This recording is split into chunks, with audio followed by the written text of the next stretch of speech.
Chapter 2467, Legacy Room, Star Valley, Starlight Fortress. A spatial tear appeared before the entrance of the Fortress Lord's mansion as Shi Feng teleported out of the Legacy Gate. Currently, several figures were resting before the entrance, every one of which looked exhausted, as if they had just fought a battle that lasted several days and nights. Their eyes were bloodshot, and their bodies were felt weak and sore all over. Guild leader. A trace of surprise flashed in Kola's eyes when he saw Shi Feng coming out of the spatial tear. Aside from Kola, Shadow Sword, Turtle Dove, Alluring Summer, and Iluafe, who sat beside him, were similarly stunned by this scene. They knew what the situation inside the Legacy Gate was very clearly. Out of their team of 10, the one with the highest chance of clearing the first level was undoubtedly Shi Feng. Now, however, Shi Feng was actually the sixth person to come out of the Legacy Gate. This development boggled their minds. After all, in terms of combat standards and basic attributes, Shi Feng was the strongest among them. Even the standard of his mana body was unmatched. Theoretically, even if Shi Feng failed to conquer the Sacred Mountain's first level, he still should have been the last one to come out of the Legacy Gate. Ignoring the strange gazes Kola and the others were giving him, Shi Feng asked, "Only the 5 of you have come out?" "MHM. Big Sis Fire and the others are still inside." Kola nodded stiffly. They made such huge improvements during this period. Shi Feng was surprised by this situation.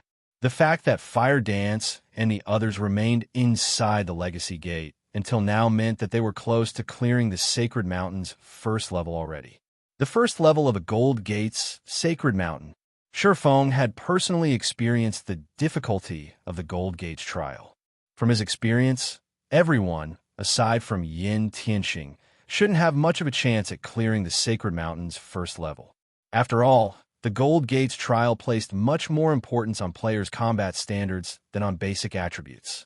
No matter how powerful their basic attributes were, their attacks couldn't be stronger than those of Tier 3 NPCs that had fully unlocked their mana bodies.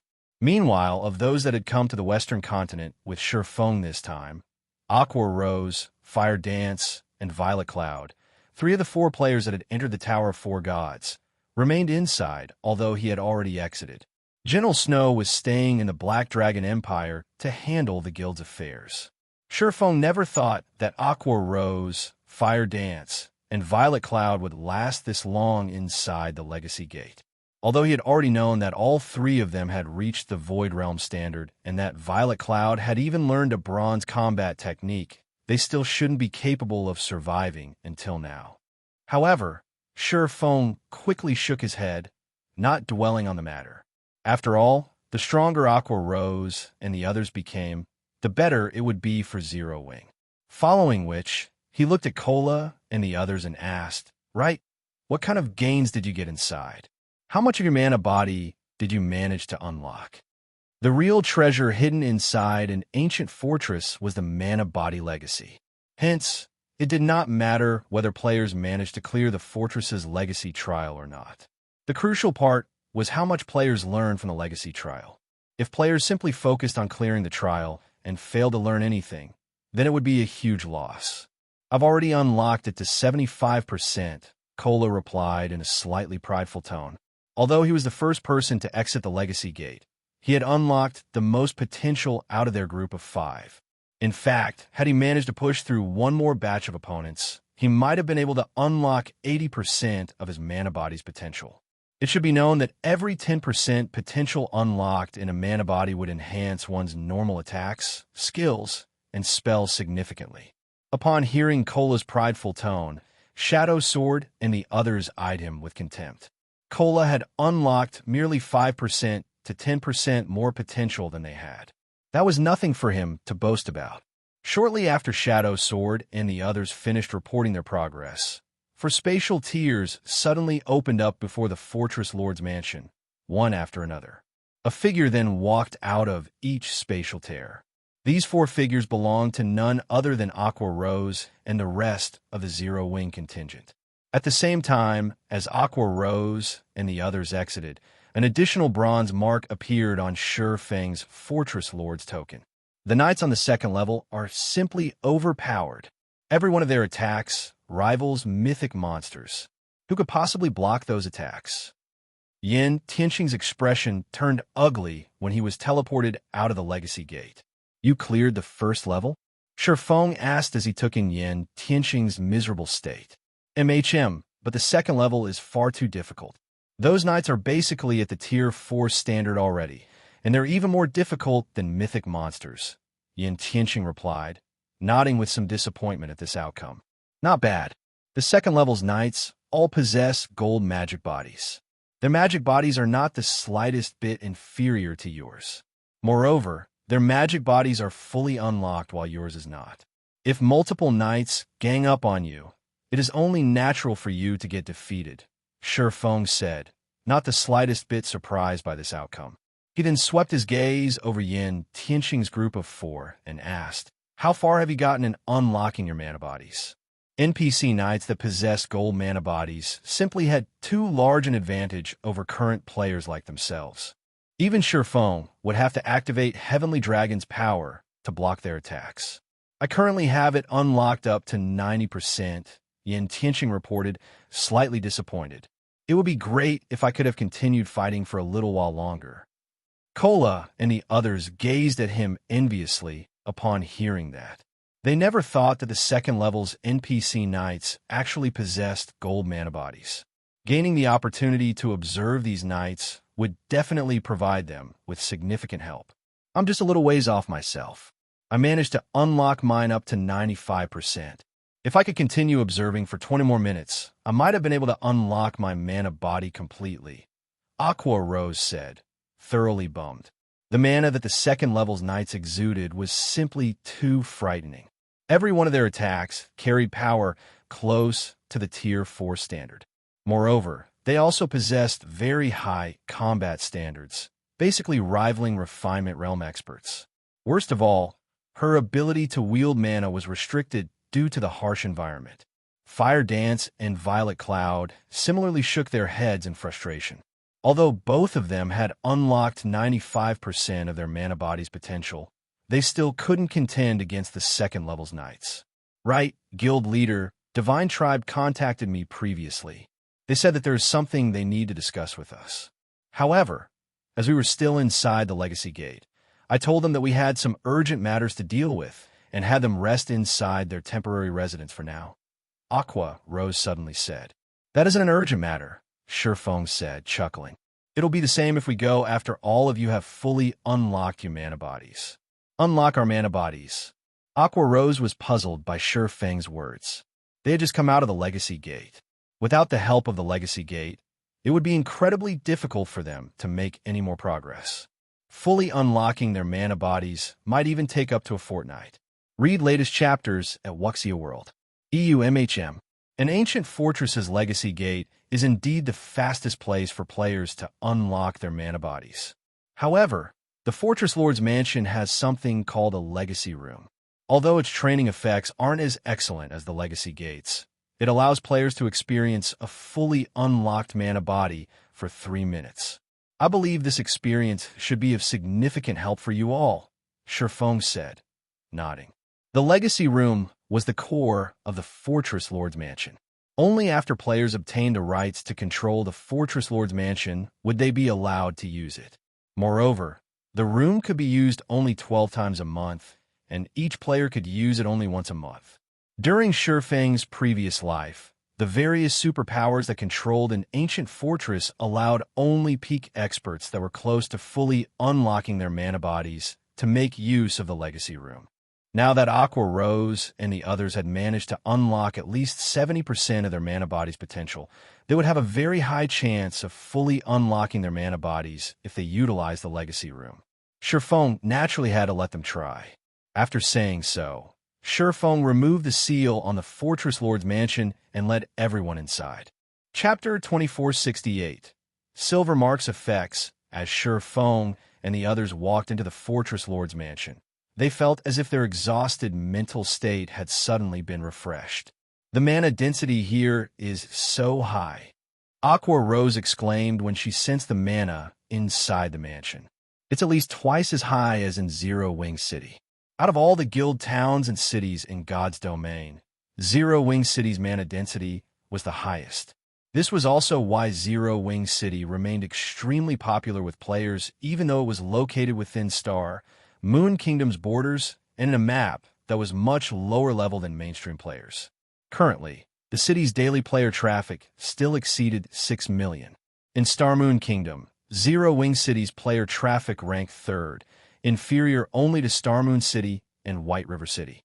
However, despite the sparse mana in Star Valley, the inside of the Starlight Fortress's Fortress Lord's Mansion had a mana density at least twice as high as Zero Wing City's. Of all the places Aqua Rose could think of, only the ambient mana in the Holy City of Titan was comparable to this mansion's in terms of density. With such an excellent environment, even training bronze combat techniques won't be a problem, Yin Tianqian commented, his eyes similarly glowing with excitement when he sensed the mana around him. Practicing combat techniques placed a huge burden on players' concentration. If the environment did not possess sufficiently dense mana, their concentration regeneration rate wouldn't be able to keep up with their consumption rate. Players would have to rest for a long time after practicing their combat techniques a few times. That sort of training would be inefficient. Meanwhile, bronze combat techniques were particularly exhausting to practice. Each use of a bronze combat technique consumed several times more concentration than an advanced combat technique. Moreover, if players hadn't mastered the bronze combat technique, using it would place an even greater burden on their stamina and concentration. Hence, the various superpowers had very few peak experts that had successfully learned a bronze combat technique even now. This was also the case for Zero Wing. This place isn't just useful for practicing bronze combat techniques. Looking at the excitement on everyone's faces, Shi Feng pointed at a nearby locked room and explained, there are also mana training rooms here. In there, players can practice not only combat techniques, but also mana control. The efficiency of training inside one of these rooms is several times higher than training in the outside world. It is no exaggeration to say that these rooms are one of the best places for training. As a fortress that had existed since ancient times, the Starlight Fortress was not as simple as it appeared to be. The standard of magical technology that the fortress possessed was something that current kingdoms and empires could only admire. This was also why the various superpowers during Shi Feng's previous life had contested over ancient fortresses desperately. Unfortunately, the Starlight Fortress was only a small fortress. Its Fortress Lord's Mansion also wasn't very large, with only 5 floors in total, 3 above ground and 2 underground.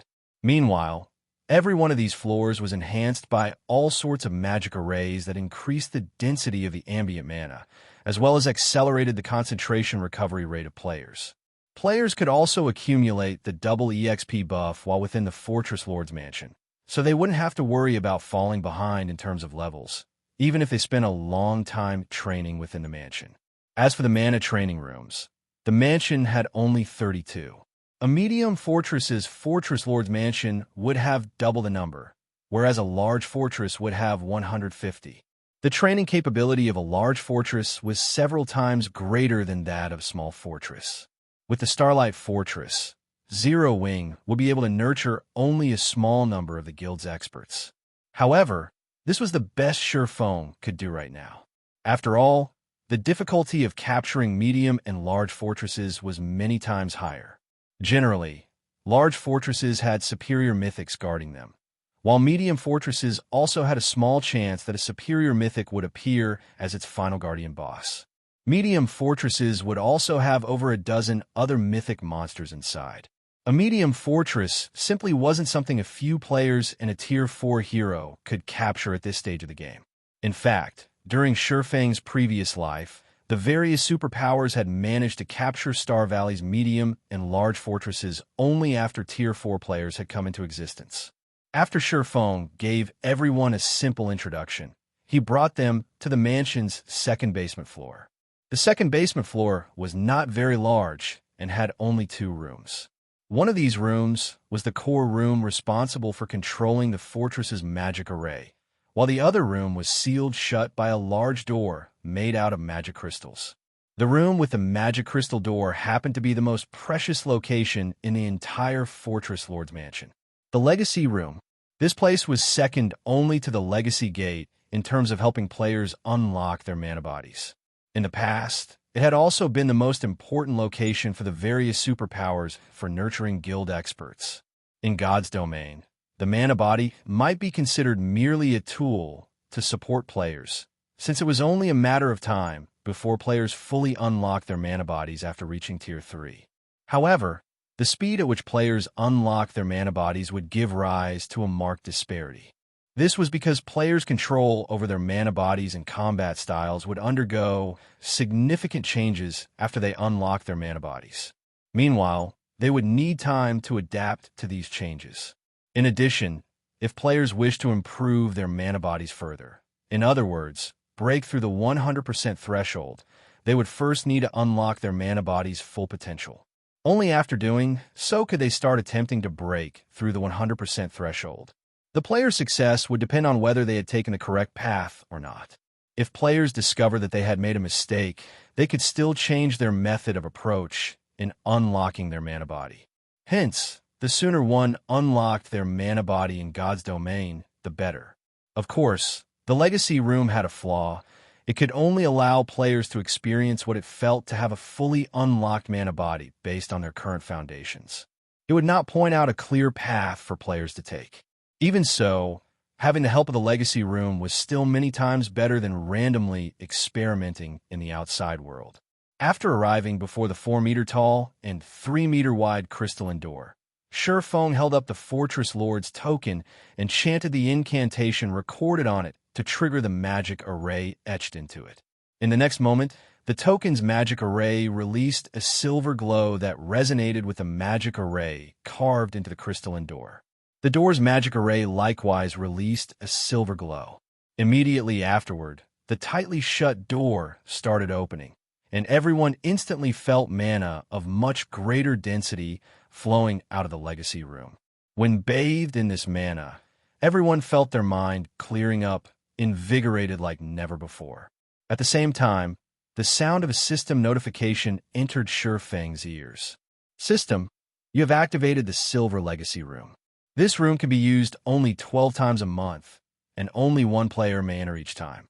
Players will be able to experience what their current mana body feels like at 100% potential for 5 minutes.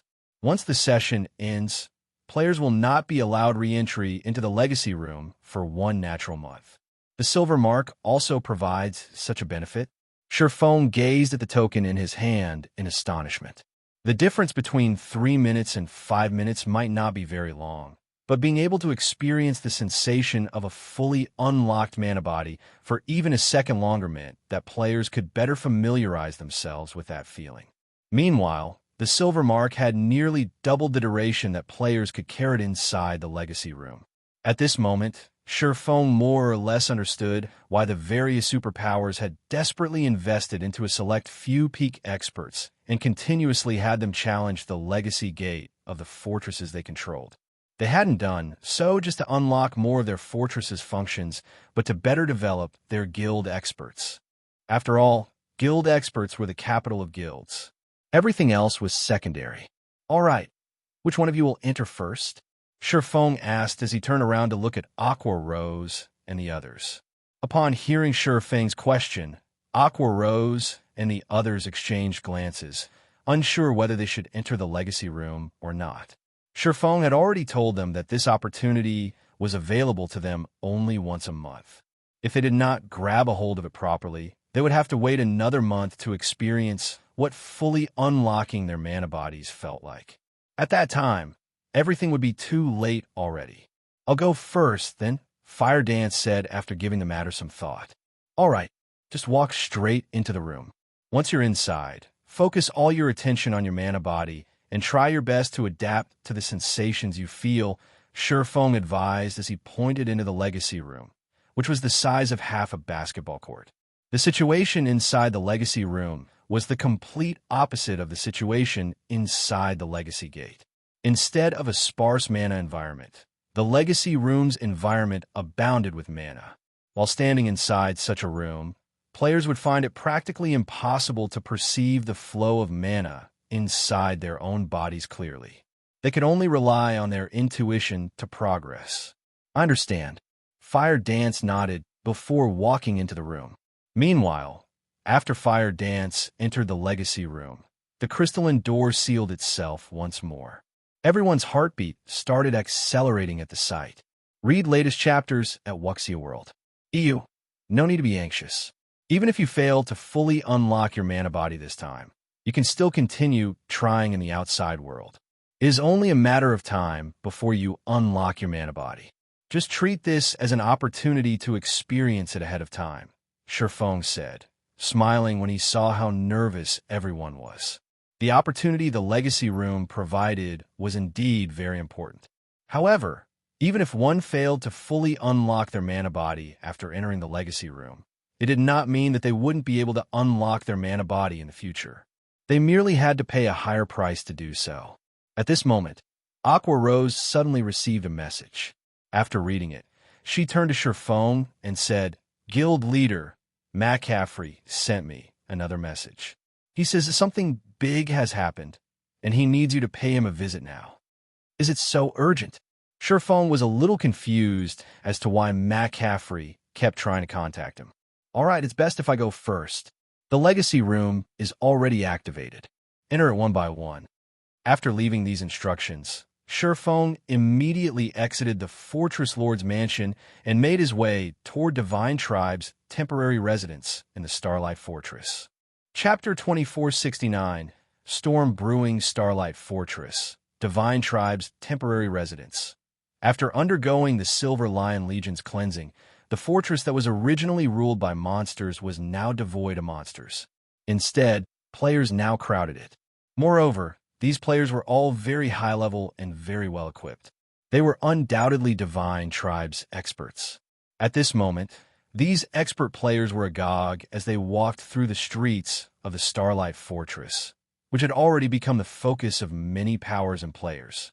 As a fortress located in Star Valley, a level 100+ forbidden land, the Starlight Fortress's functions were simply immense. Not only could it allow players to save up on plenty of travel time, but it could also serve as a player's haven for rest and recovery. At the same time, it would become a trade hub in Star Valley. After all, Star Valley was massive. Moreover, players had nowhere to rest in the surrounding maps. Besides, Star Valley was rich in resources, a place where players could obtain leveling resources. Hence, as the only trade hub available in Star Valley, the resources the Starlight Fortress could acquire in the future would be immeasurable. As a fortress that had existed since ancient times, the Starlight Fortress's ambient mana was incredibly dense. None of the present fortresses found in the outside world had anything similar. On the western continent, which suffered from a dearth of mana, the Starlight Fortress was a rare training ground. Shi Feng could sympathize with the excitement Divine Tribe's members felt. After players captured an ancient fortress, not only could they concentrate a large amount of mana inside the fortress, but this mana would also be very gentle. Even players with subpar control over mana would have their control artificially improved by a significant margin while inside the fortress. Although this improvement was only temporary, if players could immerse themselves in such an environment long-term, they could use this experience to achieve a permanent improvement. To the Western Continent's players, who prioritize control over mana before control over their physical bodies, the Starlight Fortress was an absolute gem of a training ground. Guild leader Black Flame, the vice commander, and the others are all waiting inside the reception room. Please follow me. Shortly after Shi Feng arrived before the entrance of Divine Tribe's residence, a middle-aged man, who was a level 106 Guardian Knight, approached him. This middle-aged man gave off a very kind and humble feeling. However, the aura he radiated was not the slightest bit weaker than that of Grand Lords of the same level. In terms of strength, he was most likely stronger than even the Silver Lion Legion's Crimson Witch. "I'll have to trouble you, then," Shi Feng replied. Inwardly, he sighed ruefully as he considered this humble, middle-aged man. In the current Zero Wing, Yin, Tianxing, and Shi Feng himself were the only ones that had reached the domain realm. However, Just one day after he captured the Starlight Fortress, Divine Tribe revealed another domain realm expert to him. Shi Feng could not help but admit that superpowers were indeed amazing. It would most likely be a long time before Zero Wing could catch up to them. After hearing Shi Feng's reply, the middle-aged man led Shi Feng into Divine Tribe's residence. Upon entering the residence's guild hall, Shi Feng received something of a fright. At this moment, the residence's guild hall had been fully renovated. Not only did the interior of the building look splendid, but the floors of the building were even tiled using mana Oregon. Not even the guild hall in Zero Wing's main headquarters could compete with this guild hall in terms of extravagance. Mana ore was a rare type of ore. Although it was not as valuable as magic crystals, it contained a significant amount of mana. Items made with mana ore would exude a small amount of mana and increase the density of the mana in their vicinity by a certain degree. However, as the cost generally wasn't worth the potential returns, very few superpowers would be willing to use mana ore as flooring. Meanwhile, this was only a temporary residence for Divine Tribe, yet the guild had actually used mana ore as flooring. This was already beyond extravagance and entered the realm of reckless waste. However, from this, one could also see how much importance Divine Tribe placed on this temporary residence. After all, if the temporary residence changed owners, the mana ore used here could not be taken away. If Zero Wing suddenly decided to change partners, Divine Tribe's actions would be akin to gifting its mana ore to another power. However, despite knowing this, Divine Tribe had still done so. A short moment later, under the middle-aged man's lead, Shi Feng arrived at the top-floor reception room. Currently, 3 people were seated inside the reception room. McCaffrey and Crimson, whom Shi Feng was familiar with, and a beautiful female berserker with blonde hair and crimson eyes.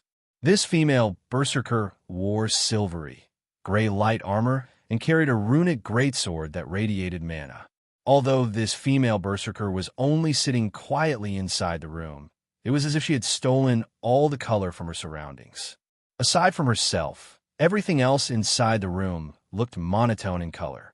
The Magic Eye Goddess? Why is she here? Shi Feng was stunned when he saw this female berserker. This was because he was even more familiar with this woman than with McCaffrey and Crimson Witch.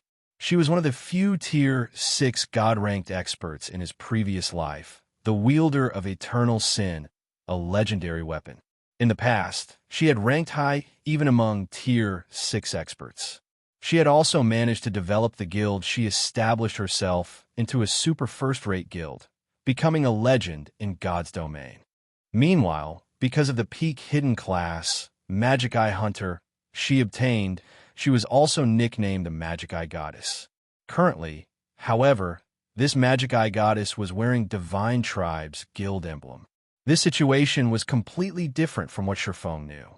Guild leader Black Flame, are you two perhaps acquainted with each other?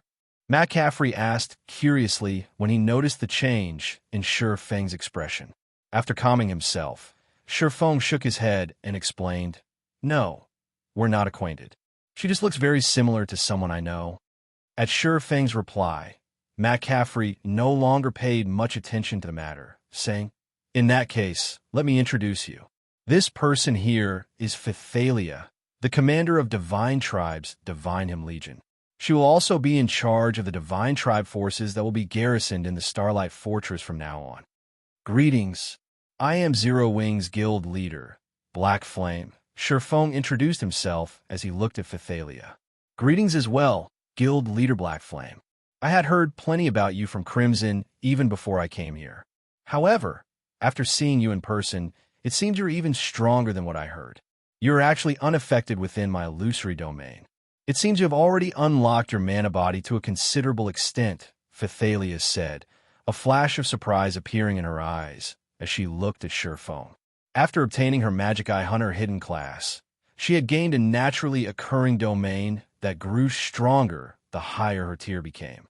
After she reached Tier 3, even Crimson Witch, who possessed a peak gold mana body, was not immune to the effects of her illusory domain. Within her illusory domain, not only would players' control of their own body's mana decline significantly, but players would also lose the ability to control the mana around them. At this point, only experts that had unlocked their mana bodies by a certain extent were capable of resisting the effects of her illusory domain. "You have started unlocking your mana body already?" Crimson Witch blurted out when she heard Phathalia's words. She had been researching how she could unlock her mana body's potential all this time. However, even now, she still hadn't found any concrete information. She had never imagined that Shi Feng had actually unlocked a portion of his mana body's potential already. "It's just a portion. I'm still far from fully unlocking it," Shi Feng admitted truthfully. "So that's the case. No wonder your attacks were so powerful before." Realization dawned upon Crimson Witch when she heard Shi Feng's reply. Previously, she had felt that the skills and spells Shi Feng had used were ridiculously powerful. They looked nothing like Tier 3 skills and spells used by the current Tier 3 players. In hindsight, this was most likely due to Shi Feng having unlocked a portion of his mana body's strength already. Hence, his skills and spells were a lot more powerful than the average Tier 3 players. Suddenly, she felt that she had a chance to catch up with Shi Feng. Although she hadn't started unlocking her mana body yet, she did have a few leads. She was confident she could unlock a portion of her mana body's strength in a few more days. At that time, she would no longer lose to Shi Feng so easily. "May I know why you asked me to come here?" Shi Feng asked, not bothering with additional explanations on his mana body. "It's an urgent matter," Phathalia replied, her expression suddenly turning serious. "Before I arrive at the Starlight Fortress, I received word that plenty of superpowers are making their way to the Starlight Fortress. Even Netherworld Empire, one of the 5 great super guilds, is interested. In fact, Netherworld Empire has dispatched one of its trump card legions. We might be able to deal with the other superpowers, but Netherworld Empire is a different story. Although Netherworld Empire's trump card legion has very few members, those players can no longer be referred to as humans. They are complete and utter monsters. Setting aside the high likelihood that they are coming to contest for the fortress's ruling rights, if they decide to make a fuss inside the fortress, no one will be able to control them. Even if we continue holding on to the fortress's ruling rights, we will only be rulers in name. Normal operations would be impossible. Hence, I asked you to visit in hopes you can sell a portion of the fortress's shares, Guild Leader Blackflame. Divine Tribe will help Zero Wing as a middleman in this matter. If we include the Crimson Dragon flying ship you have in the Starlight Fortress's defenses, I believe Netherworld Empire will not go too far." In regard to Phathalia's suggestion, neither McCaffrey nor Crimson Witch found anything wrong with it. Read latest chapters at Wuxia World. EU on the Western Continent, there was nobody that did not know how frightening Netherworld Empire was. It could be said to be a gathering of lunatics. This great super guild never operated according to social norms or logic. In fact, it had already annihilated one superpower in God's domain. If Zero Wing and Divine Tribe were to clash with Netherworld Empire, even if they managed to protect the fortress itself still wouldn't be able to establish itself on the Western Continent. Their only way out now was to split a portion of the fortress's profits. After all, the Starlight Fortress involved too many things. Zero Wing and Divine Tribe couldn't stop all of the Western Continent superpowers. However, it would be a different story if they had Netherworld Empire's assistance. "I understand Divine Tribe's predicament," Shi Feng said, nodding. Smiling, he continued, "As for the Starlight Fortress's matters, leave them to Zero Wing. If Netherworld Empire wishes to cause a ruckus, it is free to try. If it is capable of doing so, I wouldn't mind gifting the fortress to it. If there are no other matters, I'll take my leave first." After saying so, Shi Feng turned around and left the reception room, his actions stunning Phathalia, McCaffrey, and Crimson Witch. For a time, silence fell over the entire reception room. Chapter 2470, Fortress Unlocked. Quite some time had passed after Shi Feng left the reception room before Phathalia and the others managed to snap out of their daze. Has Guild Leader Black Flame always been such an impulsive person? Phathalia could not help but ask as she turned to look at McCaffrey and Crimson Witch. Her mind couldn't keep up with Shi Feng's pace at all. When fighting over interests, superpowers rarely started with a declaration of war. They would generally choose to settle things with discussions. Only if negotiations broke down would they take action. After all, a war between two superpowers was no trivial matter. Regardless of the outcome, both sides would end up suffering significant and even irreparable losses. Meanwhile, she had merely proposed to negotiate with Netherworld Empire and asked Shi Feng to prepare to make some minor concessions. Yet Shi Feng had flat-out rejected her proposal and decided to clash with the great super guild to the very end. This simply wasn't a decision a guild leader would make. Only a fool would do so. Of course, she also found Shi Feng's decision understandable. Zero Wing had gone to great lengths to capture the Starlight Fortress. However, just as it was about to start harvesting its profits, a bunch of people suddenly appeared to claim a share of these profits. Any normal person would get enraged by this matter. However, such a situation frequently occurred in both the real world and the virtual world. In a situation where one was weaker than the other party, opting for a frontal clash was an extremely unwise decision. This was especially true now that more than a dozen superpowers were targeting the Starlight Fortress. So long as one of these superpowers took the lead, they would attack the Starlight Fortress without hesitation. At that time, even if these superpowers failed to capture the Starlight Fortress, they would still cripple its operation. Unlike other fortresses, the Starlight Fortress did not have any NPC soldiers to assist in its management. Players had to rely entirely on themselves. Moreover, the ruling power would have only partial authority over the fortress and was incapable of prohibiting entry to certain players by manipulating the fortress magic array. If the ruling power wished to prevent entry to certain players, it would have to rely on its own players to do so. This was also the case when it came to settling fights that occurred within the fortress. Meanwhile, over a dozen superpowers were targeting the Starlight Fortress, including Netherworld Empire. So long as these superpowers dispatched experts to cause a ruckus inside the Starlight Fortress, stopping them would be impossible with the manpower and strength Zero Wing and Divine Tribe possessed. In fact, Zero Wing and Divine Tribe wouldn't even be able to stop the various superpowers from entering the Starlight Fortress. If this situation persisted, who would dare visit the Starlight Fortress? Guild leader Black Flame is indeed a very straightforward person. However, even I did not expect him to be so resolute in his stance that he won't even negotiate, McCaffrey said. Likewise, Shi Feng's decisive response exceeded his expectations. Commander Phythalia, what should we do next? There is no room for discussions on Zero Wing's side. Are we really going to clash with the various superpowers? Crimson Witch asked worriedly. After partnering with Zero Wing, Divine Tribe had invested a huge amount of resources into developing its temporary residence in the Starlight Fortress. Divine Tribe had even drafted a series of plans around the Starlight Fortress and invested a large portion of the guild's resources into these plans. If the Starlight Fortress really became a no-man's land, then Divine Tribe's investments would come to naught. I am familiar with Hell Rush, the commander of Netherworld Empire's Trump Card Legion. Since he is personally leading the Legion over, I will try to negotiate with him, Phythalia said, chuckling when she saw the worried expression on Crimson Witch's face. Moreover, we still haven't reached that point yet. Once the various superpowers and Netherworld Empire's members arrive, Guild leader Black Flame might realize how unwise his decision is. At that time, we might be able to turn things around. She had seen plenty of people like Shi Feng before. After all experts were very arrogant.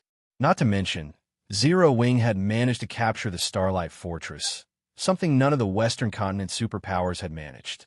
It was only natural for him to have confidence in his guild's strength and not be afraid to fight the various superpowers. However, once the various superpowers experts gathered and Shi Feng personally experienced the strength of these superpowers, it wouldn't be strange if he changed his mind. After all, he had just arrived on the Western continent recently and did not understand just how powerful the superpowers here were. He also wasn't aware of just how formidable Netherworld Empire was.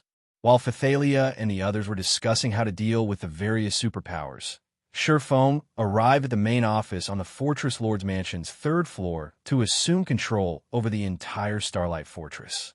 Previously, although he had unlocked the magic array, sealing the Fortress Lord's Mansion, and even allowed Fire Dance and the others to enter the mansion's legacy room, he still hadn't gained control over the Starlight Fortress. This was because an ancient fortress's Fortress Lord's token did not automatically confer the ruling rights to the fortress on its holder. Players still needed to go through a simple takeover procedure.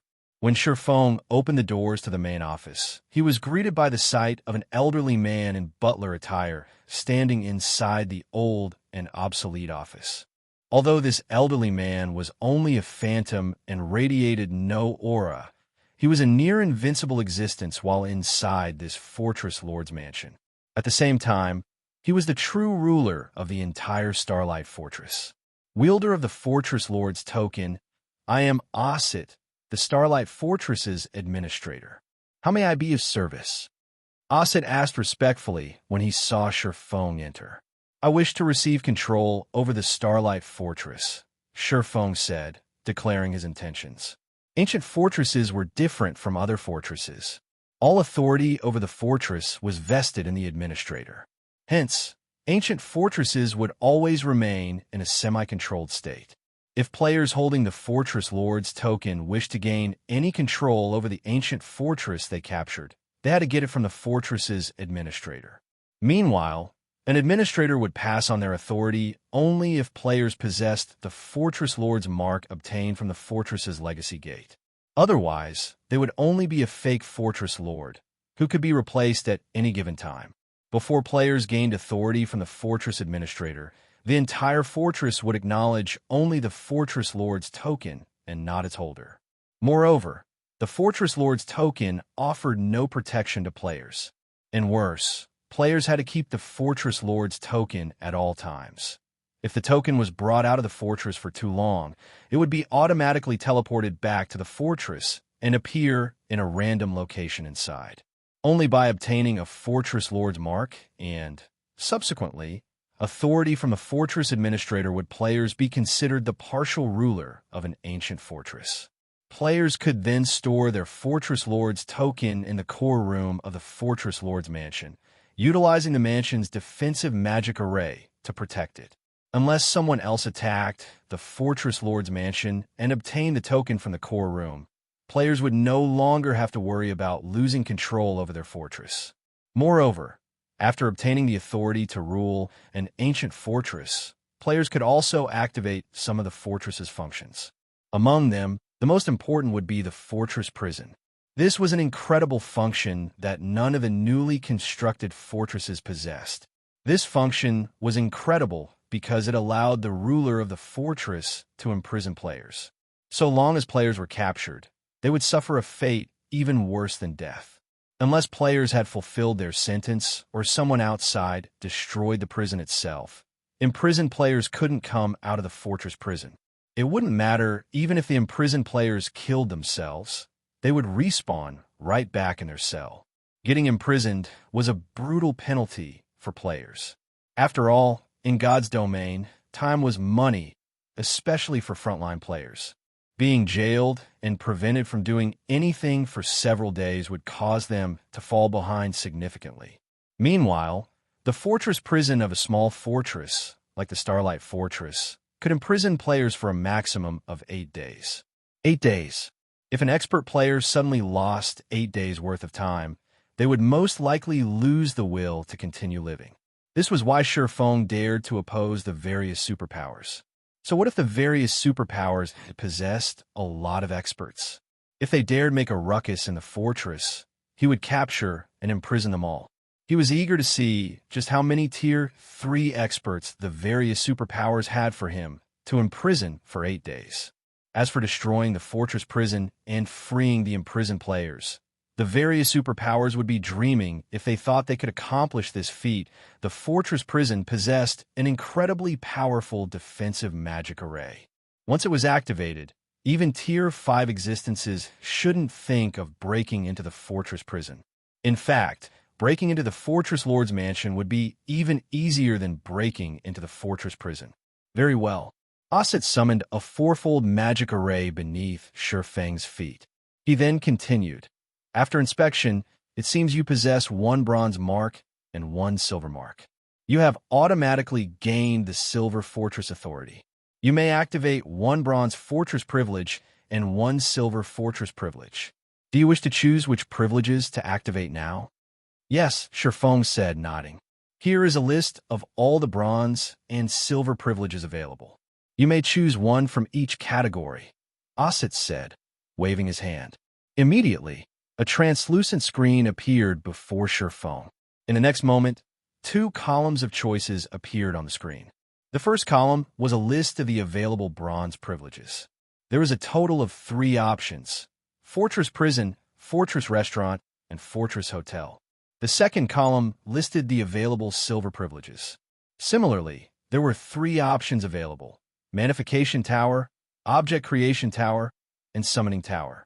So, these are the Starlight Fortress's silver privileges? Surprise flashed in Shi Feng's eyes as he looked at the 3 entries under the silver privileges column. He had seen many silver fortress privileges before. However, the Starlight Fortress's silver privileges could definitely rival those of large fortresses. The Magnification Tower was something that could further increase the density of the fortress's ambient mana. Although the Starlight Fortress's mana density was already very high, if the effects of the Magnification Tower were included, then its mana density would most likely surpass even Zero-Wing cities. The Object Creation Tower was a sacred training ground for lifestyle players because it housed advanced meditation rooms and intermediate research rooms. Even a player with subpar talent would have a high chance of becoming a master lifestyle player if they could constantly work inside the Object Creation Tower. The Summoning Tower was something Shi Feng had seen only once before inside a medium fortress. However, the Summoning Tower was categorized as a gold privilege back then. As its name suggested, the Summoning Tower had only one function: the summoning of creatures. Once provided with the appropriate medium, the Summoning Tower could summon creatures of a similar race to act as the fortress's guardian.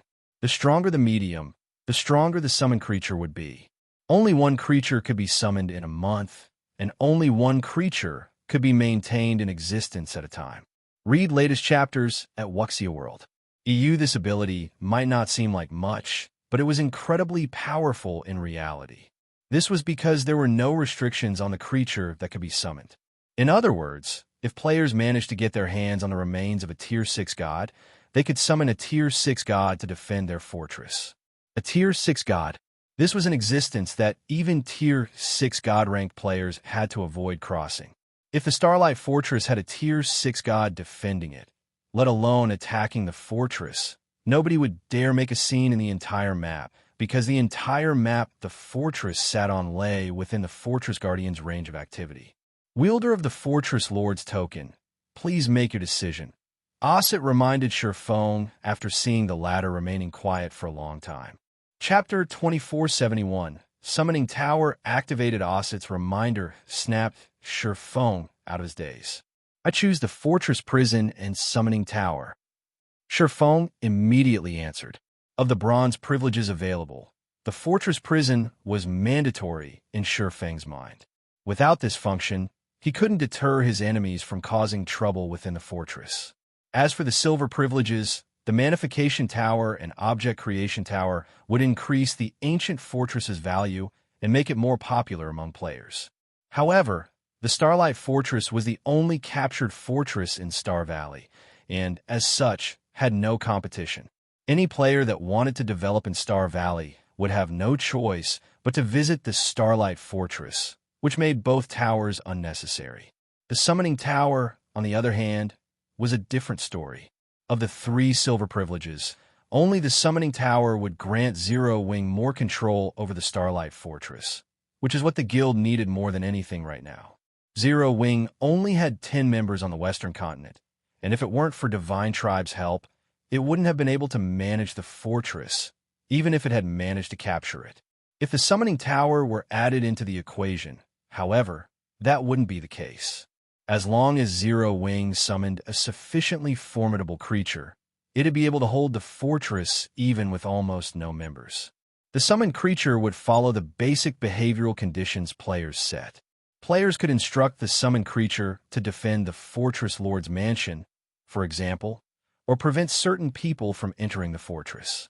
Players could also direct the creature to deal with any players that started fights within, as well. Combined with the fortress prison, no player would dare cause a scene in this fortress. Of course, this would only be the case if the summoned creature was strong enough. If the summoned creature couldn't kill or suppress players quickly enough, the summoning tower would be little more than decoration. Unlike the Manification Tower and Object Creation Tower that provided clear benefits, the summoning tower would only be as useful as the summoned creature. Moreover, nurturing a summoned creature would require a lot of resources. At first, players would summon the creature at their level. To increase the creature's level, players would have to invest resources. The amount of resources required would depend on the summoned creature's standards. The more powerful the creature was, the more resources it would require to level up. Based on the rumors Shi Feng had heard, the daily cost of maintaining a Tier 5 demonic creature was already on par with an ordinary first-rate guild's total daily net profits.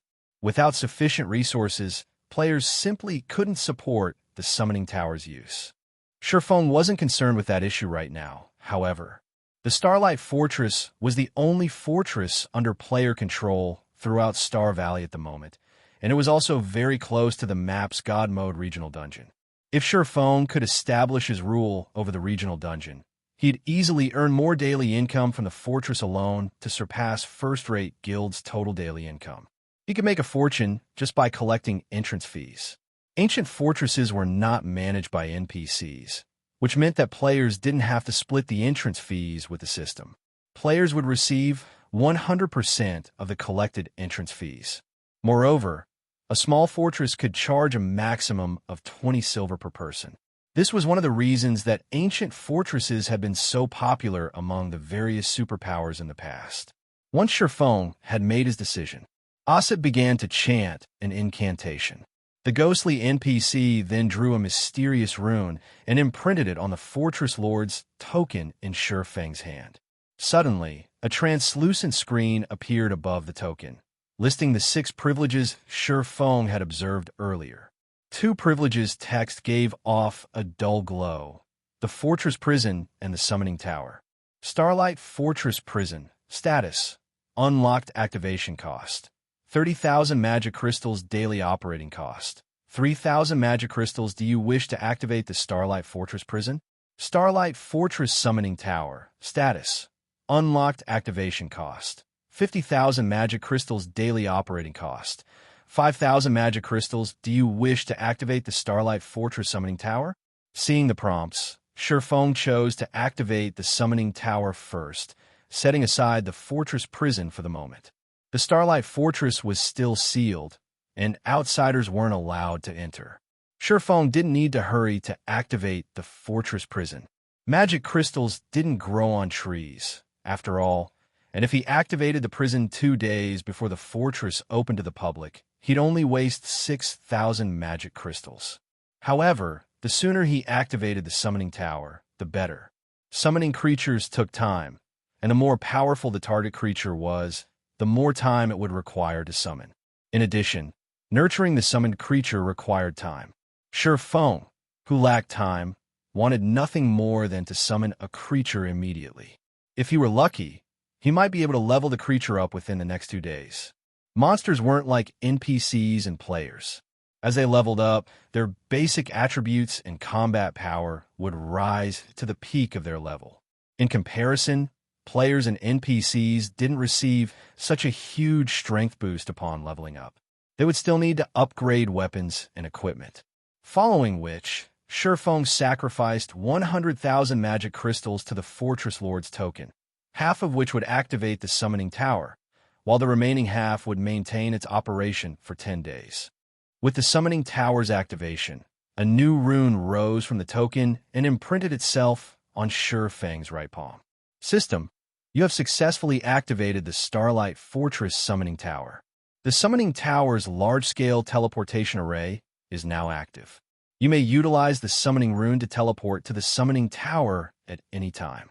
The summoning rune has a cooldown of 1 natural day. The summoning tower had such an ability? A little surprised, Shi Feng glanced down at the summoning rune on his palm. There was nothing amazing about God's Domain's teleportation arrays. Every NPC city had them. Players could even set them up in guild residences. However, these were all small or medium-scale teleportation arrays. Large-scale teleportation arrays were considered lost technology. Unlike the small and medium-scale teleportation arrays, large-scale teleportation arrays allowed players to teleport between the 2 main continents. The array in the summoning tower was a large-scale teleportation array, which meant that Shi Feng would be able to travel to the Starlight Fortress at any time, even from the eastern continent. Moreover, the summoning rune only had a 1-day cooldown, making it an incredibly convenient tool. Traveling between the main continents was an ordeal since ancient teleportation arrays that allowed players to travel between them had fixed teleportation times. If players missed the designated time, they'd have to wait until the next scheduled teleportation. This was particularly challenging for guilds that wanted to mingle on both continents. Prices for items constantly fluctuated, and if players couldn't offload their stock at the right time, doing so would become complicated. Not only would this summoning rune allow travel to the west far easier, but he could also bring whatever items the west needed at any given time. He'd be able to earn far more money from reselling the east's items than without it. After a brief moment of elation, Shi Feng activated the summoning rune and teleported to the summoning tower. The summoning tower was located in the Starlight Fortress's south end. The stone tower was the tallest building in the fortress, standing 200 meters tall. From the top of the tower, one could oversee everything within the fortress. As the teleportation array on the summoning tower's roof lit up, Shi Feng appeared in the tower. To Shi Feng's surprise, Osset waited for him on the summoning tower's roof, but unlike earlier, his body seemed more tangible. Wielder of the Fortress Lord's token, the summoning tower is now active. If you wish to summon a Fortress Guardian, I must inform you of 2 things. This array requires a medium of sufficient standards to summon a Guardian. It cannot summon creatures without input. The more powerful the medium is, the stronger the summoned creature will be. Each summoning also has a 1-month cooldown. I hope you will use this summoning tower properly. Osset informed Shi Feng before transforming into mist and disappearing. Of course, Shi Feng had already known these factors. This information was precisely the reason he had chosen the summoning tower. This should be the place. After approaching the summoning altar on the roof, Shi Feng pulled a claw the size of an adult human from his bag, placing it on the altar. This claw had once belonged to the ice dragon, Heathwaite, and it was one of the only 2 legendary materials Shi Feng had on him.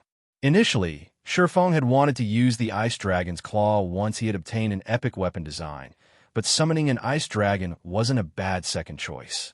His summoned creature would protect the Starlight Fortress, and an ordinary monster simply wouldn't be up to the task. Although he could summon the Starlight Behemoth with the Behemoth's Starlight Scales, that monster wasn't nearly as formidable as an ice dragon. As soon as Shi Feng rested the claw on the altar, he heard the sound of a system notification. System: the summoning altar has discovered the ice dragon's claw. Do you wish to analyze this medium? Begin. Taking a deep breath, Shi Feng made his decision. Not all mediums would work. If the selected medium didn't have enough energy, the summoning wouldn't happen. He already felt the painful sting of losing the ice dragon's claw. He didn't want to sacrifice 2 of them. Doing so would mean throwing away 2 epic weapons. As the altar began its analysis, dark purple smoke emerged from the summoning altar to envelop the gigantic claw. Read latest chapters at Wuxia World. EU as the seconds passed, Shi Feng grew more nervous. If one ice dragon's claw weren't enough to summon an ice dragon, he'd have to summon the Starlight Behemoth with the Starlight Scales instead. The scales were inferior legendary materials, and he had a total of 5. They would certainly be more than enough to summon a Starlight Behemoth. While Shi Feng considered using the Starlight Scales as a replacement, he heard another system notification. System: medium's energy completion rate is at 89% and has met summoning requirements. Do you wish to summon the Guardian? Summon. Chapter 2472, Silver Divine Dragon. Once Shi Feng agreed to begin the summoning, the purple smoke around the ice dragon's claw acted like a hungry wolf that had just found food. In no time, it devoured the stone-like claw.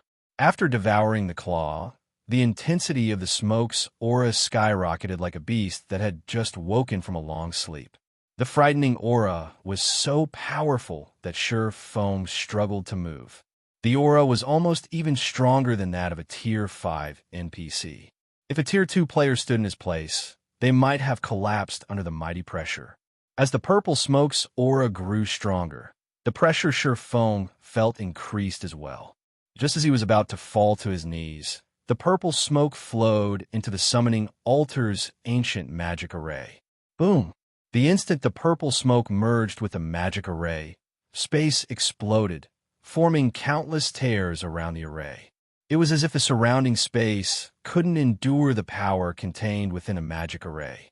After several seconds, space in the center of the altar began to crumble, revealing a dark void. The void grew, and in the blink of an eye, it had swallowed nearly half of the altar.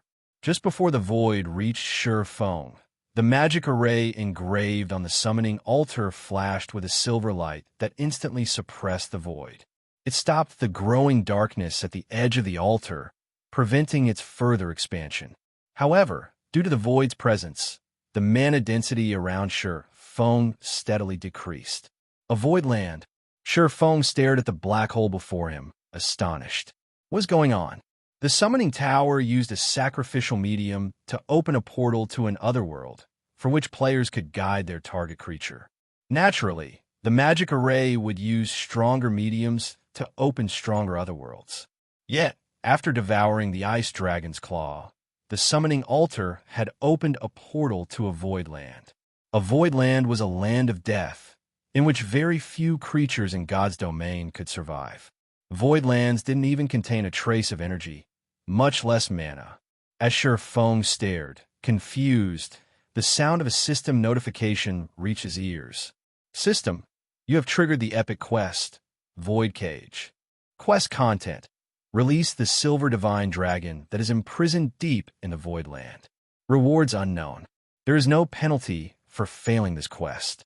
Do you wish to accept this quest? A Silver Divine Dragon? Shi Feng's astonishment only grew when he heard the notification. He had only used an ice dragon's claw as a medium. He had never expected it to trigger a portal to a Silver Divine Dragon's location. Dragons were the apex race in God's domain. Any random adult dragon had Tier 5 strength, and they were known as invincible among beings of the same tier. Not even human heroes, individuals who had received God's blessings, were a match for dragons of the same tier. However, not all dragons were equal. Divine dragons were dragons with the primeval dragon bloodline. Rather, they had a significant fraction of the primal dragon's bloodline. Normal dragons only had negligible traces of the primal dragon's bloodline. The difference between a divine dragon and an ordinary dragon's strength was on par with the difference between an archaic species and an ordinary monster. The two were on completely different levels. At most, ordinary dragons were invincible among creatures of the same tier. Divine dragons, however, could transcend tiers. Everyone in God's domain showed the proper respect before divine dragons. No one wanted to offend one. Shi Feng doubted that even the jealous witch, who was as devastating as a natural disaster, was a match for a Tier 5 divine dragon. With almost no hesitation, Shi Feng accepted the epic quest. Although there were no penalties for failing or refusing the epic quest, Shi Feng would have to abandon this summoning attempt by refusing it.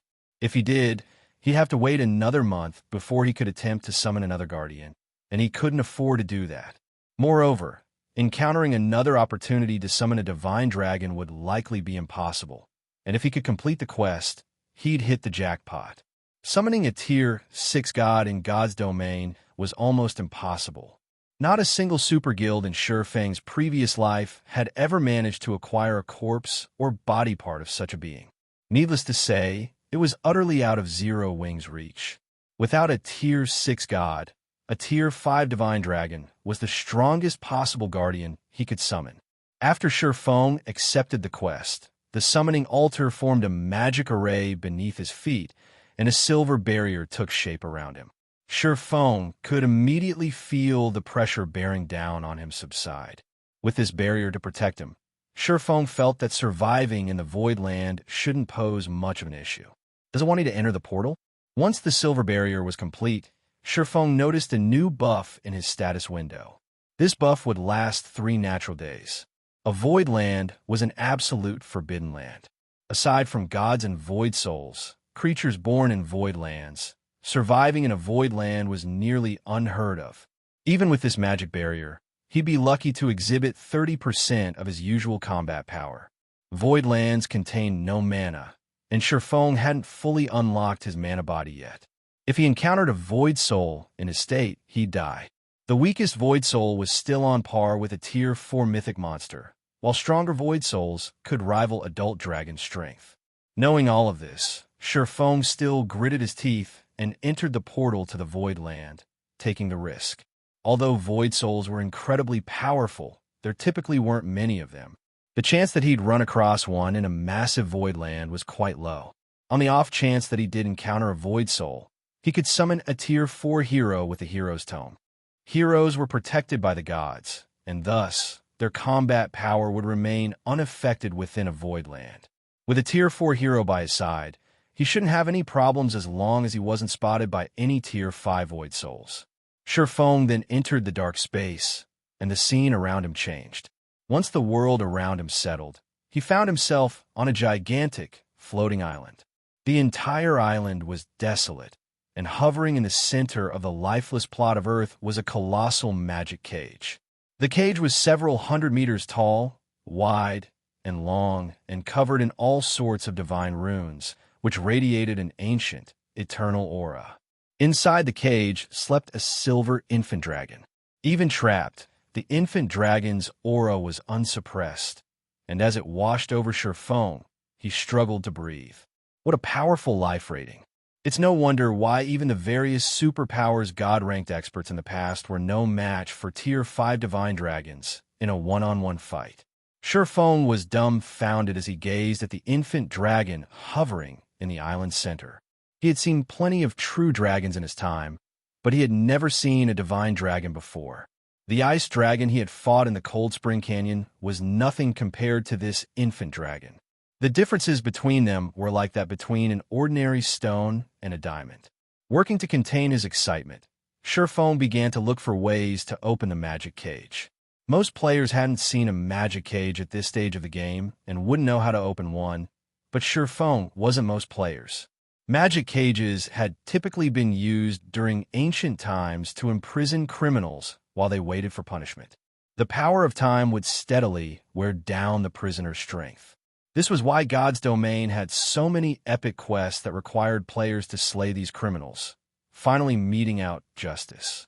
To end these criminals' long, miserable lives, players would have to release the seal on the prisoner's magic cage. Shi Feng had never opened a magic cage before, but based on what he had learned from others, one first had to locate the core magic arrays, which were located in the outside world. Players could then destroy or decode the arrays to unlock the magic cage. Shi Feng spent the next dozen or so hours searching, during which he found a total of 7 magic arrays around the desolate island. Every one of the arrays was incredibly complex, and that wasn't a result of the level of design. Rather, their complexity was a result of the frightening number of elements to each array. Even as a master magician, Shi Feng felt a headache brew as he examined the magic arrays. Whoever designed these magic arrays is vicious. Did they have any intention of letting the divine dragon free? Every one of these magic arrays uses 7 elements. Without having mastered all 7, no one could open this magic cage. Shi Feng was flabbergasted after examining the core magic arrays. Magic arrays use mana as their foundations, and normally, a master magic array would, at most, rely on the 4 major elements' power. Ordinary people couldn't control the remaining 3 supreme elements: illusion, space, and time. Not even the elven race, beloved by the elements, could accomplish the feat to decode the core magic arrays, players would need to have mastered all 7 elements. Without that master, they simply wouldn't have the power to decode them. However, players normally only encounter the 3 supreme elements after reaching Tier 5, and that would only be a brush of contact. Decoding these magic arrays is impossible. It seems destroying them is my only choice. Giving the matter some thought, Shi Feng realized that destruction was his only option. The core magic arrays might look very powerful, but they didn't have any significant defensive mechanisms.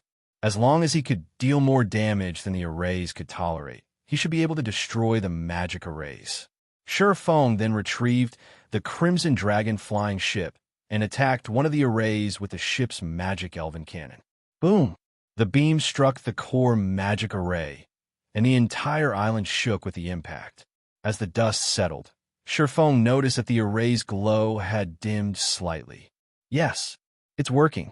Shi Feng's excitement spiked when he saw the results of his attack.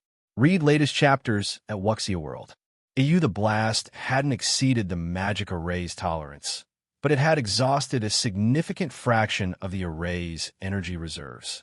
If he could deplete the magic array's energy to a certain level, the array wouldn't be able to endure the magic elven cannon's attacks and crumble. For a time, Shi Feng bombarded the core magic arrays, firing the moment the magic elven cannon's cooldown came to an end. He didn't mind the magic crystals he had to spend to do it. He still had plenty on him. Time passed quickly. Finally, after a full day of assaulting the magic arrays and expending nearly all of the magic crystals in his bag, Shi Feng destroyed the 7th core magic array. As the 7th core magic array crumbled, the magic cage shattered. Chapter 2473, Dragon's Contractor, finally, success.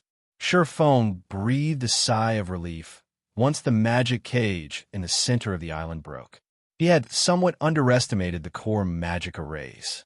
Even with the magic elven cannon's power, it had taken over a full day's assault and nearly all of his magic crystals to destroy all 7 arrays. These magic arrays were even tougher than Zero Wing City's defensive magic array.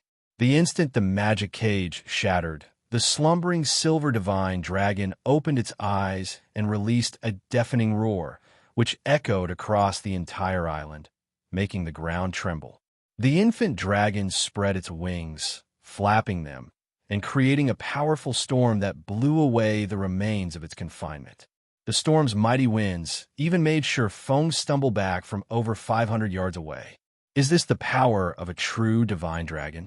An indescribable astonishment filled Shi Feng as he gazed at the 50-meter tall silver divine dragon. Silver divine dragon, Auerbeck, dragon mythic level, HP? / He couldn't discern the divine dragon's level, but its statistics revealed that it was a bona fide tier 4 mythic. Despite the fact that it was only a mythic monster, the silver divine dragon felt as if it had absolute dominance over the world around it. Even the high magic elf, Yulunium, was a weakling next to this silver divine dragon. Shi Feng had been able to resist, albeit slightly, Yulunium's power, but standing before Auerbeck, he couldn't even consider resisting. Movement was immensely difficult in Auerbeck's presence, much less fighting. If this infant dragon willed it, it could slay him with a thought, and he wouldn't even get the chance to summon a tier 4 hero. Now free of its magic cage, Auerbeck landed before Shi Feng and asked, "Little human, are you responsible for releasing me from my cage?" Auerbeck's tone was mild and calm, but he radiated an insane pressure. When Shi Feng heard the divine dragon's question, he felt as if the heavens themselves were demanding an answer, and there was no room for lies. "Yes, Lord Divine Dragon, I destroyed the magic cage's core magic arrays and freed you," Shi Feng replied, his tone neither too humble nor too arrogant as he suppressed his building anxiety. Dragons were inherently prideful creatures. After all, they stood at the peak of God's domain and viewed lesser creatures with little to no importance. However, dragons were a race that also respected strength. If one proved themselves, they could earn dragons' recognition. Divine dragons were no exception to this. If he groveled before the silver divine dragon, Auerbeck would look down on him, and his reward might be even less than if he had performed badly. You have truly surprised me. I had never expected such a tiny being to destroy a cage set by a goddess, Auerbach said, surprise and curiosity flashing in his eyes as he watched Shi Feng. He looked at Shi Feng as if he had just seen an ant flip an elephant. However, in my divine eyes, you are telling the truth. According to the ancient agreement, I will engage in a contract with you to serve as your companion since you have rescued me, but I am a divine dragon. A weakling will not qualify to stand beside me. First, you must pass my test. If you do, I will acknowledge you. You have 4 months to prove yourself. I will remain by your side during this time and fight with you. Of course, if you fail my test, our contract will be dissolved. Over the next 4 months, I will give you 3 chances to challenge my test. If you fail all 3, our contract will be dissolved. System, congratulations. You have rescued the Divine Dragon, Auerbach, and completed the first phase of the epic quest, Void Cage, rewarding 10 legacy skill points. You have become a Divine Dragon's Contractor. System, you have triggered the second phase of the epic quest, Void Cage. Quest content, complete Auerbach's test within 4 natural months. Rewards unknown. Sure enough, obtaining a Divine Dragon won't be so easy. The notifications didn't particularly surprise Shi Feng. I'll have to try and grow as strong as possible in the next 4 months. The various superpowers had sacrificed much to summon a Tier 5 creature with their summoning towers in the past. Some had even been required to kill Tier 5 NPCs to retain their summoned creatures and establish them as their fortress's true guardians. Although Auerbach was only a Tier 4 mythic, not even ordinary Tier 5 monsters would be a match for the Divine Dragon. It would be odd if no trial existed to retain control over such a creature. Fortunately, as far as Shi Feng was concerned, 4 months would be more than enough time for Shi Feng to prove himself a strong enough companion for Auerbach. As long as he could fully unlock his epic mana body and obtain the 3 last fragments of Solomon's sword, passing Auerbach's test shouldn't be a problem. The moment Auerbach finished his explanation, the Divine Dragon began to chant an incantation. A 4-fold magic array appeared around Shi Feng, rapidly shrinking until it transformed into a silver rune. The rune then imprinted itself on Shi Feng's arm before fading away. Shi Feng then received another system notification. System, you have obtained the Contractor's mark and become the Divine Dragon, Auerbach's Contractor. System, the Fortress Lord's token has discovered the Contractor's mark. Do you wish to let the Divine Dragon Auerbach serve the Starlight Fortress's guardian? Shi Feng agreed without a second thought, and once he did, a new tab, Contracted Companions, appeared in his system interface. He clicked on the tab and discovered Auerbach's statistics, which contained new information. Silver Divine Dragon, Auerbach, Dragon Mythic, level 111 HP 10, 900, 000/10, 900, 000/000 crap. Isn't his HP a little too high? Shi Feng nearly cursed aloud when he saw Auerbach's statistics. He had thought the Starlight Behemoth's 4 billion HP had been a little much for a level 113 mythic monster. If players wanted to kill such a boss with conventional methods, they need a 1,000-man team of Tier 3 players. Unless a team could deal -8 million damage per second, they'd never overcome the Realm Lord's battle recovery, much less kill it. With the Starlight Behemoth's horrific defense, ordinary Tier 3 experts would barely deal -10,000 damage with their attacks. Auerbach, however, was even more frightening. The Divine Dragon was only level 111, yet it had nearly 3 times as much HP as the Starlight Behemoth. Its battle recovery alone would regenerate 109 million HP every 5 seconds, and a Divine Dragon should have at least twice as high defense as the Realm Lord. Staring at Auerbach's statistics, Shi Feng doubted that even Tier 4 players could kill it, not to mention new Tier 3 players. While Shi Feng was shocked over Auerbach's astonishing attributes, the island under his feet began to tremble and fall apart. Now that the magic cage is gone, this island won't hold for much longer. We need to leave quickly, Auerbach warned his new human companion. The infant dragon began to chant another incantation, and in the blink of an eye, Shi Feng vanished and reappeared on Auerbach's back.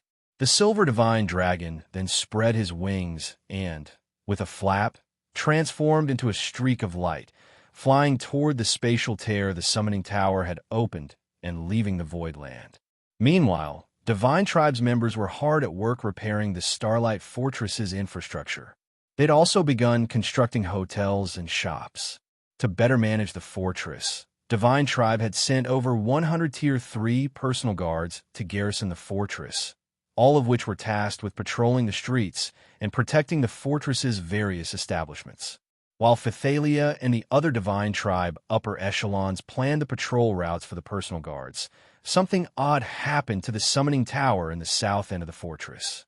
Divine runes began to appear around the lightless tower, illuminating the structure with a dazzling glow. Suddenly, an intense aura washed over the Starlight Fortress, and every player within felt stifled, struggling to move. Where is this aura coming from? What is going on over there? Did we miss a guardian boss? Everyone turned toward the brilliantly lit summoning tower, growing anxious.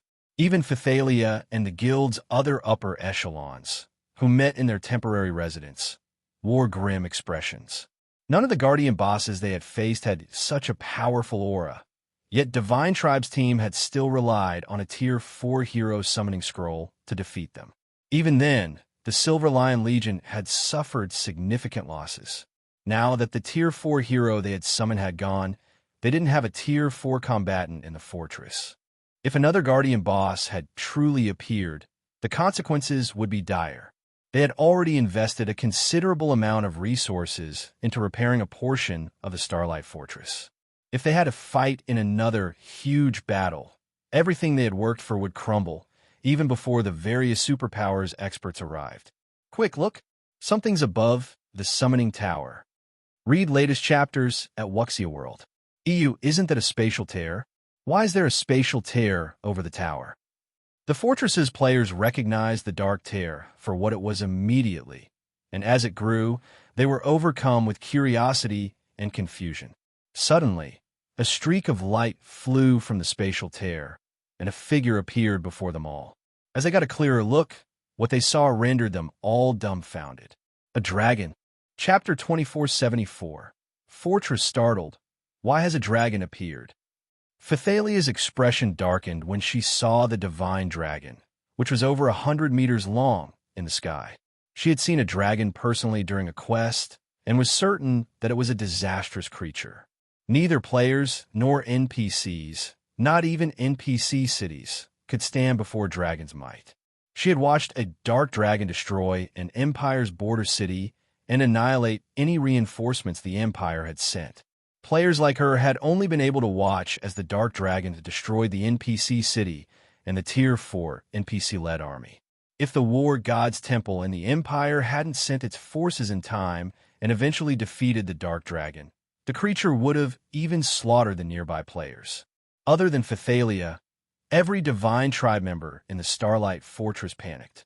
Most of them had never seen the horror dragons could wreck, but they could all tell how terrifying the creatures were after seeing Auerbach's statistics. Auerbach's level of 111 wasn't anything special, but how did it have 10 billion HP? With the incredible defense of dragons, they would never overcome Auerbach's battle recovery, even if Auerbach stood there and allowed the tens of thousands of players in the fortress to attack. Compared to Auerbach's insane HP, the pressure the dragon radiated was nearly fatal to Divine Tribe's members. They were all experts, with hundreds of tough battles under their belts, yet they felt as if they were filled with lead as they bathed in Auerbach's dragon might. In this state, they'd be fortunate if they could muster the strength to flee, much less fight. Why is this happening? Matt Caffrey despaired as he watched the divine dragon soar above the Starlight Fortress. Like Phythalia, he had witnessed the power dragons wielded. Current players had practically no hope of defeating such a creature. Even if they still had their Tier 4 hero, they wouldn't stand a chance against this dragon. Still, Divine Tribe had gone to great lengths to secure its temporary residence in the Starlight Fortress, investing tons of manpower and resources to develop it. The loss of abandoning the fortress would be extraordinary. We don't have a choice. McCaffrey, notify all Tier 3 players and tell them to prepare for battle. I'll try to attract the dragon's attention while you get everyone out of the fortress. Once we convene, we'll try to lure it away, Phythalia said, taking in a deep breath as she prepared herself for a final struggle. They knew they were no match for the dragon, but if Auerbach wasn't here to capture the Starlight Fortress, they only needed to lure the creature away to save it. Isn't the price of this plan a little too high, Commander Phythalia? McCaffrey paled a bit when he heard the command. Phythalia wanted to lure the dragon out of the fortress, but even ordinary players would realize that Auerbach could likely kill Tier 3 players with a single hit. His commander intended to use their players' 1W Tier 3 experts as bait. The various superpowers Tier 3 experts were desperately grinding to level up. If they sacrificed so many of their guild's Tier 3 experts now, Divine Tribe would find itself at a disadvantage when it competed with the various superpowers later. This is our only option, Phythalia said. If we don't lure the dragon out of the fortress, everything we've invested thus far will go to waste. As long as we can draw the dragon out, we can recoup our losses with the Starlight Fortress's conveniences. I understand. Gritting his teeth, McCaffrey began to contact the Tier 3 players in the fortress.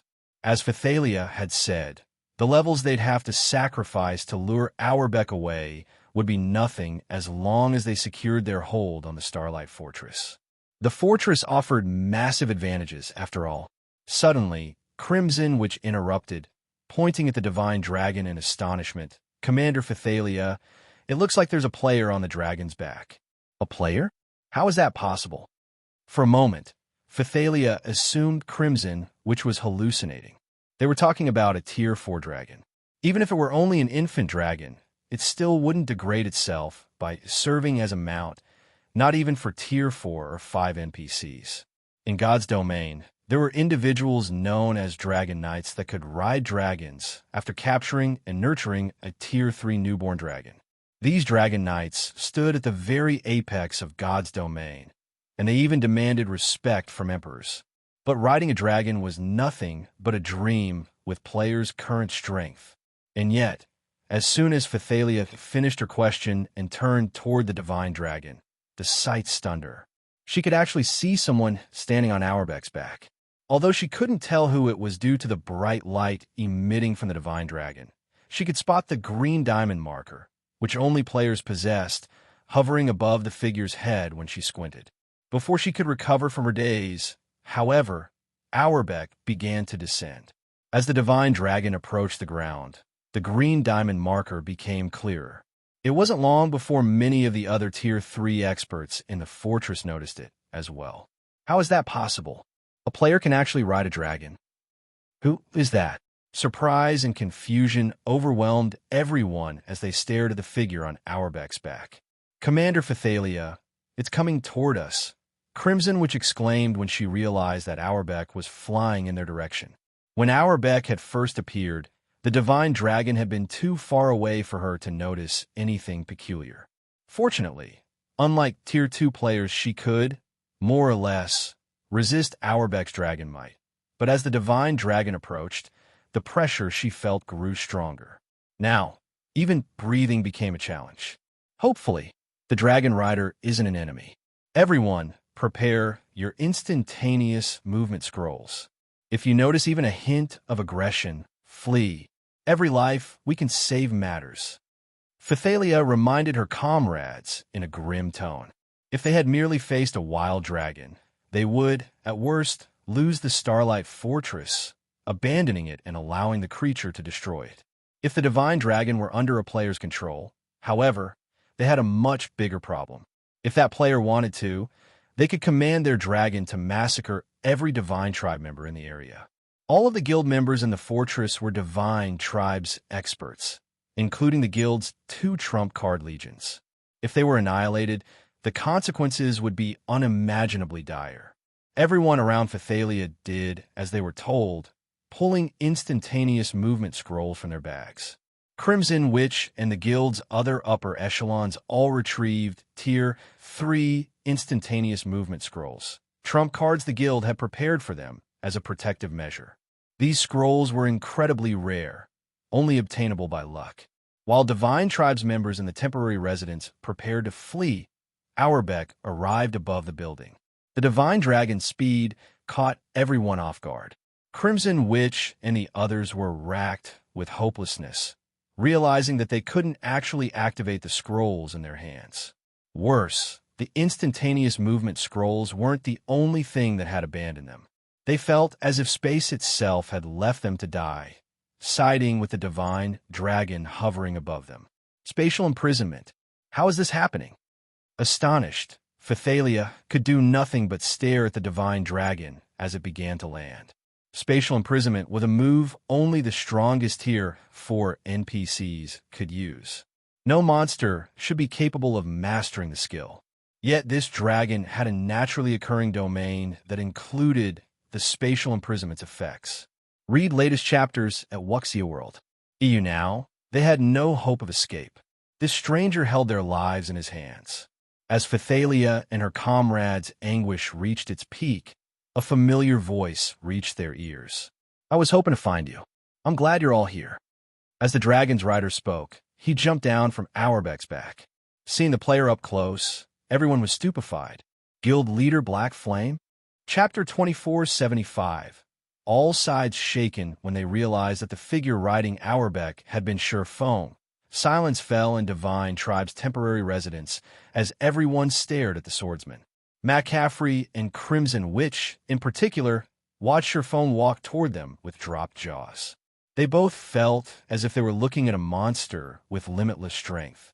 Whenever they thought that they had seen the depths of Shi Feng's, they soon learned that all they had seen was a fraction.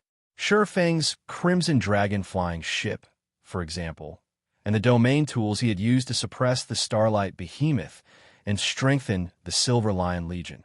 The various superpowers coveted these items, yet they couldn't get their hands on them. Shi Feng, on the other hand, had them all. Moreover, Shi Feng had successfully captured the Starlight Fortress, a feat none of the various superpowers could accomplish at this stage of the game. And now, Shi Feng even had a dragon. Dragons were creatures of ultimate destruction in God's domain. Even the various NPC kingdoms and empires got headaches whenever one showed up, and yet, Shi Feng had one under his control.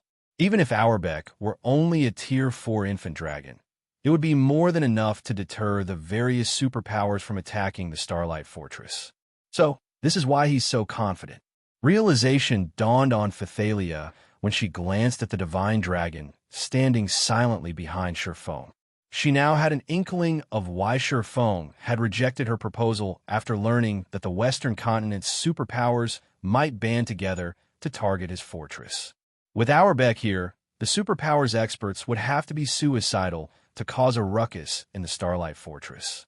They wouldn't even have the chance to escape if Auerbeck set his sights on them. Shortly after Shi Feng had arrived at Divine Tribe's temporary residence with Auerbeck, some of the various superpowers' spies reported the situation to their superiors. Impossible. You're talking about a dragon.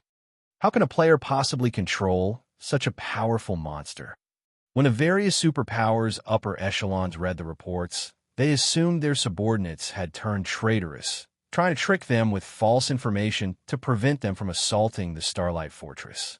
However, as these upper echelons continued to receive similar reports from other spies in Divine Tribe, they couldn't deny the truth. There was no way all of their spies had turned against them at once. To gain more information and a better understanding of the situation in the Starlight Fortress, they had secretly paid a huge price to turn some of Divine Tribe's members in the fortress to their side. Naturally, they had ensured that none of the bribed players knew about each other to prevent these players from collaborating to provide false information for Divine Tribe's benefit. Although the reports were unbelievable, it was undeniable after receiving reports from over a dozen spies.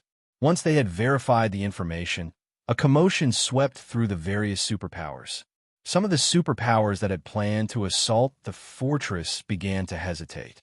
They carefully considered whether or not they should oppose Shi Feng and the Divine Tribe with the rest of the superpowers. Before the dragon had appeared, they had been 90% sure that they could take the Starlight Fortress. Even if they failed, they'd ensure that no one could use the fortress, even if Divine Tribe sent all of its experts to protect it. However, the situation had changed. If they tried to take the fortress with a Tier 4 Dragon Guard, they'd suffer severe losses. Players didn't have a snowflake's chance in hell of defeating a Tier 4 dragon, which was a fact that various superpowers had long since verified.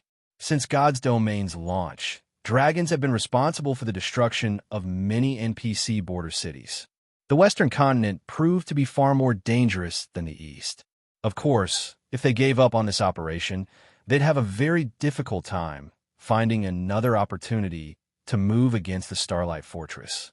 The fortress had only recently been captured, and even if Divine Tribe had invested a ton of manpower and resources in its repairs, the guild couldn't fully repair the fortress in 3 short days.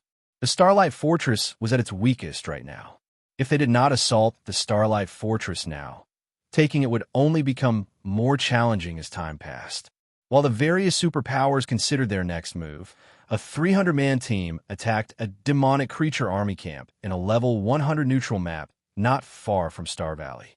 Not only did this campsite house over 6,000 demonic creatures, but every one was level 110. These demonic creatures were even led by a level 112, mythic-ranked 8-eyed Scorpion King. Despite such a powerful force, however, the 300-man team held an overwhelming advantage in the battle. They even overwhelmed the Scorpion King, not to mention the level 110 Grand Lords. The army's boss couldn't manage to deal any significant damage, while the 300-man team continued to chip away at its HP. The team hadn't suffered a single casualty, even by the time the Scorpion King fell. In contrast, demonic creature corpses littered the ground. We really got lucky this time. Not only did we find a demonic creature campsite, but the Scorpion King also dropped a level 100+ epic battle axe. Thunder, this axe should go to you, a thin man in pitch-black armor said as he handed the battle axe to another man, who stood nearly 3 meters tall and was covered in runes.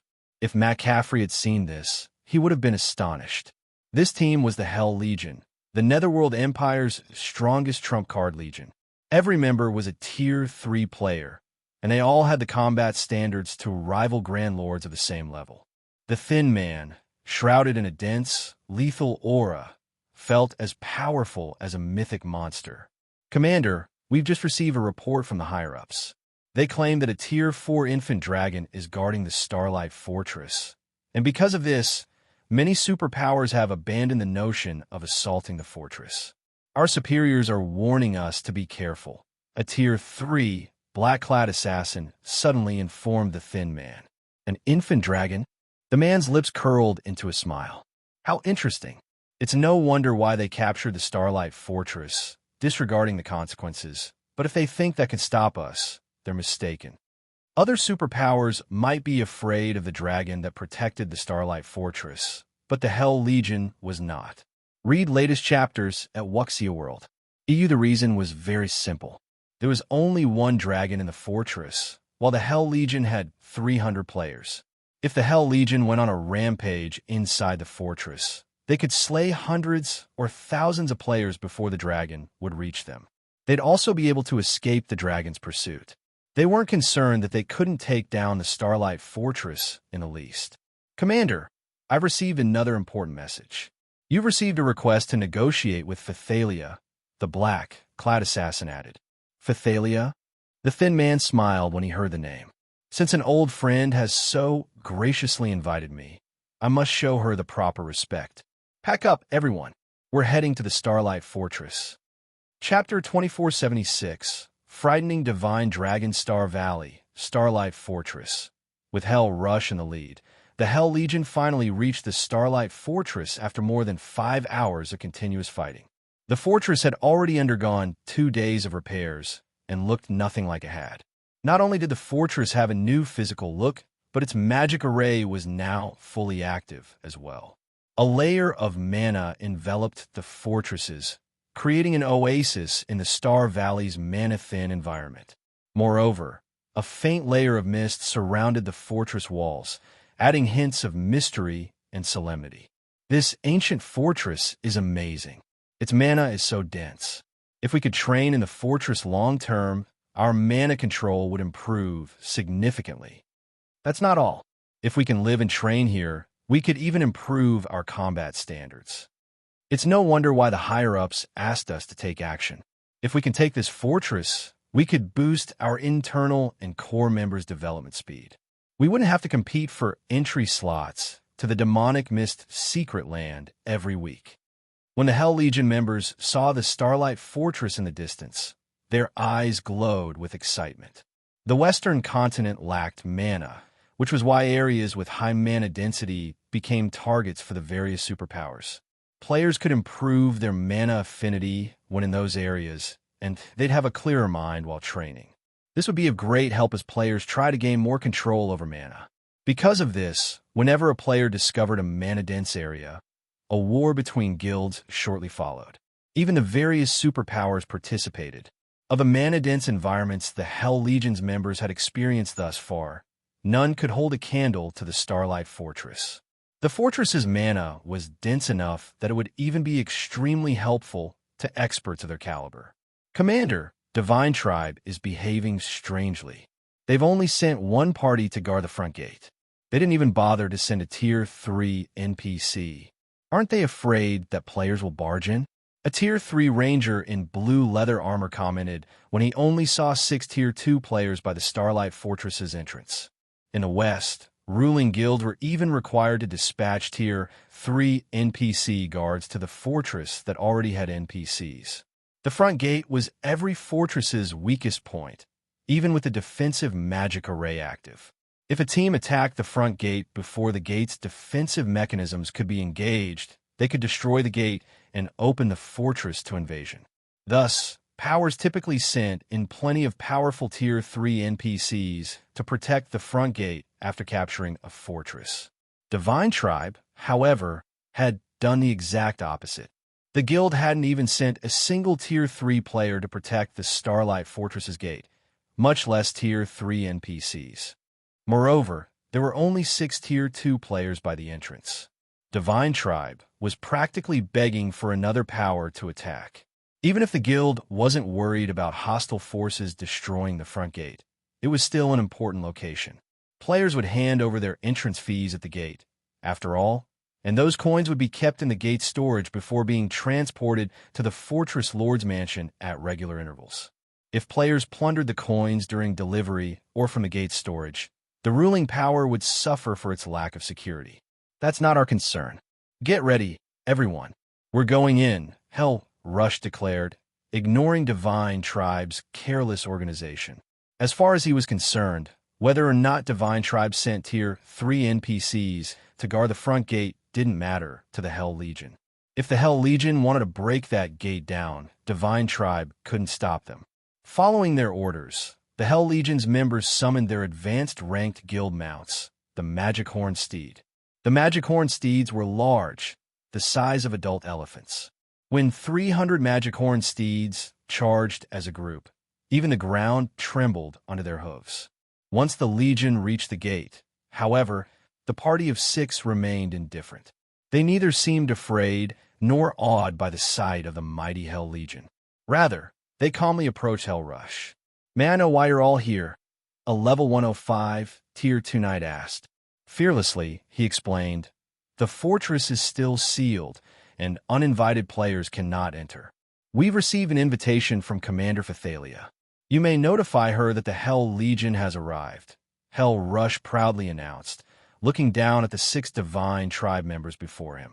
"So, you're Commander Phythalia's guests. I'll contact her for authorization immediately. Please, wait a moment." When the Tier 2 Guardian Knight heard that the Hell Legion were here at Phythalia's request, he contacted the commander and asked her to grant Hell Rush and his companions permission to enter the fortress. Not long after the Guardian Knight reported to his superior, he began to chant an incantation while watching the Hell Legion. Once he finished, a runic mark appeared on the back of their hands. "All right, you now have temporary permission to enter the Starlight Fortress," the Tier 2 Guardian Knight informed the guests. He then warned them with a heavy tone, "However, before you go in, I must inform you of something. Currently, A dragon is resting in the fortress, and the mana isn't fully stable yet. So, once you enter the fortress, I hope that you won't cause too much of a commotion. You shouldn't anger the dragon. If it decides to act, we won't be able to stop it. I hope you can understand. As the Tier 2 Guardian Knight finished his warning, the Hell Legion's members couldn't contain their grins. They acted as if the Guardian Knight had told the funniest joke in the world. Surely, this Tier 2 Guardian Knight was trying to scare them. But who were they exactly? They were members of Netherworld Empire's strongest trump card legion. They had encountered dragons far more often than the various superpowers experts. They knew just how powerful a Tier 4 dragon was. They were even confident of defeating one, much less surviving its wrath. After all, it wouldn't be the first time. Even if they weren't a match for the Starlight Fortress's dragon, they had plenty of methods to escape its pursuit. Divine Tribe was dreaming if it thought one measly dragon could make them behave in the Starlight Fortress. We understand. Can we go in now? Hell Rush asked dryly. Of course. Realizing that the man before him paid no heed to the warning, the Tier 2 Guardian Knight could only sigh and nod in reply. He signaled for his subordinates to make way for the Hell Legion. Divine Tribe's guards stepped aside, and Hell Rush led his legion into the Starlight Fortress atop their magic-honed steeds. The mounts left clouds of dust in their wake, and the ground within a 100-yard radius of the legion trembled. The Hell Legion had no intention of keeping a low profile. As the Hell Legion entered the fortress, however, they felt an intense pressure bear down on them, and every member of the legion struggled to move. Some of them nearly fell off their steeds. What's going on? Why is there such immense pressure in the fortress? Read latest chapters at Wuxia World. EU questions filled the Legion members' minds as they fought through the stifling pressure. Before they could find an answer themselves, however, a gigantic figure descended from above. Not only did this figure's wings blot out the sky, but it also made the magic-horned steeds kneel and tremble. The mighty mounts were no longer under the Hell Legion's control. This colossal figure was none other than the Silver Divine Dragon, Auerbeck. The instant Auerbeck landed before the Hell Legion, the Legion's members realized something that left them shaken. Spatial imprisonment. But how? The Hell Legion's members sensed that space around them had seemingly frozen, and they couldn't help but gasp. At the same time, their expressions turned indescribably grim. Chapter 2477. Heaven-defying capabilities. The Hell Legion members had heard of spatial imprisonment before. In fact, they were very familiar with the ability. Quite a few special regions on the Western continent were affected by spatial imprisonment, in which players couldn't use any tools. It wasn't an uncommon effect. However, sensing the spatial imprisonment here had a different meaning. Here, it was one of the dragon's passive abilities. Crap, how are they so blessed by the system? Not only did it give them such a powerful dragon, but the dragon can even use spatial imprisonment. Who could possibly stop that?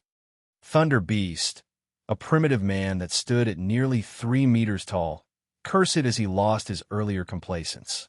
The Hell Legion knew how powerful dragons were. Not only had they encountered multiple dragons in the past, but they had also clashed with a few of them.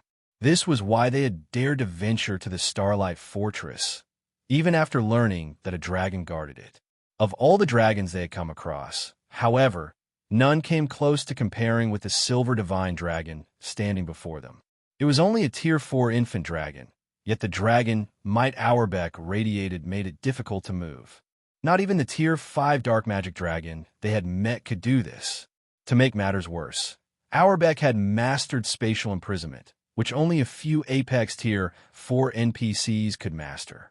The Hell Legion had no chance against such a foe. Once he landed, Auerbeck quietly observed the Hell Legion, and its members froze under the dragon's gaze. Auerbeck then approached the Legion as they watched his every step. The closer Auerbeck got, the stronger the pressure the Hell Legion members felt became. The Hell Legion's members began to regret their decision to come to the fortress, realizing they had acted a little too rashly. Had they judged the dragon's strength properly before causing a scene in the fortress, they wouldn't have been caught off guard. Wolf, your group will activate the mana barrier. Hell Rush shouted at the Tier 3 Ranger beside him after seeing his teammates' growing despair. The rest of you will use that chance to retreat. Auerbeck was far stronger than he had expected, but Divine Tribe was dreaming if it thought it could corner the Hell Legion with one dragon. If any other superpowers trump card Legion stood in the Hell Legion's place, they'd be helpless. But the Hell Legion wasn't just any legion. No ordinary super guild could match the legacies and ancient technology Netherworld Empire had obtained. The blue-clad ranger, Black Wolf, and the several players beside him gritted their teeth as they each pulled a dark gray crystal from their bags. They then began to chant an incantation. Dense mana radiated out from Black Wolf and his comrades. It formed a pitch-black barrier that swallowed the Hell Legion. Once the magic barrier had taken shape, the Hell Legion members were freed from Auerbeck's spatial imprisonment. Hell Rush released a held breath in a deep, relieved sigh. He then commanded, "Good. Everyone, use your return scroll and retreat." The mana barrier was Netherworld Empire's greatest creation. This barrier couldn't suppress their enemies, but it would create a domain for a short time, freeing the players within from any restrictive effects. With the help of the mana barrier, players could even use return scrolls in areas that prohibited their use. Moreover, the defensive barrier would prevent anything from entering once active. The mana barrier was the best life-saving and defensive tool currently available in God's domain. Hell Rush had wanted to save the mana barrier for their assault on the Fortress Lord's mansion, but right now, he couldn't care less about that. With their commander's order echoing in their ears, the Legion's members retrieved their return scrolls and began to activate them. Meanwhile, Auerbeck swiped at the barrier with claw. Boom! A massive explosion shook the Starlight Fortress as Auerbeck's claw collided with the mana barrier. However, the attack didn't even crack the barrier, much less shatter it. This scene left the nearby Divine Tribe members stupefied. They had never expected the Hell Legion to have such a powerful card. They had already witnessed the Silver Divine Dragon's strength. Ordinary Tier 4 mythics were children in comparison. And yet, the mana barrier remained intact even after taking a blow from the Divine Dragon. The barrier's defensive strength was even greater than the Starlight Fortress's walls when a magic array had been inactive. So what if you have a Tier 4 dragon? You're 100 years too early if you think you can make an example of the Hell Legions. Thunder Beast laughed when Auerbeck failed to destroy the mana barrier. All right, enough. The Starlight Fortress is much stronger than we initially anticipated. We need to revise our plan once we return. Hell Rush warned his teammates, realizing that Thunder Beast wanted to linger. He had wanted to show off the Hell Legion's power before Phythalia and Divine Tribe's other upper echelons, but he had never dreamed that their dragon would be so astoundingly strong. The Hell Legion hadn't suffered any casualties, but they had sacrificed an important magic array, which was a minor loss. Of course, this experience also showed the depths of the Starlight Fortress's defenses. Auerbeck might be very powerful, but if Netherworld Empire planned its next move carefully, negotiating a partnership with Divine Tribe would still be possible. As Hell Rush and his companions were in the midst of activating their return scrolls, a voice called out to them. "You guys just got to the Starlight Fortress. Why are you in such a hurry to leave?" With the question, space within the fortress seemed to shake. Following which, a phantom world washed over the fortress, isolating it from the outside world. While the phantom world took over, the mana barrier's domain waned. Although the barrier remained in place, the mana within began to corrode.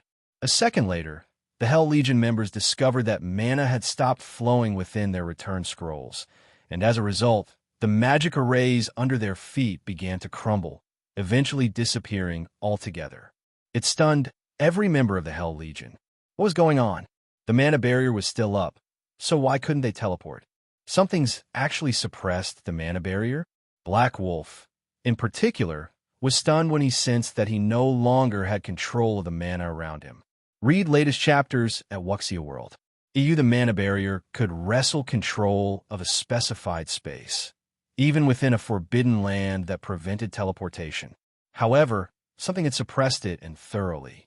The Hell Legion members' plummeting basic attributes and physiques made this much clear. Understanding that they had missed their chance to teleport away from the Starlight Fortress, the Hell Legion's members couldn't help but turn toward the voice's origin. After this person had asked their question, their ability to teleport had been taken from them. The speaker must have something to do with that. The Hell Legion's members found that the voice had come from Auerbach's back.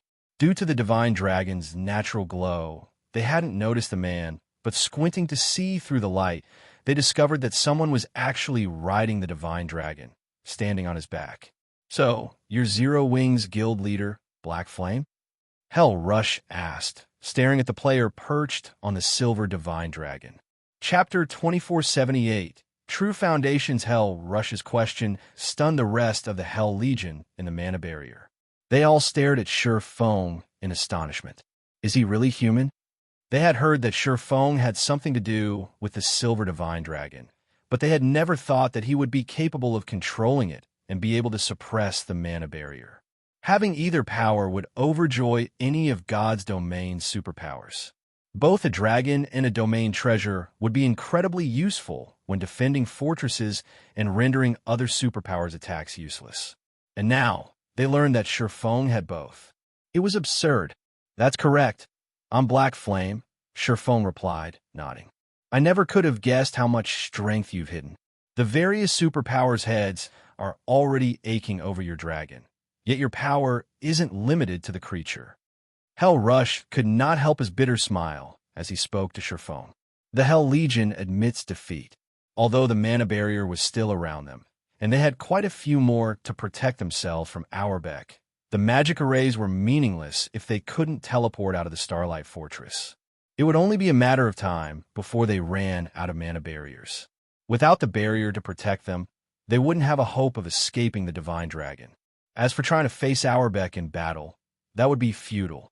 They could barely move under the infant dragon's dragon might, much less fight. In other words, the Hell Legion was utterly at Shi Feng's mercy. Rather than waste time with pretenses, Hell Rush thought it wise to surrender. However, after his statement, he and his team heard a clear, soft voice. "Commander Rush, I'm afraid we have a misunderstanding. I invited you here at Guild Leader Black Flame's request. Since you are the Starlight Fortress's esteemed guest, Black Flame decided to welcome you personally." Another figure stood from her position on Auerbach's back. It was Fithalia, the Divine Him Legion's commander. "Welcome us." Hell Rush rolled his eyes. Why would anyone use a dragon to welcome guests? Not only had Shi Feng arrived on the back of his dragon, but he had also used a domain tool. Did they really consider this a proper welcome? The rest of the Hell Legion glared at Fithalia. Even a fool would recognize this display as a warning. However, they had no choice but to endure the act. "This isn't a suitable place for our conversation, Commander Rush. Let's continue inside the Fortress Lord's mansion," Shi Feng said, unconcerned with whether Hell Rush believed Fithalia or not. He then leaped off of Auerbach and canceled Miniature World before leading his guests toward the mansion. The Hell Legion's several vice commanders looked toward their leader, wondering how Hell Rush would respond. "Since we're already here, we might as well talk," Hell Rush muttered to his vice commanders. He couldn't tell what Shi Feng was after, and the swordsman currently held the Hell Legion's fate in his hands. Hence, he decided to concede. Hell Rush then followed Shi Feng to the Starlight Fortress's Fortress Lord's mansion. Meanwhile, his vice commanders instructed the rest of the Legion's members to find a place to rest before they followed. When Hell Rush and his entourage walked toward the Fortress Lord's mansion, located in the fortress's core, they were shocked. As they grew closer to the mansion, they could feel the mana growing denser. They sensed that the mana around them had already become 30% denser when they were only halfway to their destination. A 30% increase could raise their training efficiency with combat techniques, skills, and spells by at least 50%, and it would be particularly prominent when practicing advanced and bronze combat techniques. Training in this environment would yield even better results than when they trained in the mana-dense secret lands under Netherworld Empire's control. "Huh, what is that place?" Hell Rush asked, noticing an ancient tower a short distance away from the Fortress Lord's mansion.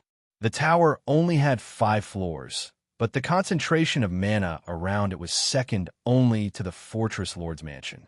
Even in the Starlight Fortress's high mana environment, the tower stood out like a shining beacon. "That's the Fortress Prison," Phythalia explained.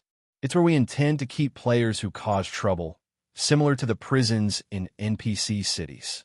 "It's the same as the prisons in NPC cities?" Hell Rush wore a grim expression after hearing Phythalia's answer. His vice commanders stared at the ancient tower in horror. If they died within the fortress, they would at most lose a level and a piece of equipment. With the Hell Legion's strength, they could recover from the losses in no time. But none of them wanted to face imprisonment after a death. That outcome would be even worse than if they died 3 or 4 times in a row. Time was more important than money in God's domain, especially for frontline players. Opportunity waited for no man.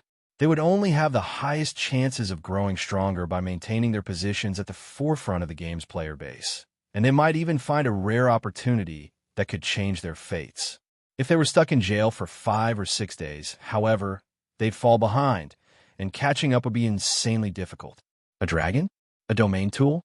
Those were insignificant compared to the fortress prison. Auerbeck might be able to annihilate the Hell Legion with the help of a domain tool, but the Legion's members would recover to their peak in 3 or 4 days. They might even become stronger than they had been. Spending a handful of days in the prison, on the other hand, would cripple the Legion. Catching up would take at least 1 to 2 months. The fortress prison alone was more than enough to deter any power from assaulting the Starlight Fortress. While Hell Rush and his vice commanders secretly plotted to investigate the fortress prison, they arrived at the mansion. The Fortress Lord's mansion was now fully repaired and looked like a castle from a fantasy novel. An ancient, mysterious aura surrounded the castle, and the ambient mana within its vicinity was mesmerizing. There was simply no comparison between the mana here and the mana in the rest of the fortress. For a moment, Hell Rush and the others even had the urge to stay for the rest of their lives. Guild Leader Blackflame, may I know what business you have with us? If you'd like to discuss something, please get to the point. I'm not fond of posturing in word games, Hell Rush told Shi Feng seriously. Hell Rush now had a good understanding of the Starlight Fortress's situation. In his opinion, capturing or causing a ruckus in the fortress was simply impossible for the various superpowers, including Netherworld Empire. He couldn't think of a reason that Shi Feng would specifically invite the Hell Legion to talk. Now that you've seen the Starlight Fortress for yourselves, I'm sure you're quite interested in the fortress. I've asked you here to negotiate an alliance. Although I can't offer a temporary residence, I would like to offer Netherworld Empire's members a 40% discount on all basic expenditures within the Starlight Fortress, Shi Feng explained, chuckling. 40%? Are you serious? The offer instantly tempted Hell Rush. Star Valley was a forbidden land far away from civilization, and travel to the map was incredibly inconvenient. This was precisely the reason that Netherworld Empire wanted the Starlight Fortress's sole temporary residence. If his guild could secure a residence within Star Valley, Netherworld Empire's members could teleport to the Forbidden Land, saving plenty of travel time and coins. Although not having a temporary residence would be inconvenient, a 40% discount on all basic expenditures within this fortress would allow Netherworld Empire to save a ton on development costs. Basic expenditures weren't limited to facilities such as hotels. Entrance fees would be included as well, which players had to pay every time they wanted to enter the fortress. The discount wouldn't be a major issue if Netherworld Empire only wished to send a few hundred players, but if the guild sent thousands, a 40% discount could save them an astronomical amount of money. Of course. Shi Feng nodded. What do you need us to do? Hell Rush asked. Read latest chapters at Wuxia World. EU with the Fortress Prison. The Starlight Fortress's operations would be unshakable. Logically, Zero Wing and Divine Tribe shouldn't need Netherworld Empire's help to safeguard the fortress. I wish to borrow the entire Hell Legion for a mission, Shi Feng declared. Borrow the Hell Legion? Hell Rush stared at the swordsman in confusion. What do you want us to do? Zero Wing had already allied with Divine Tribe, which was a super first-rate guild and even stronger than some super guilds. It was no exaggeration to claim that Divine Tribe could deal with most matters in the West with relative ease. Zero Wing shouldn't need the Hell Legion's strength for anything. It's nothing major. I only wish to enter Star Valley's God Mode regional dungeon to retrieve an item, Shi Feng stated calmly. Chapter 2479, Starlight's shocking transformation. Everyone was stunned when they heard Shi Feng's goal. None of them had ever thought he'd be crazy enough to enter Star Valley's God Mode regional dungeon. Not only was God Mode the highest difficulty for a regional dungeon in God's domain, but the dungeon in Star Valley was also a level 100+ regional dungeon. Although the dungeon had abundant resources to offer, it had dangers far beyond what current players faced in the outside world. A few superpowers had sent Tier 3 teams into the dungeon not long ago, but in the end, they had been forced to retreat after less than 30 minutes inside and lost half their members. After those losses, the various superpowers temporarily gave up on the dungeon. The dungeon wasn't only dangerous because of the extremely powerful monsters within, but because of its harsh environment. Once in the regional dungeon, players would face a much higher gravitational force. Even Tier 3 players struggled to move under such pressure. To make matters worse, the monsters that called the dungeon home had high combat standards. Guild Leader Blackflame, I wish I could agree to your offer, but the Star Tomb is no place for current players. Our basic attributes may remain the same inside, but that place significantly limits our mobility. Just fighting the level 105 Great Lords in the dungeon is a massive challenge, not to mention the level 105 Grand Lords, Hell Rush explained after taking a deep breath. Although Shi Feng's offer was wildly tempting, the idea of entering the Star Tomb was a joke. While inside the Star Tomb, Tier 3 players' mobility would be reduced to Tier 1 standards, and to make matters worse, the increased gravity didn't affect the dungeon's monsters. And that wasn't all. Most importantly, players' stamina consumption would skyrocket during combat in such a high-gravity environment. If players ventured too far into the Star Tomb, they could lose their lives due to stamina depletion. Moreover, players couldn't teleport out of the regional dungeon, even with Netherworld Empire's mana barrier. If they weren't very careful, they could easily team wipe. I understand your concerns, Commander Rush, but if we succeed, I'm willing to reserve 8 of the mana training rooms in the Fortress Lord's Mansion for Netherworld Empire. Of course, we'll calculate the fees separately, Shi Feng informed his guest with a chuckle. I'm sure you've sensed how dense the mana is in the mansion, but the mana training rooms have even denser mana. Aside from securing various rare materials, there was another reason that Shi Feng had traveled to the Western continent. He wanted the Star of Light. Without the Star of Light, he had no chance of revitalizing the Tree of Life's withered main branch. The Star of Light was a legendary material that was only available on the Western continent. To be precise, it could only be found within the Star Tomb. Based on the information he had from the past, 3 of the Star Tomb's Stars of Light had dropped while players had explored the regional dungeon for the first time. With the Star Tomb untouched, this was the perfect opportunity to secure one for himself. If he missed this opportunity, his chances of obtaining the legendary material would be miserably low by the time he organized another expedition to the west. To enter the regional dungeon, players had to have reached Tier 3 at the very least. Players couldn't enter until then. Moreover, a 100-man team wouldn't be nearly enough to explore the dungeon. Shi Feng would need at least 500 players to pull off his plan. Unfortunately, organizing a team of 500 Tier 3 players would be incredibly difficult at this stage of the game. Thus far, only the 5 great super guilds could manage it. Hence, Shi Feng had asked Phythalia to invite Hell Rush to negotiate a deal. The mana training room? Hell Rush's eyes glowed when Shi Feng offered the additional benefit. When he had entered the Fortress Lord's Mansion, he had sensed the extraordinary mana within. It was by far the most mana-dense location he had ever visited. If Netherworld Empire's experts could train in the mansion, their efficiency would skyrocket. Yet, Shi Feng had just told him that the mana training rooms had even denser mana. If such an astounding training environment truly existed, they could develop their mana control and unlock their mana bodies with unprecedented speed. Please, Take your time to consider the offer carefully, Commander Rush. If we encounter a situation within the Star Tomb that we cannot overcome, you may retreat, and the benefits I offer will remain yours, Shi Feng clarified. Your offer will still stand? Hell Rush could not ignore the temptation. Then I agree.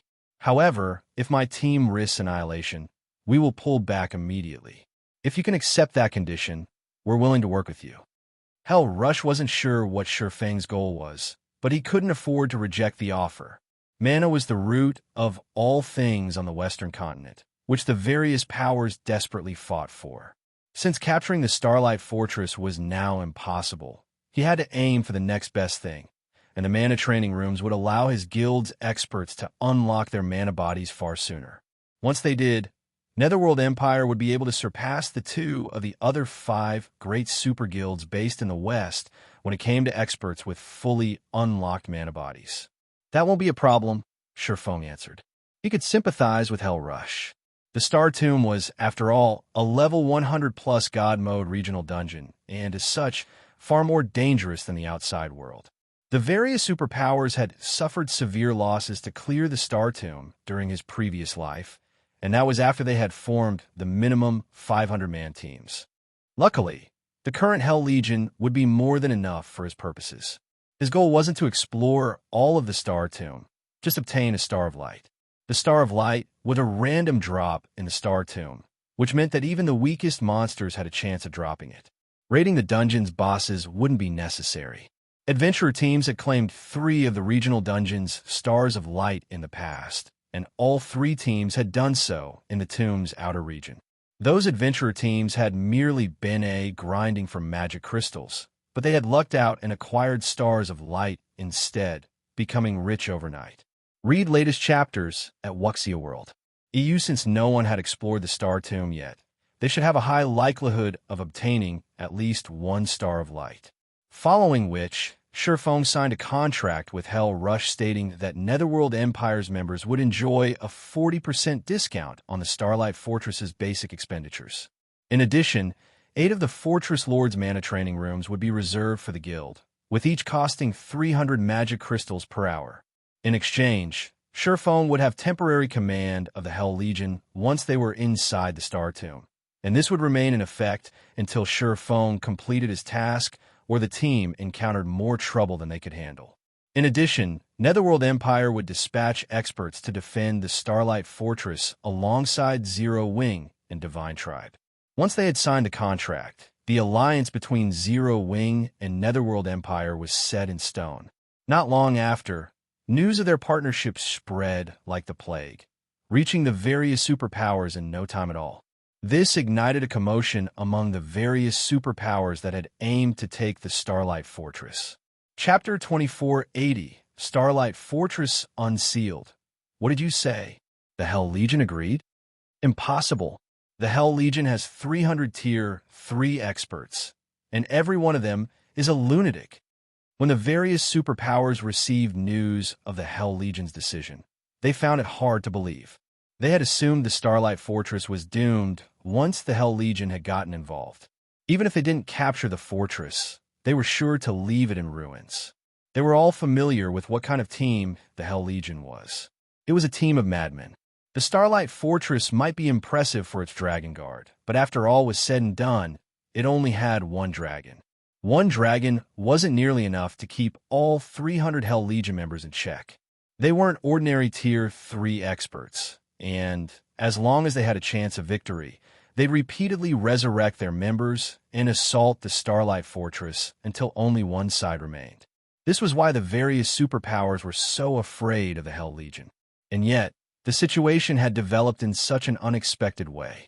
The Hell Legion hadn't even started a decent battle, much less taken the fortress.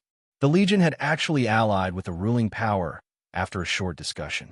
Moreover, the Hell Legion had agreed to a partnership that didn't include shares of the fortress. The various superpowers' upper echelons even wondered if the reports were about the Hell Legion they knew so well. While the news spread, the various superpowers, who had been preparing to assault the Starlight Fortress, hesitated. They had only dared to target the Starlight Fortress because Netherworld Empire had expressed interest in capturing it. But now that the Super Guild had joined the fortress's ruling power, the situation had become disastrous for the various superpowers. These superpowers weren't afraid of Divine Tribe. The guild only had a few more Tier 3 experts than the rest of them. If they joined forces, however, they could easily outnumber Divine Tribe. And since the Starlight Fortress only provided players partial authority, capturing it would be child's play. But now that Netherworld Empire had allied with Divine Tribe, causing a scene in the fortress would be difficult and dangerous. Aside from the Legion members' individual strength, the Hell Legion had enough Tier 3 players that it could rival the total number in several superpowers, including the Dragon.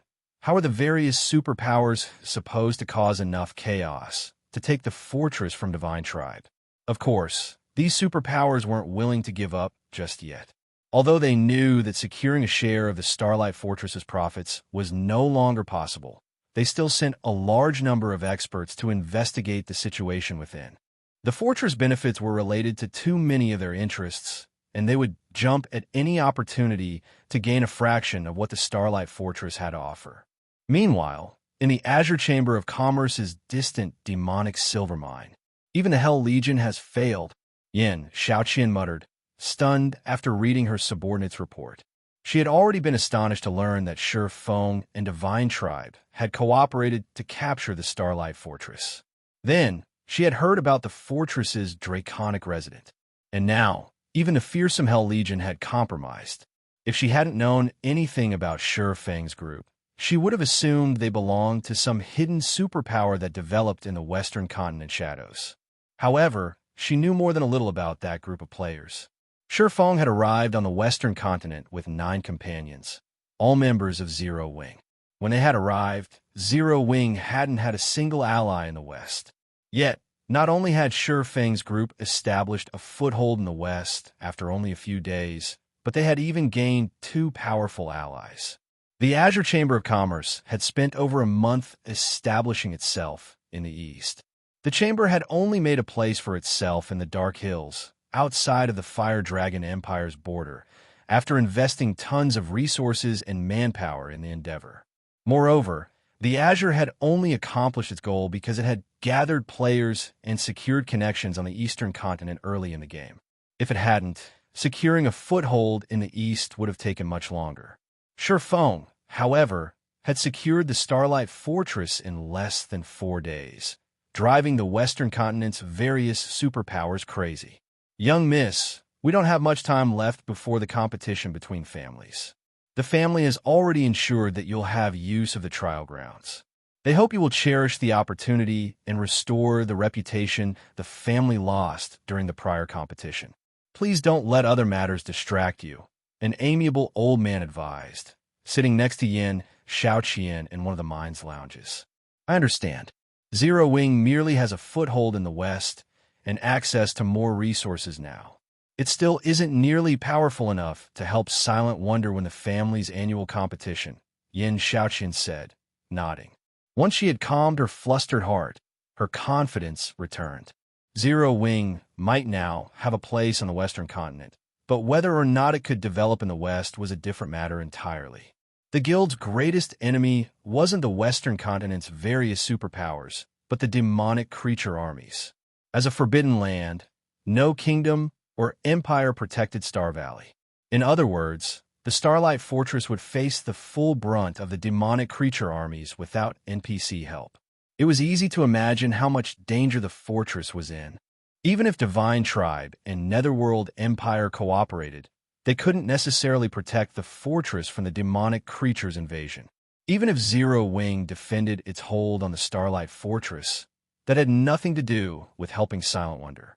The Guild's foundation in the West was newborn, and the Western Continent's training grounds were superior to those in the East.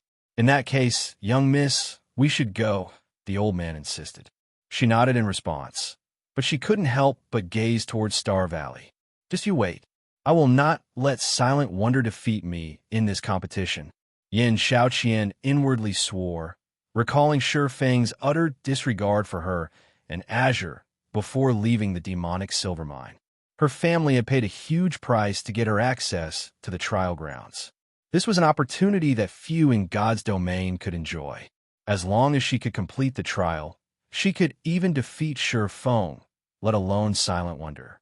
While Xianxia left the demonic silver mine atop her flying mount, Shi Feng led the Hell Legion to Star Valley's inner region. Even Tier 3 players could lose their lives in the Star Valley's outer region, to say nothing of the level 100+ Forbidden Lands inner area. The lowest level monsters in the inner region were level 110, and they generally moved in groups with Grand Lord leaders. Each of these groups consisted of over 1,000 monsters, with some of the larger groups having 2,000 or 3,000. They were practically roaming armies. If a 100-man Tier 3 team encountered these monsters, the slightest mistake could lead to a team wipe. Fortunately, the Hell Legion's members were extraordinarily strong, and there were 300 of them. They could venture through the inner region in relative safety, although their progress was incredibly slow. After more than 10 hours of travel, Shi Feng and his team reached the inner region's boundary. They could see a gigantic mountain not far from their position on the inner region's border. The mountain's aura felt boundless, and those who approached could feel their bodies grow heavier. The closer one got to the base of the mountain, the stronger the sensation became.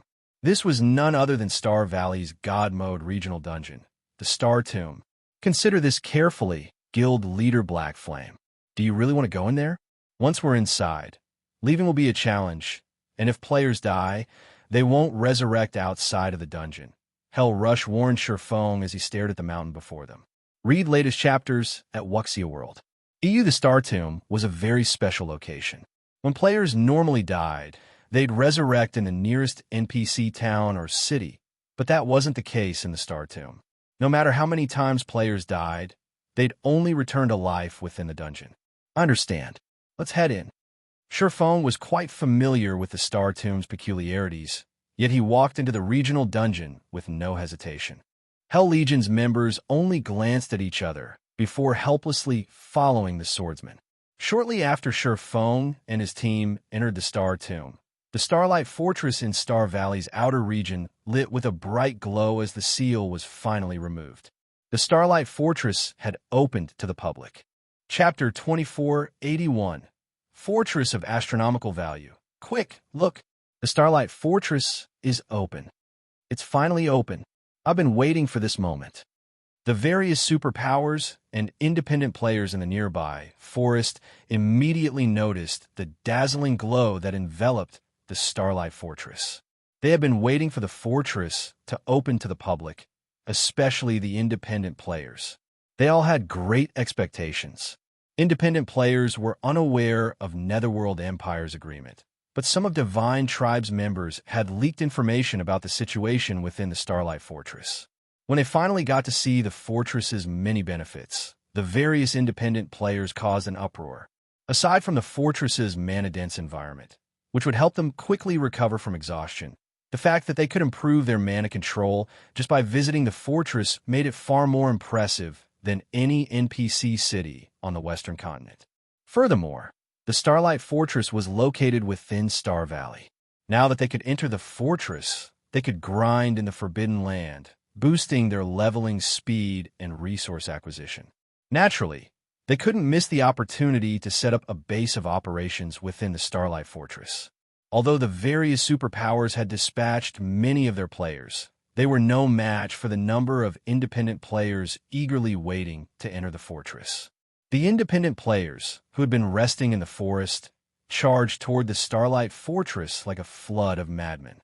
Despite their imposing might, not even the various superpowers experts reached the fortress before the tide of independent players.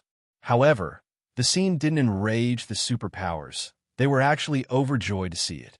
I hadn't expected to find so many Tier 3 experts in the area. I doubt Netherworld Empire and Divine Tribe expected so many players, either. This is going to be interesting.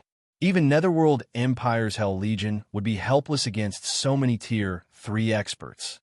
When the various superpowers' upper echelons saw the independent players swarm toward the Starlight Fortress, excitement flashed in their eyes. They had begun to believe that they had no hope of causing chaos within the fortress. After all, Netherworld Empire's Hell Legion was not just for decoration.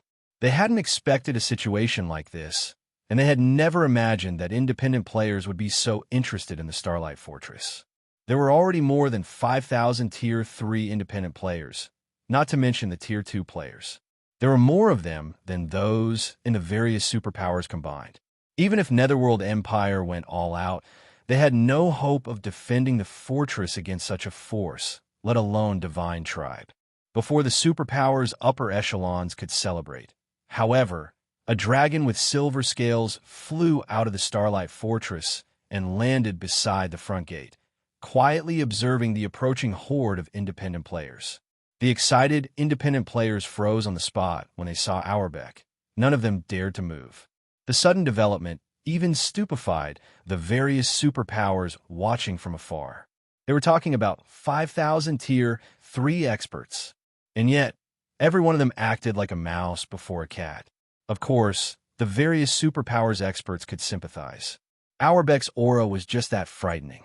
Even from far away, they felt as if the weight of a mountain had rested on their shoulders. Needless to say, the independent players, who were much closer to the Silver Divine Dragon, felt an even stronger pressure. Is that really just a Tier 4 dragon? The various superpowers experts were at a loss for words as they stared at Auerbeck. They had realized that Auerbeck was exceptionally strong after the Hell Legion had fled from it, but seeing the Divine Dragon in person, they understood how mistaken they had been. This was not a matter of strength. No one should be so foolish as to provoke Auerbeck.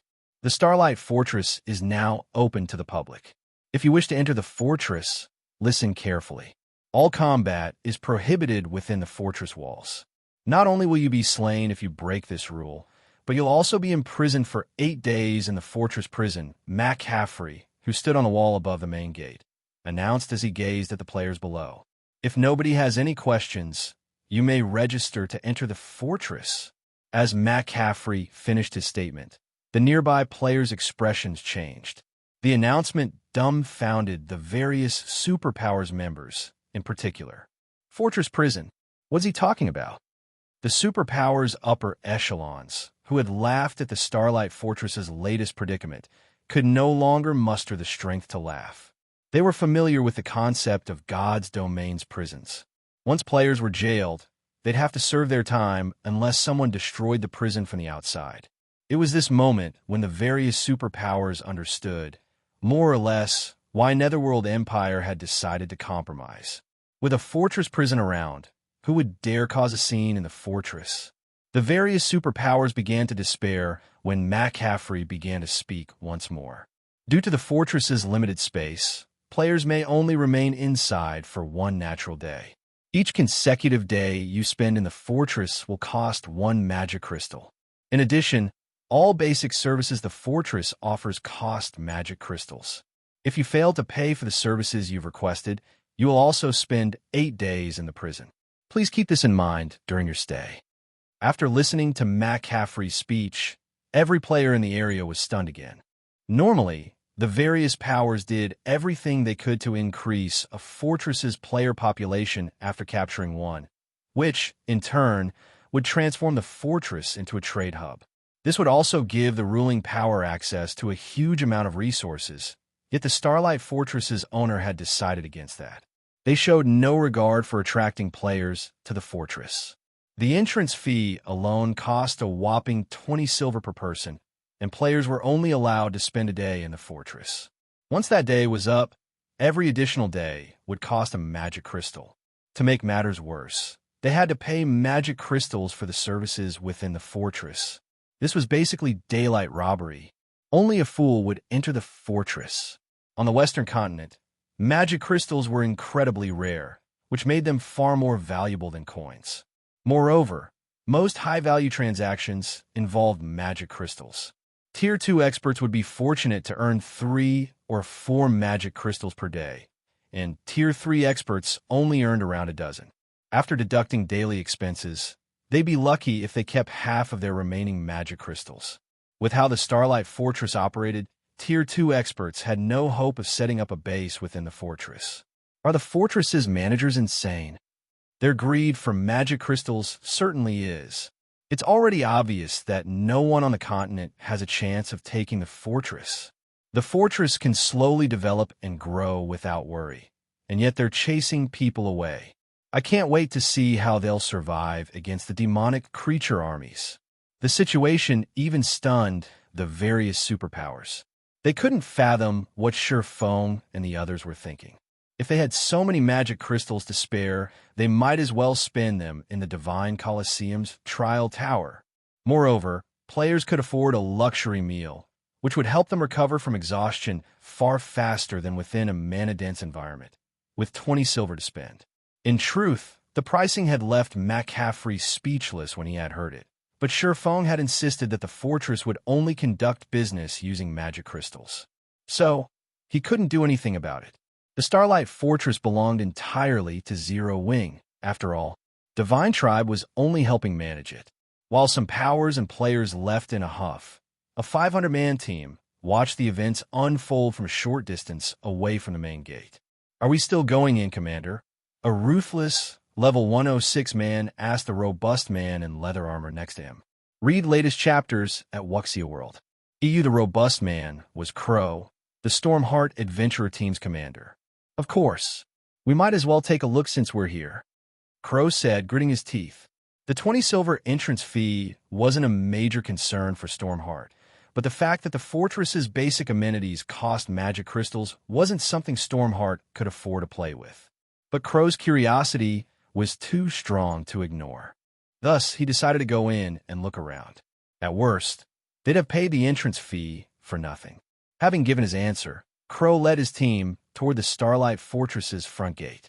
Chapter 2482, Mana Changes. Once Stormheart's members paid the exorbitant entrance fee, they carefully walked through the front gate under Auerbach's watchful eye. What? Some players are actually willing to pay such a fraudulent fee? Maybe they've decided to do some sightseeing since they've already gone to the effort of reaching the fortress. The players that had been preparing to leave the area watched Crow and his team with contempt as they entered the Starlight Fortress. A 20 silver entrance fee was unheard of on the Western continent.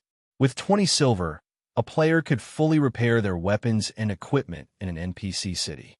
Some Tier 2 players only made that much after a full day of grinding. Yet, Stormheart's members were investing so much money just to sightsee or experience the fortress's mana-dense environment. Moreover, they could only spend one day in the fortress. They were foolish to waste their money like that. After spending a moment to ridicule Stormheart, the surrounding players packed up and left. It wasn't long before 90% of the players around the Starlight Fortress left the area. Now, less than 10,000 players remained in line at the front gate. They've already secured their hold on the Starlight Fortress, yet they're chasing away customers. We won't have to lift a finger to ensure the fortress's demise. They want to charge magic crystals for all basic expenditures made inside the fortress? They certainly know how to dream. How foolish. Do they really think they can squeeze players for all they've got just because the Starlight Fortress is the only open fortress in Star Valley? The various superpowers' upper echelons couldn't help but laugh when they saw how few players were willing to enter the Starlight Fortress. They had been afraid that the fortress would make some bold move to widen the gap between them, but it seemed their concerns had been meaningless. 20 silver to enter a fortress was a high price to pay, but many expert players could tolerate the cost. With the resources available in Star Valley and the Starlight Fortress's benefits, they could easily earn back the coins and more. However, the Starlight Fortress had crossed the line by charging magic crystals for its basic services. On the Western continent, magic crystals were players' foundation. Without magic crystals for their combat runes, players' combat power would decrease significantly. Unfortunately, as luck would have it, magic crystals were painfully rare in the West. Obtaining a single magic crystal was a challenge. If it weren't so difficult, the continent's various powers wouldn't fight so desperately over or veins that had a chance of producing magic crystals. Although players could obtain magic crystals by grinding in Star Valley, it wasn't easy. Star Valley was still a level 100 plus forbidden land, and far more dangerous than other maps where magic crystals dropped. If a player decided to focus their development around the fortress, they'd only be cheap labor for the ruling power. Only a fool would accept that burden. Following which, the various superpowers' upper echelons commanded their teams to turn around and leave.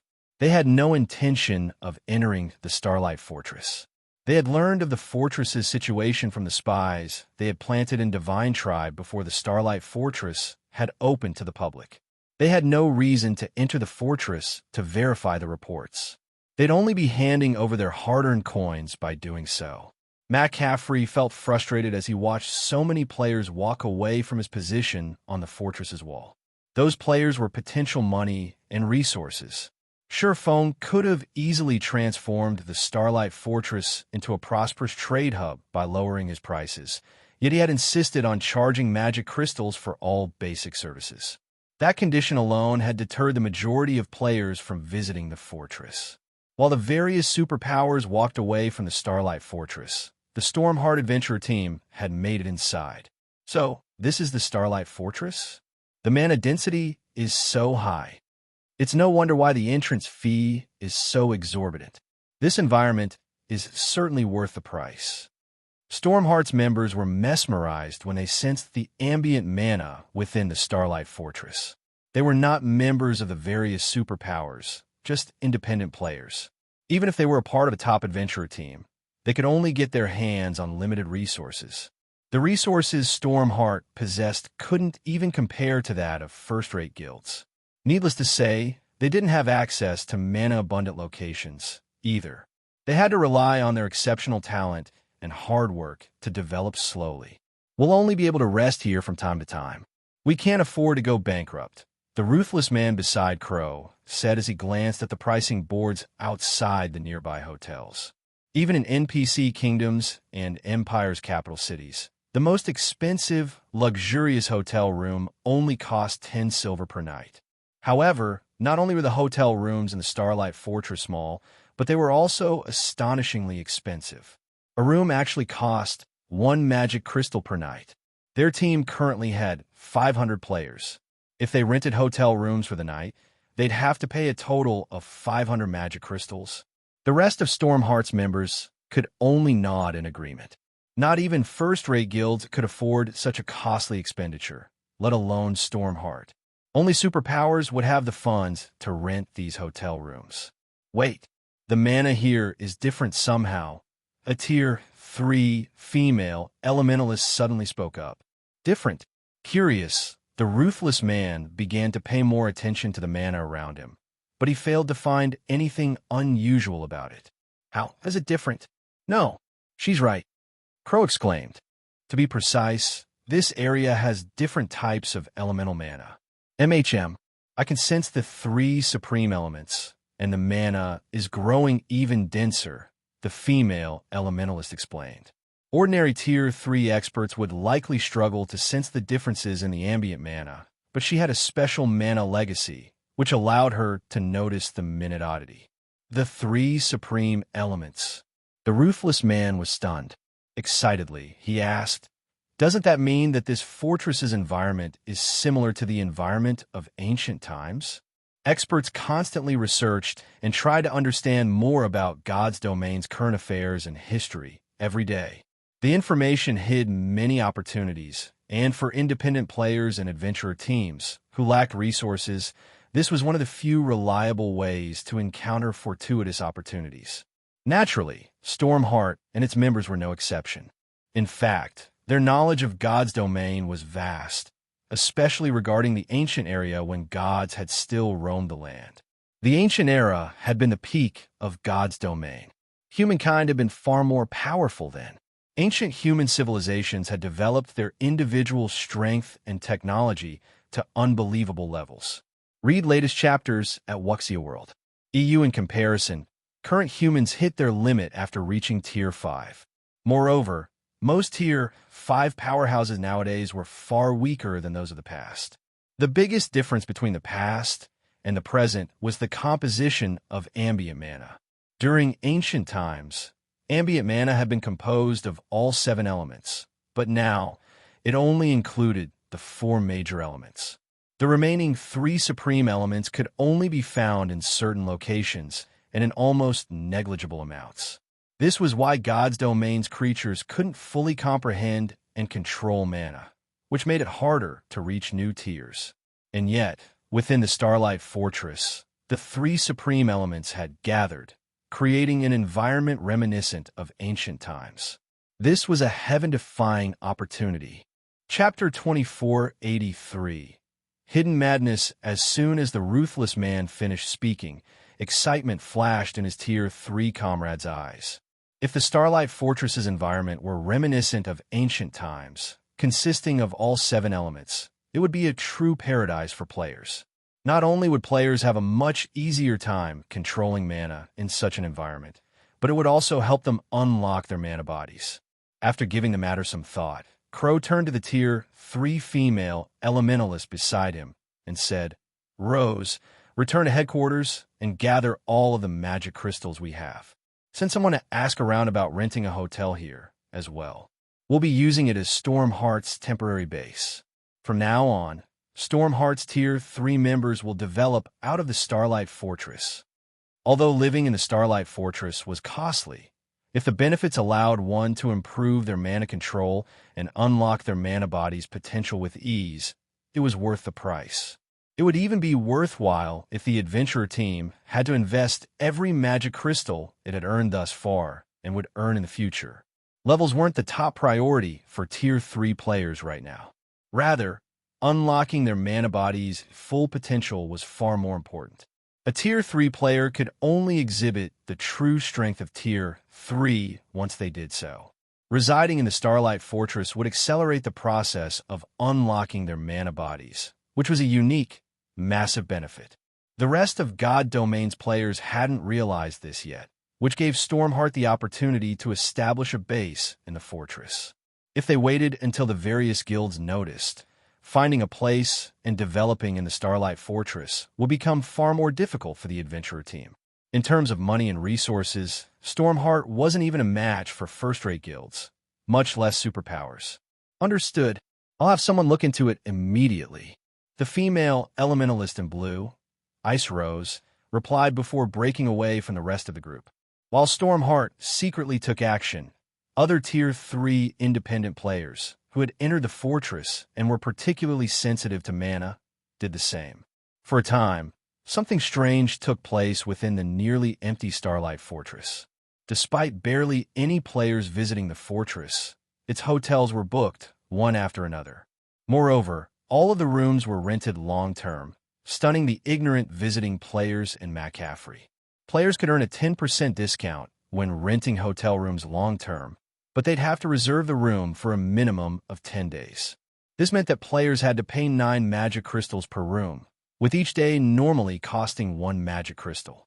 Including the fact that all of the fortress's basic amenities cost magic crystals, the cost was even extravagant to Tier 3 experts. Regardless, nearly 100 players had rented rooms in the Starlight Fortress long-term. Some players had even rented out an entire hotel. As a result, the fortress had earned nearly 5,000 magic crystals in less than an hour after its grand opening, and the crystals continued to roll in. Meanwhile, inside the Star Tomb, Shi Feng and his team ventured farther into the Star Tomb, and the Hell Legion faced one bitter battle after another. Even Tier 3 experts struggled to move within the regional dungeon, their mobility reduced to that of Tier 1 players. Fortunately, their basic attributes hadn't been affected. The reduced mobility had, however, considerably limited everyone's individual combat power. In the outside world, every member of the Hell Legion could solo a level 105 Great Lord, but in the Star Tomb, they could barely defeat a level 105 High Lord.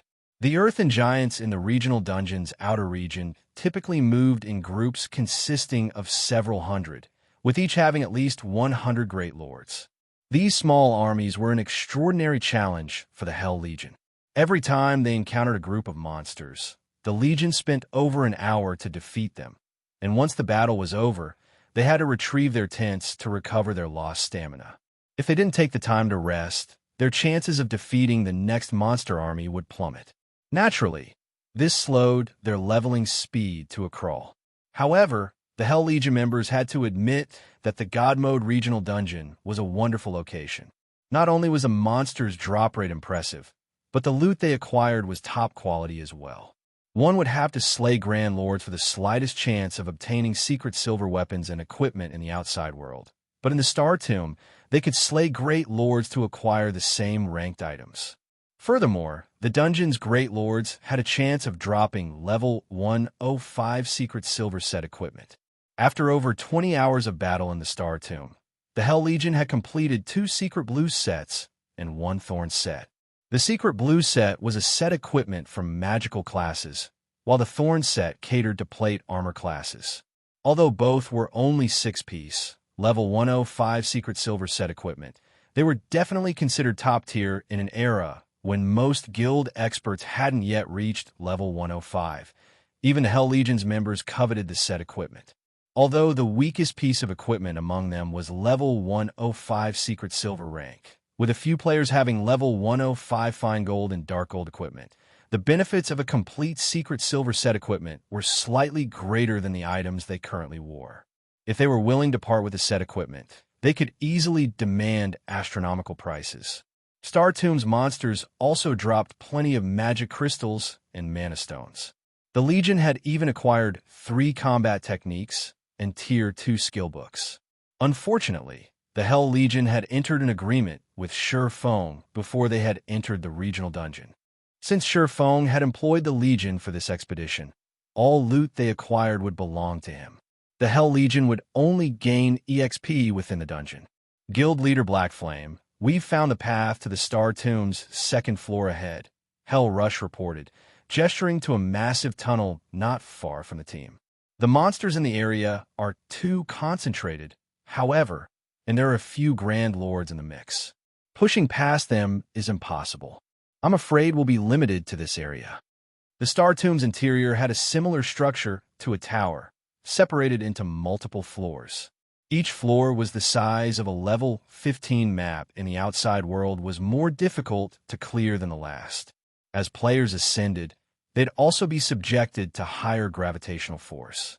None of the various superpowers had made it past the central area of the Star Tomb's first floor, near the passage to the second. Reaching the second floor proved almost impossible for current players. To make matters worse, players couldn't use summoning tools or war weapons in the Star Tomb. They couldn't even activate their berserk skills. Combined with the intense gravitational force, the Hell Legion was limited to taking on a few dozen Great Lords and a Grand Lord at a time. If the Legion tried to take on 3 or 4 Grand Lords at once, they'd be eliminated. They wouldn't even have the chance to flee. With their suppressed movement speed, they were considerably slower than the Earthen giants. Their only option for survival was to slay the monsters. "That won't do. Our goal is on the Star Tomb's second floor," Shi Feng said, shaking his head. The Star Tomb had a total of 11 floors, and the first couldn't even be considered the outer region's outer area.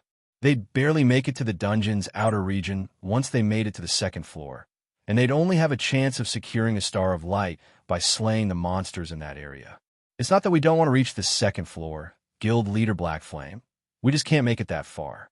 If we start a fight near the tunnel, we'll attract all of the Earthen giants in the area. Not only will we have to face nearly 1,000 Earthen giants, but there are also 5 Grand Lords. We're no match for them with our current combat power," Hell Rush explained. The various superpowers had tried to reach the second floor as well, but even after trying various methods, none had succeeded.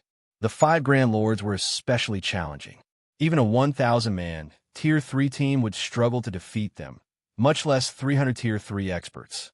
"Rest assured, Commander Rush, I can't make any promises regarding the rest of the Earthen giants, but you can leave the Grand Lords to us," Shi Feng said, chuckling as he gave the 8-meter-tall Earthen giants an anticipatory look.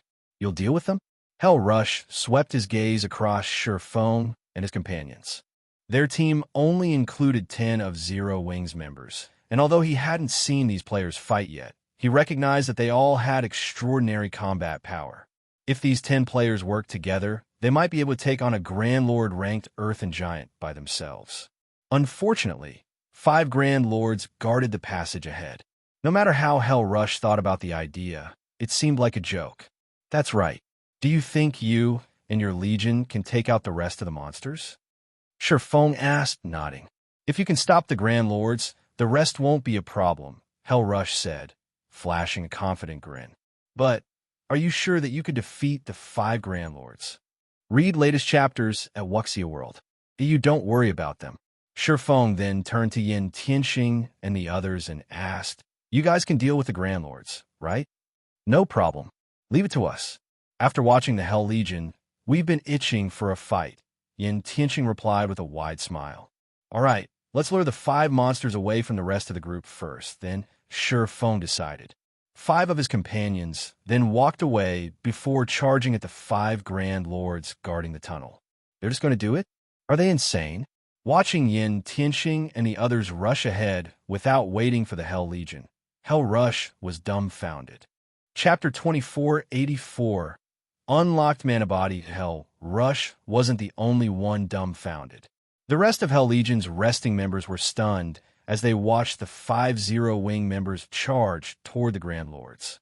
There were nearly 1,000 Earthen giants near the passage, and the weakest was a level 109 High Lord. There were over 100 Great Lords as well, and if they surrounded a 100-man Tier 3 team, the players would be done for. The Earthen giants weren't affected by the Star Tomb's gravitational force, and thus, both their movement and attack speeds were higher than Tier 3 players. As a result, players had to rely on their basic attributes to block the Earthen giants' attacks, and their techniques to minimize the damage. The Hell Legion could only take on 3 or 4 Earthen giants at one time. Even if they had superior combat standards, they wouldn't be able to face a larger group and emerge from the battle unscathed. Yet, Yin Tianxing and his 4 comrades charged towards so many of these monsters with no hesitation. Just as Hell Rush came to his senses and turned to tell Shi Feng to stop his players, what he saw next left him flabbergasted. Yin Tianxing, Fire Dance, Aqua Rose, Violet Cloud, and Iluafe were simply too fast. Despite the Star Tomb's painful gravitational force, those 5 players closed the distance of several hundred yards in 5 seconds, reaching the monsters guarding the tunnel. Impossible! How are they so fast? Did they find a bug? All of the Hell Legion's members were surprised and confused by Yin Tianxing and his party's movement speed. Even with superior basic attributes, attaining such speed in this environment should be impossible. The increased gravitational force had a massive impact on players' speed. Even if a Tier 2 player had double or triple their basic attributes, the Star Tomb's gravitational force wasn't something that could simply be overcome. The Hell Legion's members even suspected that reaching Tier 4 would only boost their speed to the Tier 2 standard. And yet, Yin Tianxing's group moved as easily as they did outside of the regional dungeon. It was unbelievable. Wait, why is the mana around them so dense? Hell Rush watched Yin Tianxing's group carefully for a moment, and a thought popped in his mind. Could they have already unlocked their mana bodies? Even as he wondered if it were possible, he found the idea laughable. Most of the various superpowers experts hadn't even begun to unlock their mana bodies, much less to their full potential. The Hell Legion member who had progressed the furthest had only unlocked 20% of their mana body. They still had a long road ahead to reach 100%. They'd likely need 1 or 2, perhaps even 4 or 5, months to accomplish the task. One couldn't simply unlock their mana body's full potential overnight. Players would have to continuously try to understand and control their mana bodies, starting the process from the very beginning. Hence, it was a long and arduous process. However, the mana surrounding Yin Tianxing's group was so strong that it puzzled Hell Rush. Thus far, Yin Tianxing and the others hadn't participated in any of their battles, so Hell Rush hadn't noticed anything different about the mana around them. He had assumed that they used some special weapon or equipment piece that made the mana around them so dense. Now that these players were on the move, however, the mana around them grew denser, and it wasn't a result of attracting ambient mana. Rather, this mana felt as if it originated from the players. Before Hell Rush could shake the thought, however, Yin Tianxing and his companions reached their targets. Earthen Chieftain, Elemental Creature, Grand Lord, Level 112 HP 330, 000, 000/330, 000, an Earthen Chieftain, was already an incredibly tough monster in the outside world. Elemental creatures had high magic resistance, after all, and the Earthen Chieftain's body was composed of solid stone, which gave it a defense that could rival inferior dragons. There's also the fact that the Earthen Chieftain's HPs were so high. A 100-man team with 30 Tier 3 players would struggle to raid an Earthen Chieftain in the outside world at this stage of the game, and every team of that caliber was considered first-rate in God's domain. Ordinary powers didn't even have enough experts to form such a team. The instant Fire Dance reached her Earthen Chieftain, the Grand Lord, which had long since detected the assassin, raised its fist and slammed it down on her. The Earthen Chieftain was 8 meters tall, and its fists were as massive as boulders. Watching its fist descend toward Fire Dance was like watching a small mountain fall on her. There was no way she could dodge the attack. She'd have to block it. Finally, I can test my mana body's strength properly. A hint of excitement flashed in Fire Dance's eyes as the Grand Lord's fist fell. She immediately unsheathed 1,000 transformations, countering the Earthen Chieftain's attack with a normal strike. When she had emerged from the Legacy Gate, she had only been a small step away from unlocking her mana body's full potential, and after using the Legacy Room, she had resolved that issue. She had spent some time experimenting with her mana body, finally unlocking its potential to 100% a day ago. However, she had been busy with the Starlight Fortress's matters and hadn't had time to test out her mana body. Now that she had the perfect opportunity to sow, she wouldn't waste it by relying on her more powerful skills. Is she insane? She's only an assassin, yet she's trying to tough it out? The Hell Legion's members thought Fire Dance was overestimating her strength when she hadn't used a skill to dodge the Grand Lord's attack. With her speed, evading the blow shouldn't be hard. She was a Void Realm expert, after all. She should have recognized the Earthen Chieftain's attack trajectory immediately. And yet, the assassin was trying to counter the Earthen Chieftain's blow. She had to be suicidal. Boom! The sound of an explosion echoed throughout the area, and the ground trembled. The impact shockwave threw dust into the air. Once the dust settled, the scene before the Hell Legion's members stunned them. She blocked it. An assassin, a class known for its speed, had successfully blocked the Earthen Chieftain's attack. Crap, she actually blocked it? Is she really an assassin? The Hell Legion members felt their world view crumble when Fire Dance had emerged from the exchange without injury. Not even Thunderbeast, who had the highest strength of any Hell Legion member, would be a match for a monster like the Earthen Chieftain. He'd have to rely on the Legion's healers to tank the Grand Lord.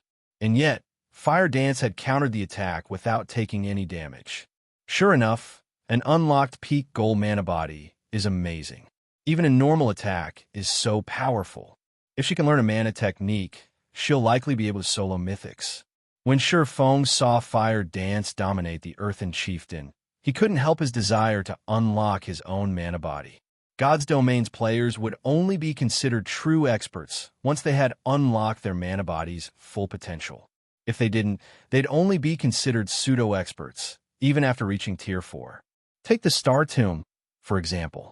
If players entered the dungeon without fully unlocking their mana bodies, they'd struggle against the regional dungeon suppression. Hence, the first thing all experts needed to do upon reaching Tier 3 was unlock their mana bodies. Levels and tiers had to be set aside. Until they succeeded, they wouldn't even qualify to explore God's domain. Read latest chapters at Wuxia World. While Shi Feng admired Fire Dance's display, the assassin used shadow steps to appear behind the Earthen Chieftain. It's my turn. Fire Dance raised 1,000 transformations, aiming for the back of the Grand Lord's head. Absolute strike. Darkness immediately surrounded Fire Dance. Minus 424,538. A damage of over minus 400,000 appeared above the Earthen Chieftain's head, and silence fell over the Hell Legion. Chapter 2485, Inhuman Battle. Over 400,000 damage. Is she even human? Every member of the Hell Legion wondered if they were hallucinating when they saw the bright red numbers above the Earthen Chieftain's head. For a moment, they even wondered if Fire Dance was an NPC disguised as a player. Even they, experts who stood at the pinnacle of God's domain, could barely cause over minus 70,000 damage to the Earthen giants with Tier 3 skills and spells. Hell Rush, one of the Legion's strongest players, could only deal around minus 150,000. These monsters' ridiculously high defense and magic resistance could practically rival archaic species of the same rank. And yet, they had just watched a Tier 3 assassin deal over minus 400,000 damage to the Grand Lord ranked Earthen Chieftain, and she had only used a Tier 2 skill. Even at Tier 3, assassins didn't have many options for raising their attack's power. Most of their skills focused on speed, increasing their total DPS. But Fire Dance had obliterated what they had known about the class. How could she even be considered an assassin with that kind of raw power? She was even more of a berserker than actual berserkers. Before the Hell Legion members could recover from their shock, Yin Tianxing and the other 3-0 Wing experts started their battles with their own Earthen Chieftains. Yin Tianxing effortlessly evaded his Grand Lord's straightforward attack, circling to the Grand Lord's back. He then brandished his daggers and sent several beautiful, silver arcs slicing into the Earthen Chieftain's back. Minus 134,324. Minus 274,543. Minus 133,645. A series of damages appeared above the Earthen Chieftain's head, and although each of his hits didn't deal as much damage as Fire Dance's, the total amount was frightening. Meanwhile, Aqua Rose, Violet Cloud, and Ilua Fei, all magical class players, caused an even greater commotion. As soon as Aqua Rose finished her spell's incantation, a towering tidal wave manifested before her, devouring the Earthen Chieftain and several dozen Earthen giants nearby. In one move, Aqua Rose heavily injured the Earthen giants and Earthen Chieftain, which boasted high magic resistance. She also dealt over 1 million damage to each of them. Meanwhile, Iluafe summoned 5 flaming meteors, casting them down on her Earthen Chieftain. 1, 2, 3 meteors. As each meteor struck the ground, the dungeon's first floor trembled violently. By the time all 5 had landed, they had created a crater that was over 100 meters wide and 10 meters deep around the Grand Lord. Of the 3 Earthen Chieftains that faced these magical class players, however, Violet Cloud's target was in the worst state. 300 shadow blades danced around the Grand Lord, each with enough force to make the monster stumble. When all 300 attacked as one, the outcome could only be described as a tragedy. How does Zero Wing have so many monstrous players? At this point, every member of the Hell Legion believed that Yin Tianxing's party could slay the 5 Earthen Chieftains, let alone keep them distracted. They only might need some time to defeat the monsters. Even so, their combat power was astonishing. The 5-0 Wing experts single-handedly suppressed the Star Tomb's Grand Lords, and not one of them was an MT. Guild Leader Blackflame. Have they fully unlocked their mana bodies? Hell Rush could not help but ask as he watched Fire Dance and the others fight. He couldn't think of any other reason that would allow those 5 players to display such incredible speed and power. Not even the various Super Guilds experts had unlocked their mana bodies' full potential. All of them were still exploring. It hadn't been long since these experts had reached Tier 3. After all, they have. All 5 have reached 100% of their mana body's potential. Shi Feng confirmed with a nod. He had no intention of hiding the fact, nor could he. He couldn't explain away the strength Yin Tianxing and the other 4 displayed as higher basic attributes. Even if they had double or triple their basic attributes, they wouldn't exhibit such impressive combat power. Players could only accomplish this feat by unlocking their mana body's full potential. It was a pity that Shadow Sword, Cola, Turtle Dove, and Alluring Summer hadn't progressed this far yet. Even Alluring Summer had only unlocked 98% of her potential. If she had been able to bridge that final gap, their team would have had a much easier time exploring the Star Tomb. All 5 of them have fully unlocked their mana bodies. Hell Rush and the vice commanders around him gasped when they heard Shi Feng's answer. They had suspected this might be the case, but they couldn't help their astonishment when Shi Feng had confirmed it. Even the strongest player in Netherworld Empire had only unlocked 20% of their mana body's potential. They'd still need another month or two to reach 100%. They would still need at least 1 or 2 months to reach 100% potential. Yet, Zero Wing, a guild that had started from nothing in God's domain and wasn't supported by any major corporation, had nurtured 5 experts with fully unlocked mana bodies. It was unbelievable. Would you be willing to offer some guidance regarding mana bodies, Guild Leader Black Flame? If you are, I can represent my guild in offering to garrison 50,000 experts in the Starlight Fortress long-term.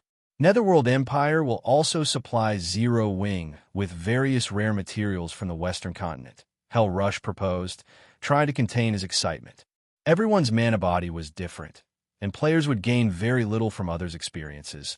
But the fact that Zero Wing had nurtured 5 experts with fully unlocked mana bodies proved that it could help players accomplish the feat. Anyone that said otherwise was either lying or a fool. Players would see huge differences in their accomplishments, depending on how soon they unlocked their mana body's potential. The difference between the combat power Zero Wing's members displayed and that of the Hell Legion made that much obvious. After Hell Rush presented his offer and request, the rest of his comrades grew restless, watching Shi Feng. They all wanted to hear his answer. Before this, they hadn't realized how effective a fully unlocked mana body would be on one's combat power, but after seeing Yin Tianxing and his companion's performance, they were sure of one thing. Tier 3 players that hadn't unlocked their mana bodies were pests in comparison. Many of the Hell Legion's members had just as high combat standards as Fire Dance and the others. But if they had to fight any of those 5 players, they'd refuse. The difference between their overall combat power was like the difference between heaven and earth. They even suspected that Fire Dance and her party could take on 30 Hell Legion members simultaneously. Read latest chapters at Wuxia World. The more Hell Legion's experts thought about it, the more restless they became. Rather than their earlier prideful attitude, they all watched Shi Feng with anticipation and hunger. Weapons and equipment were secondary concerns for experts like them.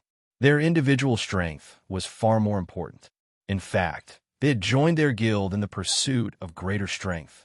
Don't worry about the 50,000 experts. Shi Feng dismissed the offer. He could not help but shake his head and chuckle when he saw everyone's eager looks. Offering guidance for unlocking your mana bodies isn't necessarily impossible, but in exchange, I'd like Netherworld Empire to help me with another matter. In exchange, I will offer some advice. Although I cannot help all of you unlock your mana body's full potential in a short time, I can help you complete the task with a little more speed. Hell Rush had to calm his heart again when Shi Feng had agreed. He responded immediately.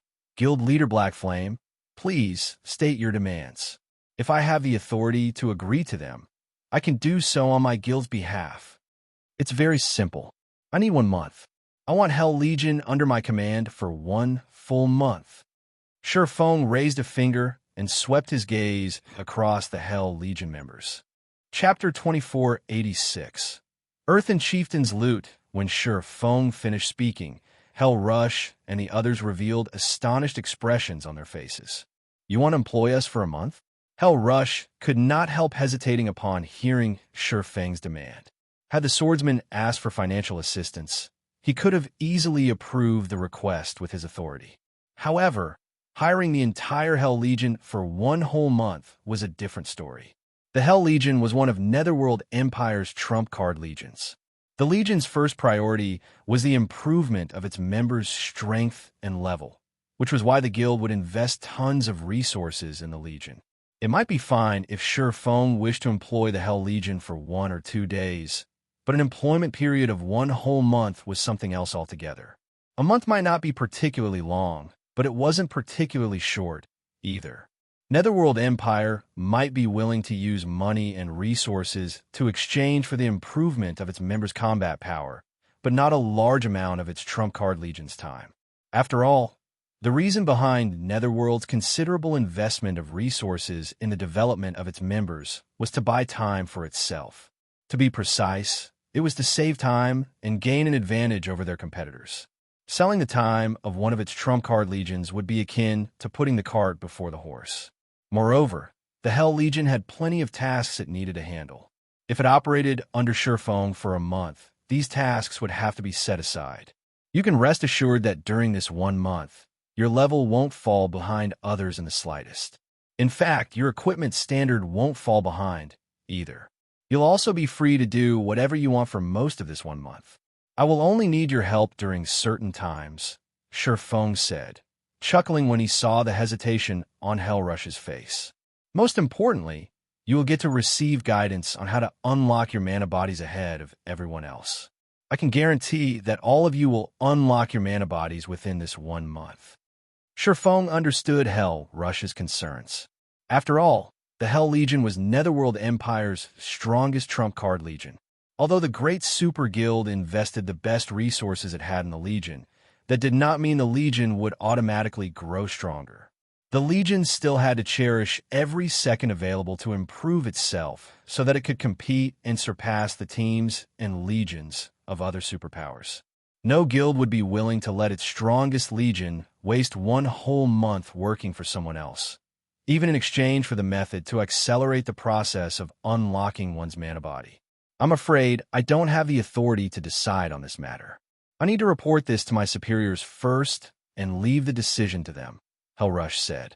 Although Shi Feng's words were tempting, he still shook his head and did not give a definitive answer. The Hell Legion was Netherworld Empire's trump card legion. The resources Netherworld Empire could obtain and invest in the Hell Legion were not something Shi Feng could possibly get his hands on. Moreover, Netherworld Empire might not have any methods to accelerate the unlocking process of a player's mana body now, but that might not be the case a few days later. If the Great Super Guild happened to come across such a method soon after signing a contract with Shi Feng, the Hell Legion would waste 1 month of its time for nothing. With the Hell Legion's capabilities, the opportunities it stood to lose out on from 1 month's idleness were massive. All right, I'm not in a hurry to settle this deal. You can think it over once you return, Shi Feng said, not the slightest bit surprised by Hellrush's reply. After all, this was no longer a decision Hellrush could make as the Hell Legion's commander. Only Netherworld Empire's guild leader and Grand Elders could. Thank you for your understanding, Guild Leader Blackflame. We will give you a reply as soon as possible, Hellrush said, nodding. Inwardly, though, he felt that the likelihood of his higher-ups approving this transaction was minimal. After all, a month was simply too long, especially with the number of Tier 3 players in God's domain rapidly increasing. Meanwhile, Kola, who had overheard the conversation, looked at Shi Feng in confusion. Guild leader, are you really planning to let them enter the Legacy Gate? Kola asked in a quiet tone, a pained expression appearing on his face. Kola had personally experienced the Legacy Gate's benefits. It was undoubtedly the best place to improve one's mana body. However, the number of slots to enter the Legacy Gate each month were limited. Zero Wing barely had enough for itself. He felt that giving the slots to Netherworld Empire would be a huge waste. After all, a Tier 3 expert with a fully unlocked mana body brought plenty of advantages. Moreover, letting the Hell Legion use the Legacy Gate would expose the Starlight Fortress's true value. Although the Hell Legion indeed possessed a lot of Tier 3 experts, Zero Wing wasn't weak either. Zero Wing might not be capable of producing 300 Tier 3 experts in the next 10 or 15 days, but producing up to 200 Tier 3 experts should be no problem. By then, Zero Wing should also have a few more experts that had fully unlocked their mana bodies. I have an important use for the Hell Legion's experts, Shi Feng said, nodding. An important use? Shi Feng's words confused Kola. He simply couldn't understand what Shi Feng would need the Hell Legion for. In terms of combat power, the Hell Legion's experts were far inferior to Fire Dance's group of 5. In fact, the 5 could beat up the entire Hell Legion handily. At best, the Hell Legion would be useful for raiding dungeons. Fire Dance and the others are indeed very strong after unlocking their mana bodies, but there are many things that cannot be solved with just a handful of players, Shi Feng said, chuckling at the look of disdain Kola was giving the Hell Legion. Fire Dance's group of 5 might be capable of suppressing the Hell Legion now. But once the Hell Legion's members fully unlocked their mana bodies as well, Fire Dance's 5 wouldn't even be able to flee for their lives. Moreover, the Hell Legion's Tier 3 experts fully unlocking their mana bodies was only a matter of time. Meanwhile, what Shi Feng needed was the Hell Legion with its members' mana bodies fully unlocked. Although the Silver Divine Dragon was already his companion, that was only temporary. He still had to complete Auerbach's trial within 4 months to make the contract permanent. Auerbach's trial was no trivial matter. He needed to raise his strength as quickly as possible in order to clear it. Meanwhile, of the methods he could think of to boost his strength, the best one was to complete Solomon's sword. However, the locations of the remaining fragments of Solomon's sword were simply too dangerous. The risk of failure was incredibly high if he went to these locations by himself, and even if Fire Dance and the others accompanied him. Hence, he needed the help of the Hell Legion. Moreover, after obtaining the Hell Legion's help, Zero Wing would no longer have to fear the various superpowers on the Eastern continent. It could clash with them head-on and contest for the truly important resource points. Zero Wing would not have to rely on just a handful of guild towns and cities to secure resources, which would, in turn, prevent the superpowers from easily suppressing its resource income. Currently, the main source of weapons and equipment was still monsters. However, this would shift to lifestyle players as players reached ever higher levels. If Zero Wing did not secure the necessary resource points early on, with the guild's current scale of development, the various superpowers would eventually rip it to shreds. By the time Shi Feng and Cola's conversation was over, Fire Dance and the others had lured the 5 Earthen Chieftains away from the main group of monsters. Upon seeing this, Hell Rush immediately led his team into action and started clearing out the weaker Earthen Giants.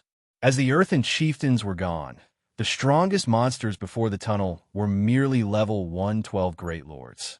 For the Hell Legion members, whose basic attributes rivaled those of Great Lords and even Grand Lords of the same level, these monsters were a piece of cake. The only inconvenience was their reduced mobility, which slowed their clearing speed by a significant margin. However, with Fire Dance and the others occupying the Earthen Chieftains, the Hell Legion did not face much pressure during battle. The Legion systematically defeated the Earthen Giants, chipping away at their numbers. Roughly 2 hours later, all of the Earthen Giants blocking the tunnel had fallen. Only the 5 Earthen Chieftains remained standing. At this moment, however, each of the Earthen Giants had less than 70% of their HPs remaining. The Hell Legion members could not help but gulp audibly at the sight. Although they knew that Fire Dance and the others could solo the Earthen Giants, they still could not believe their eyes when they saw that each of the Earthen Giants had lost so much HP already. All right, quickly get rid of these Earthen Giants, Shi Feng commanded when he noticed the Hell Legion members staring dazedly at Fire Dance's group. Others might not be aware of the condition of Fire Dance's group, but Shi Feng was. Fire Dance and the others might have burned a considerable portion of the Earthen Chieftains' HP already, but they had also expended a significant amount of stamina. With their remaining stamina, finishing off the Earthen Giants all by themselves would be impossible. Ultimately, a group was still necessary to defeat monsters like the Earthen Giants. Otherwise, he wouldn't have bothered hiring the Hell Legion at all. Read latest chapters at Wuxia World. Shi Feng's command promptly snapped everyone from the Hell Legion out of their daze, and they sprang to assist Fire Dance's group with the 5 Earthen Chieftains. Fire Dance's group of 5 tanked the 5 Earthen Chieftains while the Hell Legion members helped deal damage from the sidelines. With the participation of the Hell Legion, the Earthen Giants lost HP rapidly. In the end, all 5 Earthen Giants fell within 30 minutes. The Hell Legion members had a much easier time with the Grand Lord-ranked Earthen Chieftains than with the Great Lord-ranked Earthen Giants. When all 5 Earthen Giants collapsed simultaneously, the players' experience bars started filling up rapidly. The amount of EXP the Earthen Giants awarded was much more bountiful than that of Grand Lords of the same level in the outside world. In just 3 seconds, their experience bars had increased by 15%. Far more EXP than they normally would gain after grinding for half a day. Moreover, After the 5 Earthen Chieftains died, they had dropped several dozen items. The abundance of their loot surpassed even that of mythic monsters in the outside world. For a moment, everyone from the Hell Legion was stupefied by this scene. Chapter 2487, Flaming Steel, set. The Earthen Chieftains' loot is actually so abundant. The number of items they dropped is at least triple that of the Grand Lords in the outside world. The Hell Legion members' eyes glowed when they saw the 5 Earthen Chieftains' loot. There were plenty of level 100-plus Grand Lords in the outside world, including Star Valley. Killing just one would net players a significant profit. If players were lucky, they might even obtain a piece of Dark Gold equipment. At this stage of the game, level 105 Dark Gold equipment was considered one of the best equipment available even to the various superpowers experts. As for level 100-plus epic weapons and equipment, they were things that could be obtained only by killing level 100-plus mythics. An incredibly difficult feat, moreover. The drop rate wasn't 100% either. Usually, all level 100-plus epic items a guild obtained would be allocated to the guild's elders. Even the guild's peak experts would not get any. Hence, for most experts right now, level 105 Dark Gold equipment was the best equipment available. Now, the 5 Earthen Chieftains had dropped loot equivalent to that of 15 Grand Lords in the outside world. This was simply a jackpot. Moreover, the Earthen Chieftains also granted much more EXP, equivalent to that of a mythic monster in the outside world. While the Hell Legion members were quietly discussing this matter among themselves, Aqua Rose and the others quickly collected the Earthen Chieftains' loot. Guild leader, we're quite lucky this time.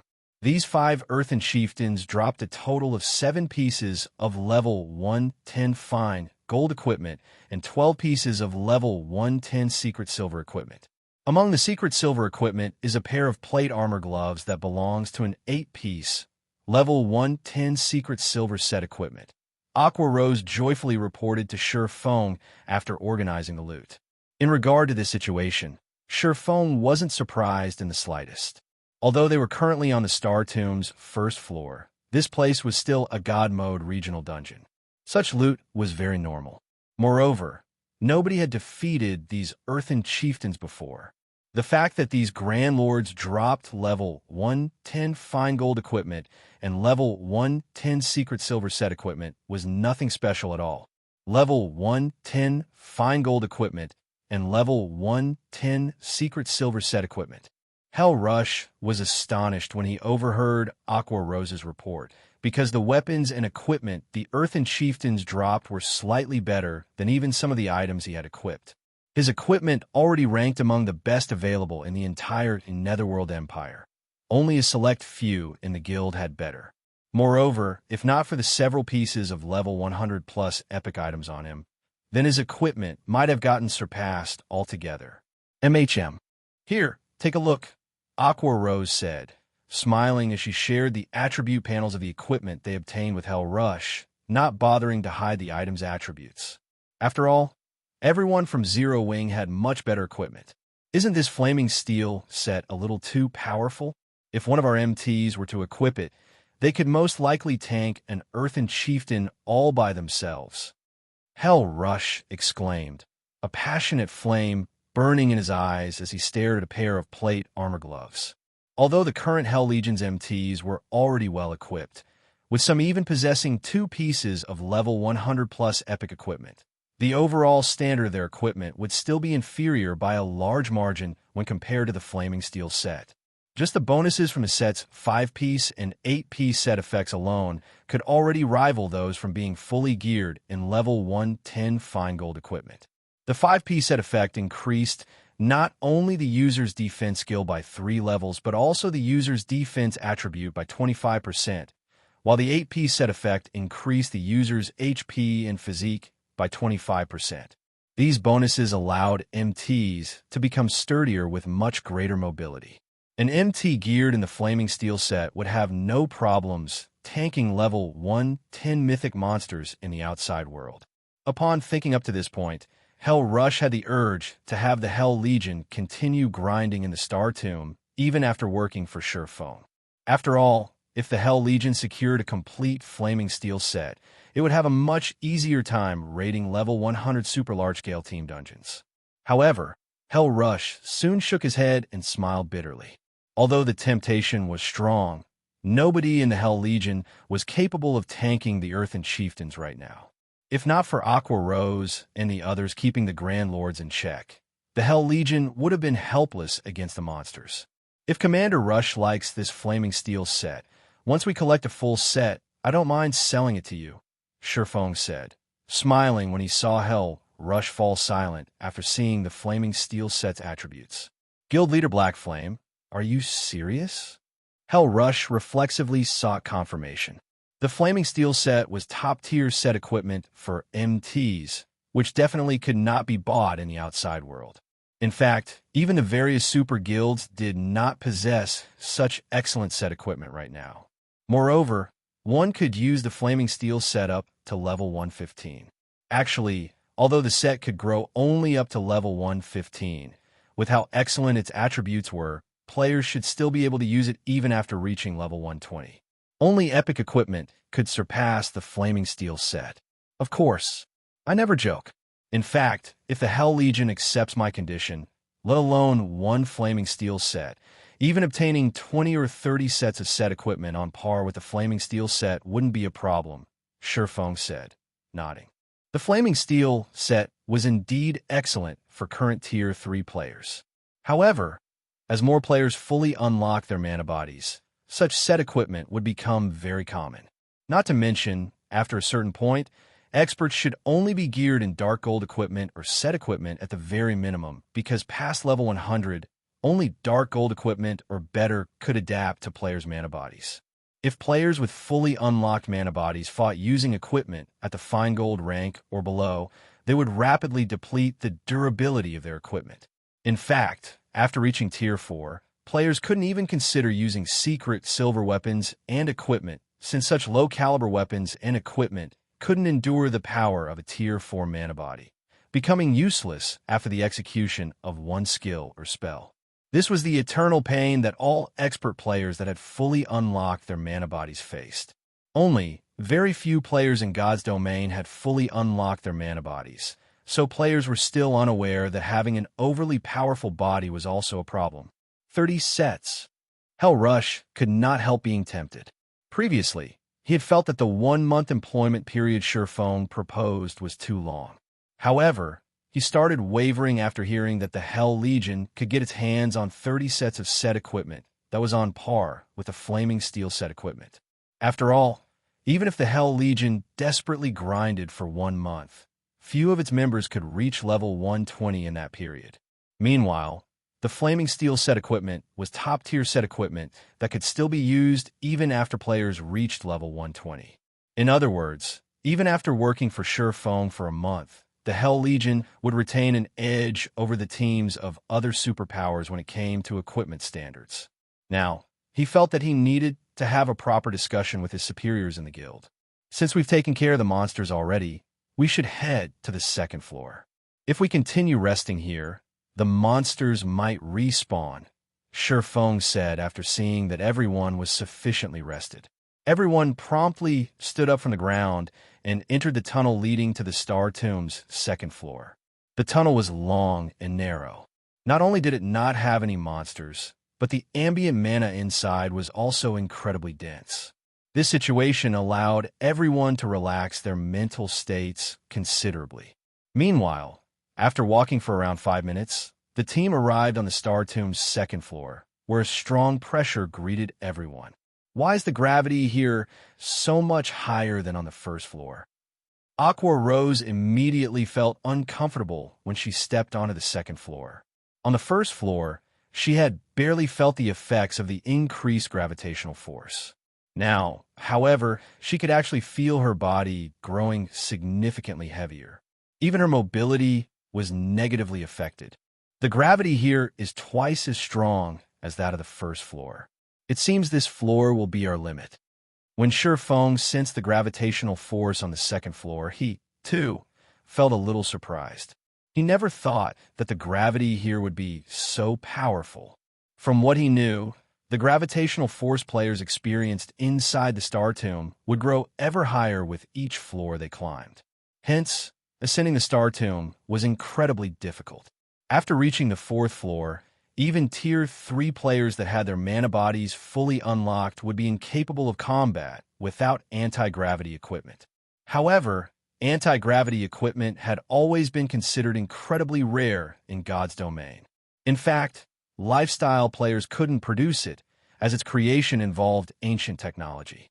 Following which, Shi Feng and the others started clearing out the monsters outside the tunnel's exit. Although the gravitational force on the 2nd floor had doubled, the monsters' strength and levels had barely increased. The only obvious difference was the larger number of Great Lord-ranked Earthen giants in each group of monsters. However, this change did not affect Shi Feng and the others at all.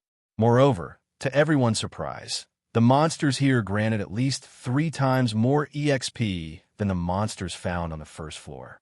As a result, everyone's leveling speed was now at least 50% faster than if they grinded in the outside world. In addition, the loot the monsters dropped was also much better.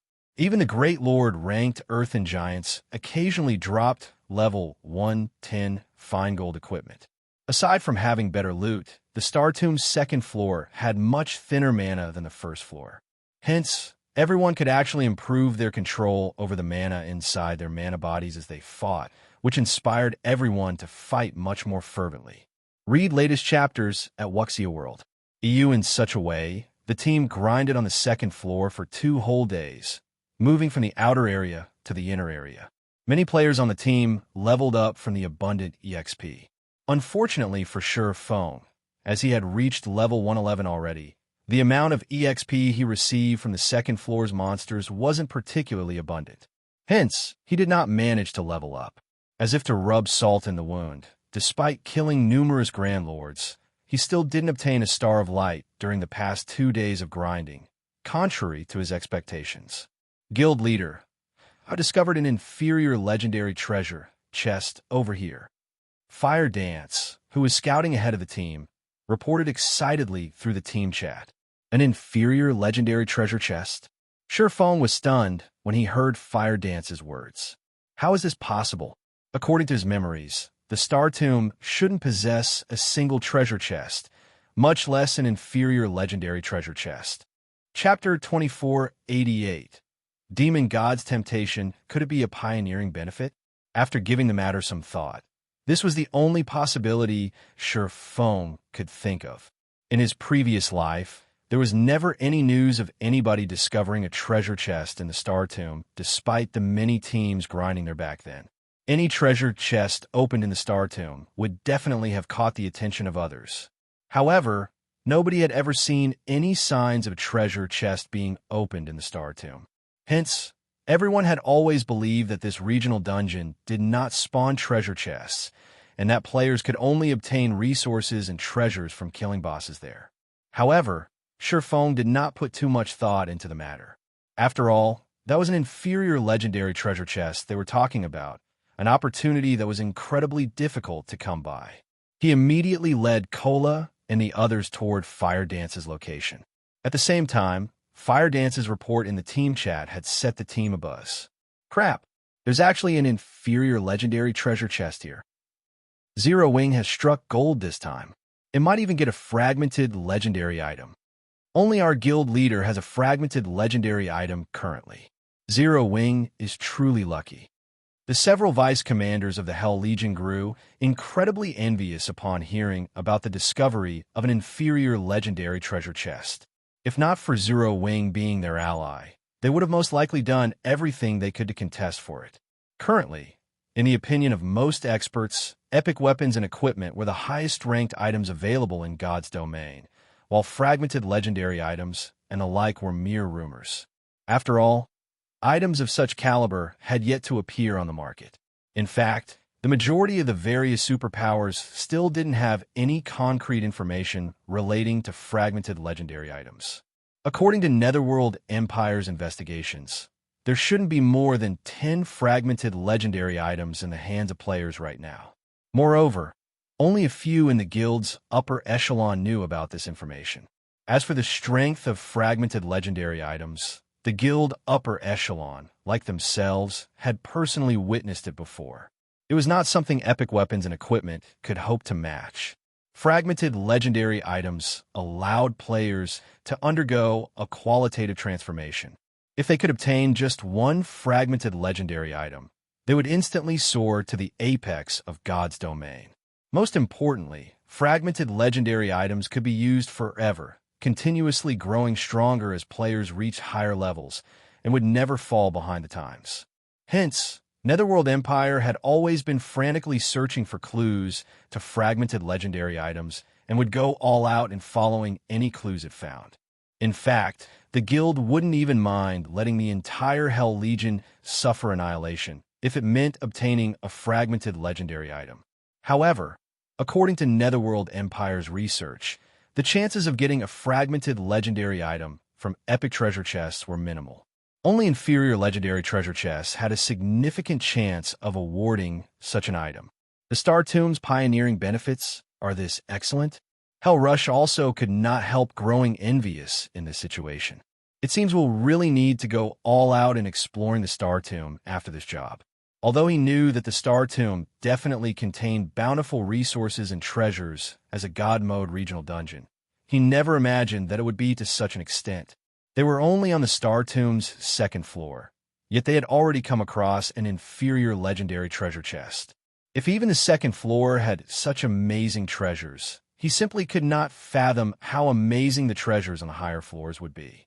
After the Hell Legion's members discussed this matter briefly among themselves, they quickly followed Shi Feng toward Fire Dance's location. The environment of the Star Tomb's second floor was a tropical rainforest. However, unlike the rainforest in the real world, the rainforest here was home to colossal trees. Entering this place felt like entering a land for giants. Ordinary humans would look incredibly small here. After traveling through the forest for around 20 minutes, the team arrived before a barren hill, which actually had an ancient temple erected on it. A dark fog enveloped this shrine, evoking an indescribably gloomy sensation. Through the open gates, one could see a gigantic treasure chest sitting in the middle of the shrine. This treasure chest gave off the distinctive orange-red glow of an inferior legendary treasure chest. Guild leader, we've struck the jackpot this time. It really is an inferior legendary treasure chest, Kola said, excitement surfacing on his face when he spotted the gigantic treasure chest. This was no longer Kola's first time seeing an inferior legendary treasure chest. Although he didn't think that Fire Dance would make a mistake, after verifying Fire Dance's claim with his own eyes, he still could not help his surprise. After all, he had personally experienced the strength of a fragmented legendary item before. At this moment, aside from Kola, Aqua Rose, and the other Zero Wing members present also revealed excited expressions on their faces. After all, so long as they managed to obtain a fragmented legendary item from the treasure chest, Zero Wing would have another Apex expert, something the guild lacked the most right now. However, unlike the Zero Wing experts, the members of the Hell Legion did not reveal any joy or envy upon seeing the inferior legendary treasure chest. On the contrary, they even started shaking their heads in disappointment. What a pity. It's actually a demon god's temptation. Hell Rush sighed as he gazed at the gloomy temple. After calming herself, Aqua Rose turned to Hell Rush and asked curiously, "Demon God's temptation? What do you mean, Commander Rush?" Previously, she had clearly sensed Hell Rush and the others' passionate response to the discovery of the inferior legendary treasure chest. Now, however, after seeing the treasure chest itself, they were suddenly indifferent toward it. This was truly strange. You arrived on the Western continent not long ago, so you might not know about this, but strange temples randomly appear in some of the dangerous locations on the Western continent. Not only are these strange temples filled with dense dark energy, but these temples also house incredibly precious treasures, Hell Rush explained. However, these temples are merely traps set up by demon gods. If players fail to resist the temptation and get lured into these temples, they are forced to undergo a trial and challenge the phantom of the demon god that set up the trial. Meanwhile, These trials are simply impossible to complete. To make matters worse, if players don't complete the trial, they not only fail to obtain the treasure, but even have their level returned to 0 and half their soul devoured, which would place them in a weakened state for a very long period. At which point, players have no choice but to remake their accounts. Hence, we have labeled these temples as the Demon God's Temptation. As Hell Rush finished speaking, many of the Hell Legion's members revealed grim expressions. This was because several of the Hell Legion's members had fallen for these traps and were forced to remake their accounts, an irrecoverable blow. Moreover, Netherworld Empire wasn't the only guild that had fallen for these demon gods' temptations. Many other superpowers had too. Many famous experts had disappeared from God's domain, victims of these traps. Hence, whenever the demon god's temptation was mentioned, the various superpowers experts would turn pale with fright. So, that means we came here for nothing? Aqua Rose grew dejected upon hearing Hell Rush's words. Although she still had the urge to challenge the demon god's temptation, even after hearing Hell Rush's explanation, reason stopped her. Her current combat power might be far superior to Hell Rush's and the others, but some trials in God's domain did not just test players' combat power, but also their combat standards. Players would need to meet the requirements for both to pass those trials. Meanwhile, when it came to combat standards, Hell Rush was leaps and bounds above her, and considerably superior even to Yin Tianxing, who was a domain realm expert. Read latest chapters at Wuxia World. If even an expert of Hell Rush's caliber had given up on the demon god's temptation without hesitation, how could someone like herself possibly succeed? Don't even think about it. The greater the treasure stored inside a demon god's temptation, the more difficult the trial would be. Previously, a trial that housed an epic treasure chest already forced players to go up against a demon god's phantom of the same level and tier. With the reward being an inferior legendary treasure chest right now, I'm afraid the phantom summon will be at least one tier higher than the challenger, Hell Rush advised. He, too, was tempted by the prospects of obtaining an inferior legendary treasure chest. If there were even the slightest possibility of success, he would most likely give the trial a try. However, that was not the case for the trial before him. Challenging it would be akin to making a bet guaranteed to lose. After all, the opponent summoned would be a Tier 4 Phantom of God. The other members of the Hell Legion also agreed with Hell Rush's words. With their current strength, they could only admire the inferior legendary treasure chest from afar. They had to be tired of living to try to obtain it. No, we're not completely without options, Shi Feng suddenly said. Chapter 2489, Circumventing the Rules? Hell Rush and the Hell Legion's other members gave Shi Feng a strange look after he spoke up. They had already explained the demon god's temptation to the Eastern players. They hadn't expected that Shi Feng would still aim to claim the inferior legendary treasure chest. Trying to take that chest would be the equivalent of trading one's life for wealth. Guild Leader Black Flame, you won't be able to use your berserk skills or any magic tools once inside the temple. You'd have to face the demon god's phantom by relying on your own power. Although the phantom isn't a true demon god, a demon god did create it. It's far stronger than a hero of the same level and tier, Hell Rush explained. If you fail, you'll have to remake your account. Hell Rush could sympathize with Shi Feng's desire. An inferior legendary treasure chest was just that tempting. That treasure chest had a very high chance of bestowing a fragmented legendary item to whoever opened it. But Shi Feng didn't know how powerful a demon god's phantom was. Hell Rush might have considered the task of obtaining the chest, too, if he hadn't seen a demon god's phantom for himself, but he had. The Hell Legion's members nodded in agreement with their commander. They acknowledged Shi Feng for his strength, but the man wasn't powerful enough to challenge a demon god's phantom and survive. Guild Leader, Shi Feng's statement even made Aqua Rose a little nervous. He hadn't even unlocked his mana body's full potential, and in the Star Tomb, he had slightly less combat power than she did. If Shi Feng failed the trial, he'd take Zero Wing down with him. The man was the symbol of Zero Wing, and if he were forced to remake his account, the guild would quickly crumble. You misunderstand. I have no intention of challenging the demon god's phantom directly, Shi Feng explained, noticing his comrade's anxious expressions. I'm just saying that obtaining that treasure chest is possible. Obtaining the treasure chest without challenging the demon god's phantom? Hell Rush gave Shi Feng a confused look. He thought the man must be joking. Once players entered the temple, they couldn't leave until they completed it. If Shi Feng didn't defeat the demon god's phantom, how would he claim the treasure chest? Yes, though it will be somewhat difficult, Shi Feng answered, nodding. He then turned to Aqua Rose and said, set up a starlight gathering magic array around the temple. Then, I want you to stand guard and prevent any monsters from approaching. Shi Feng knew far more about the ancient gods and their phantoms than anyone in God's domain. Not even a dragon of the same tier would approach an area guarded by an ancient god's phantom. The phantom's strength was on par with that of a divine dragon. As he was now, he wouldn't last 3 or 4 hits against a demon god's phantom of the same tier, much less against a phantom that was 1 tier higher.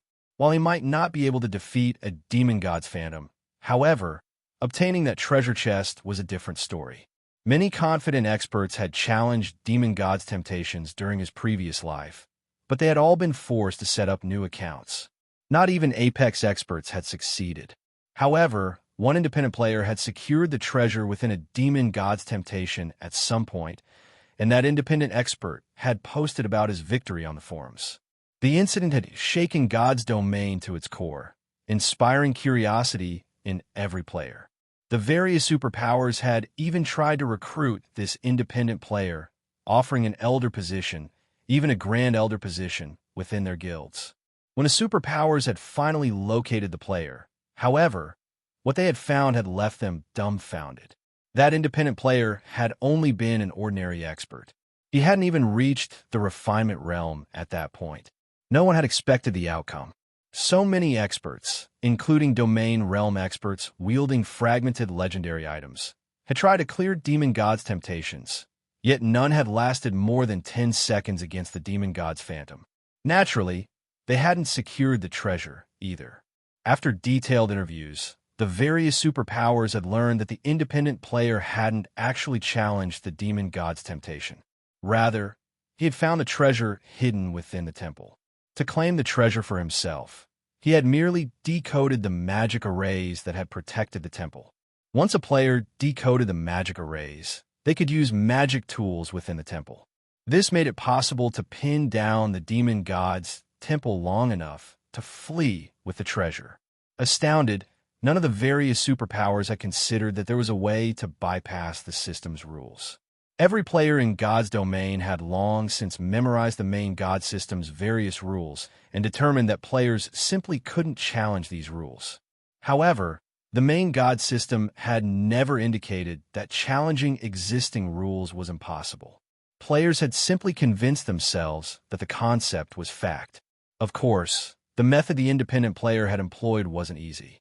Decoding the temple's magic arrays required a lot of time, and demon god's temptations didn't exist for long, with most only lasting 2 days. Although the independent player hadn't been an amazing expert, he had been an advanced master magician, only 1 step away from grandmaster rank.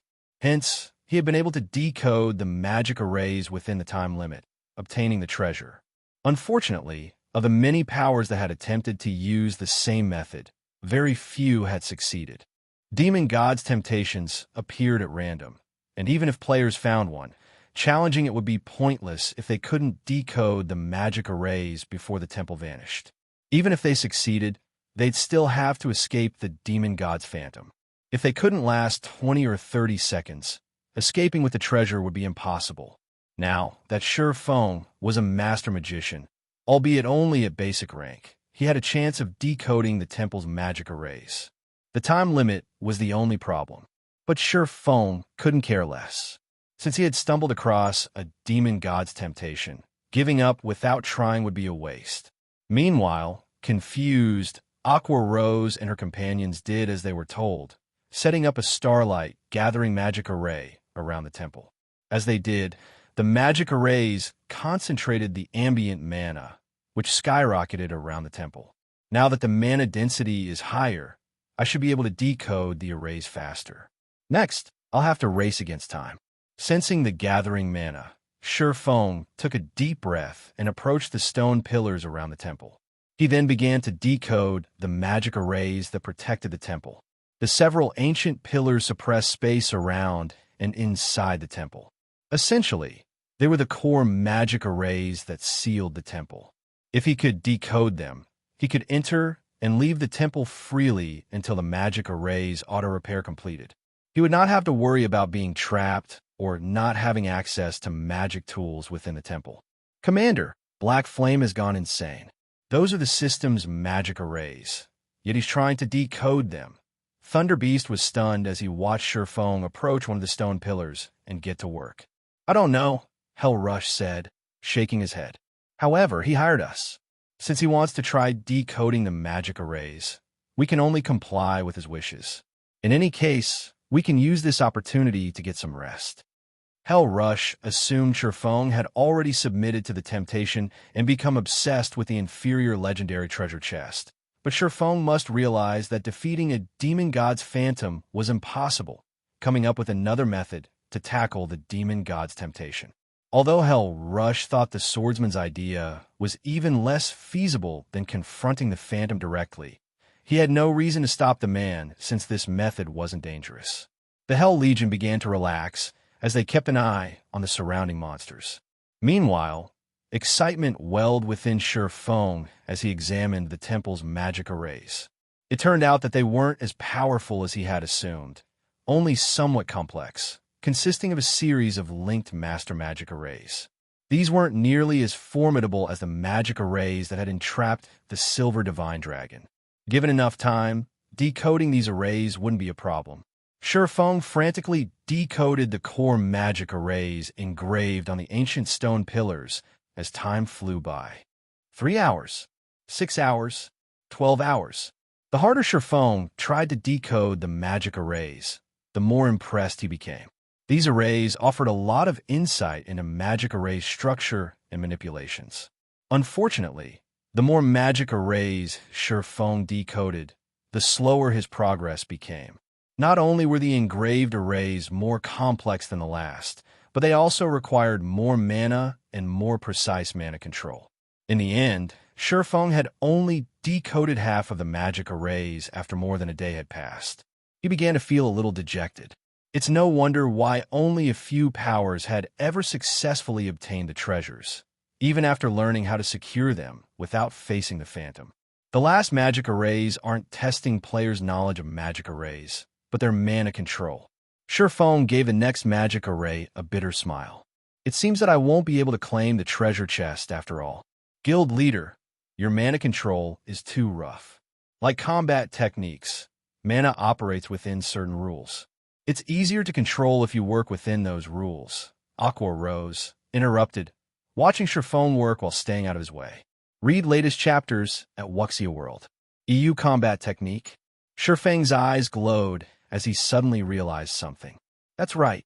He then gritted his teeth and retrieved the memory crystal that contained the Heavenly Blue Saint's mana technique. He had wanted to save it until he had unlocked his mana body's full potential. Wielding the technique would involve his mana body, after all, but a mana technique was, at its core, a way to use mana. Even if he couldn't execute Iliadi's mana technique just yet, learning it should grant him a boost to his mana control. I can only try it. Shi Feng then squeezed the memory crystal until it shattered, and a stream of purple-gold light flowed into his head, forming a virtual space within his mind. Chapter 2490, Mana Technique Legacy. So, this is a mana technique legacy? Shi Feng was shocked when a virtual space manifested within his mindscape. Within the virtual space, his body performed the 3 sword strikes Iliadi had used against him in the legacy trial. It almost felt as if someone were controlling him, yet he could feel the flow of movement and mana inside him. He could also sense how his body and mana were controlled. This simulation was far more effective than watching someone else perform the technique. It's no wonder why so few people learn mana techniques in the past. This isn't something you can learn by watching someone else. Not only did one have to master the 4 major elements to use a mana technique, but they'd also have to master the 3 supreme elements. Even master magicians struggled to create magic arrays that manipulated all of the 4 major elements. One would have to familiarize themselves with each of the 4 mana types' movement patterns and create an array based on these patterns. The Heavenly Blue Saint's mana technique, however, was even more complex, requiring one to understand all 7 elements. Moreover, one would also need to guide all 7 through their mana body to execute the technique. Executing the mana technique, Holy Annihilation, was many times more difficult than performing the bronze combat technique, Lightning Flash. Executing Lightning Flash relied on physical movement, an action that players could become intimately familiar with. Physical control was natural, both in the real world and in the virtual world, but controlling mana and one's mana body was a different story. Both were foreign sensations. Becoming comfortable with one and gaining rudimentary control was already an incredible challenge. Trying to understand them completely and gaining precise control was even more difficult. Fortunately, this memory crystal has recorded some basic information on how to manipulate the 7 elements. Even if I knew how to execute Holy Annihilation, it'd be useless without these details. After watching himself complete Light Shadow and his breakdown analysis of the mana conduction, he breathed a sigh of relief. He didn't allow himself to relax, however. Rather, he started to focus on learning mana's basic patterns. The memory crystal simulation wouldn't last long, usually only 3 to 4 hours, while some didn't even last that long. One would be dreaming if they thought they could study within the simulation for a full day. Players could only try to learn as much as possible during the limited duration. The memory crystal didn't care how successful a player was. Time passed quickly while Shi Feng immersed himself in his own mindscape. 1 hour, 2 hours. From an outsider's point of view, Shi Feng had sat by one of the ancient pillars to rest. He wasn't doing anything interesting. How much more time is Black Flame planning to waste, Commander? We've been in the Star Tomb for 4 days now. Are we really going to let him continue to waste our time as well? Thunder Beast asked Hell Rush, glancing at Shi Feng's motionless form by the pillar. At least they had been able to grind monsters when they had first arrived. Although they hadn't obtained any loot, the monsters had awarded an abundance of EXP. They had gained a bit more mana control during their fights on the 2nd floor. Fortunately, helping Shi Feng hadn't been a complete waste. But now, they'd spent over a day in this area already, just resting. Aside from killing the occasional group of earthen giants that had wandered too close to the demon god's temptation, they hadn't done a thing. All the various superpowers experts were frantically grinding and leveling right now. Yet the Hell Legion was stuck here, doing nothing. Let's wait a little longer. We agreed to accompany Black Flame into the Star Tomb for 5 or 6 days, whether or not he finds what he's looking for. The 5th day isn't over quite yet. After the agreed-upon time, if he wants to remain, we'll retreat, Hell Rush said. He wasn't pleased about the situation either. If the Hell Legion were one of Netherworld's ordinary expert legions, this wouldn't have been a major issue, but that wasn't the case. The Hell Legion was Netherworld Empire's strongest trump card legion. Every member was an expert among experts. They did not have a ton of time to waste with Shi Feng. Black Flame is stubborn. Not even the various superpowers have found success in a demon god's temptation. What can he possibly accomplish by himself? Thunder Beast grumbled, glaring at Shi Feng. When the two had finished speaking, Shi Feng's eyes fluttered open, and he returned his attention to decoding the magic arrays engraved on the stone pillar before him. This time, the magic arrays were much easier to decode, and the surrounding mana began to gather around Shi Feng. What did he do? Thunder Beast was shocked to feel more and more mana gather around Shi Feng. The mana became so dense that it actually became visible. The layer of mist that had formed around Shi Feng was incredibly thin, and one could miss it if they weren't paying attention, but there were so few locations in God's domain that had dense enough mana for it to condense in such a way. Naturally, the various superpowers coveted every one of these locations. His mana control has improved. Hell Rush couldn't believe his eyes, and it's improved quite a bit. You can actually attract so much mana with better mana control. Thunder Beast gave his commander a skeptical look. With enough control, it is possible. I met a Tier 4 magical class NPC that gathered a ridiculous amount of mana just by manipulating the mana around him. He hadn't even used any skills or spells. The female elementalist beside Hell Rush contributed. Black Flame is just a swordsman. How can he have so much control over mana? Thunder Beast glanced at Shi Feng again, astonished. Matching a Tier 4 magical class NPC's mana control should be impossible for players at this stage of the game. Yet not only had Shi Feng accomplished the feat as a Tier 3 player, but he had done so as a non-magical melee class as well. Is this why he's so confident that he can help others unlock their mana body's potential? Hell Rush wondered, recalling Shi Feng's previous declaration. Although Hell Rush had seen that Aqua Rose and her companions had unlocked their mana body's full potential, he had assumed it was a result of some means Zero Wing had to accelerate the process. He had had his doubts about whether this method could help the Hell Legion's several hundred members do the same within 1 month. Every player had a different mana body, and unlocking their potential would differ as well. Seeing Shi Feng with mana control to rival that of a Tier 4 magical class NPC. However, the swordsman's claim seemed more plausible. Read latest chapters at Wuxia World. EUA players' mana control played a huge part in unlocking their mana body, which was why magical class players found the task much easier than physical class players. And yet, even Zero Wings members, especially Aqua Rose and the other magical class players, stared at Shi Feng, dumbfounded.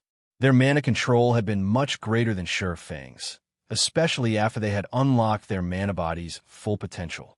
After resting for 3 short hours, however, Shi Feng had gained far more control, pulling leagues ahead of them.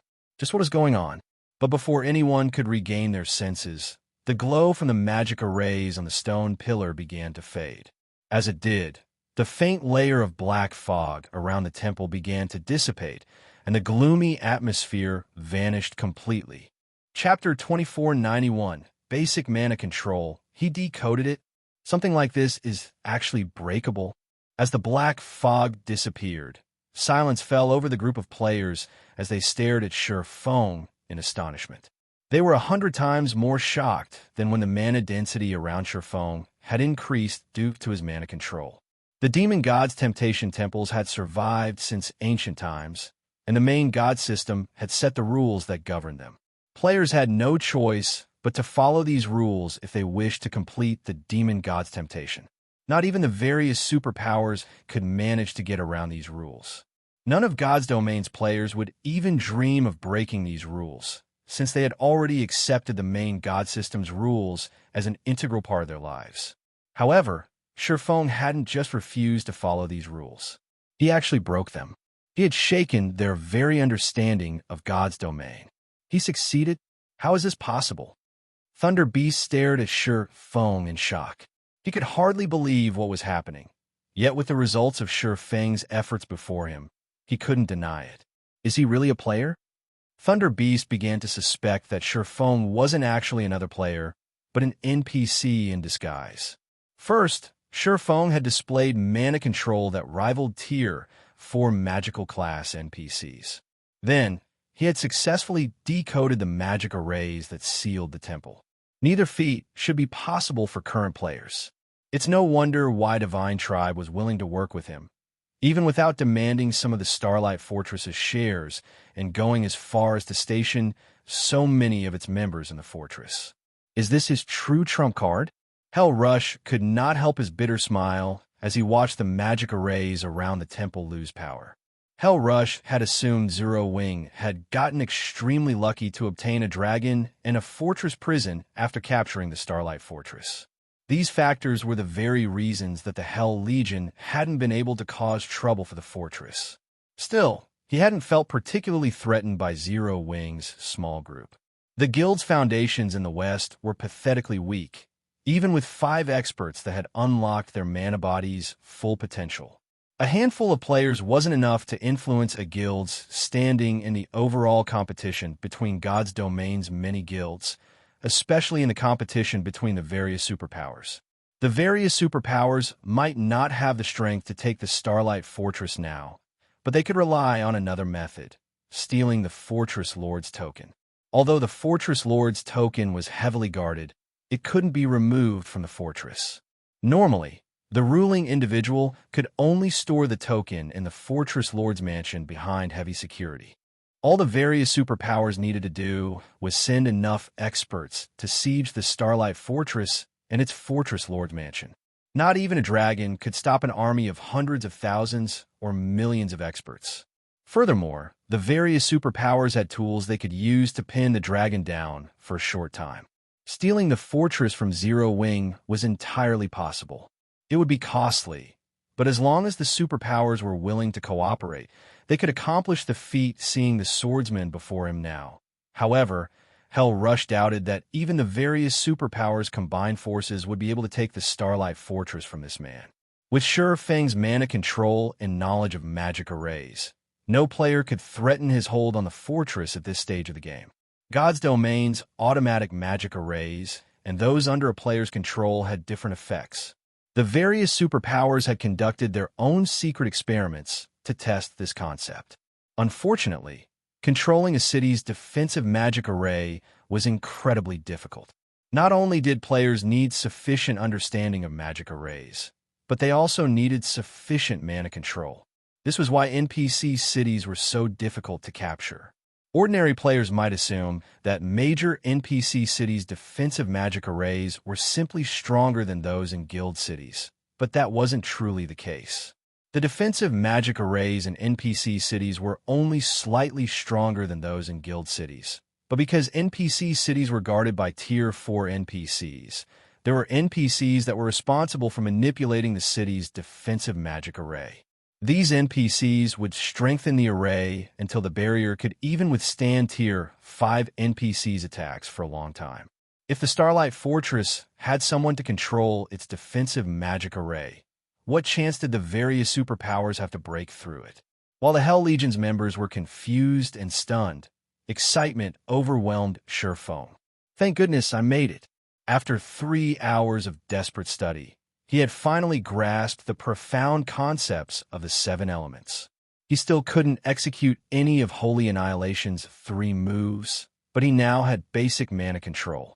He could now draw master magic arrays based on the 4 major elements' movement patterns. Normally, only Tier 3 magical class NPCs could perform the task.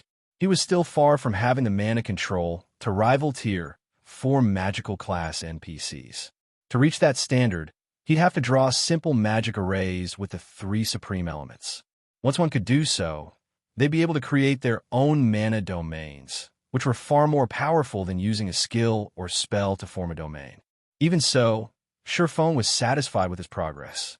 Only a small number of the Tier 6 mage gods from his previous life had reached this standard at Tier 3. Most had only made so much progress after reaching Tier 4. Fortunately, he only needed to possess basic mana control to decode the magic arrays protecting the temple. As an additional bonus, he was now on the brink of becoming an intermediate master magician thanks to the Holy Annihilation legacy. Decoding these arrays proved far easier than it had been, and he completed the task in no time. His success also excited Aqua Rose and the other Zero Wing experts. Now that the magic arrays had been decoded, they had a chance of claiming the temple's inferior legendary treasure chest. If they could get their hands on that treasure chest, Zero Wing might gain another fragmented legendary item, which meant the guild could gain another Apex expert. Before Aqua Rose and her companions could celebrate, however, a 7-meter-tall figure in pitch-black armor and wearing a horned helmet appeared within the temple. This figure also wielded a pitch-black axe, ready for battle. The moment the figure appeared, the temple began to radiate an intense amount of divine might. Even Hell Rush and his legion, who stood over 300 yards away from the temple, were overwhelmed by a sense of dread.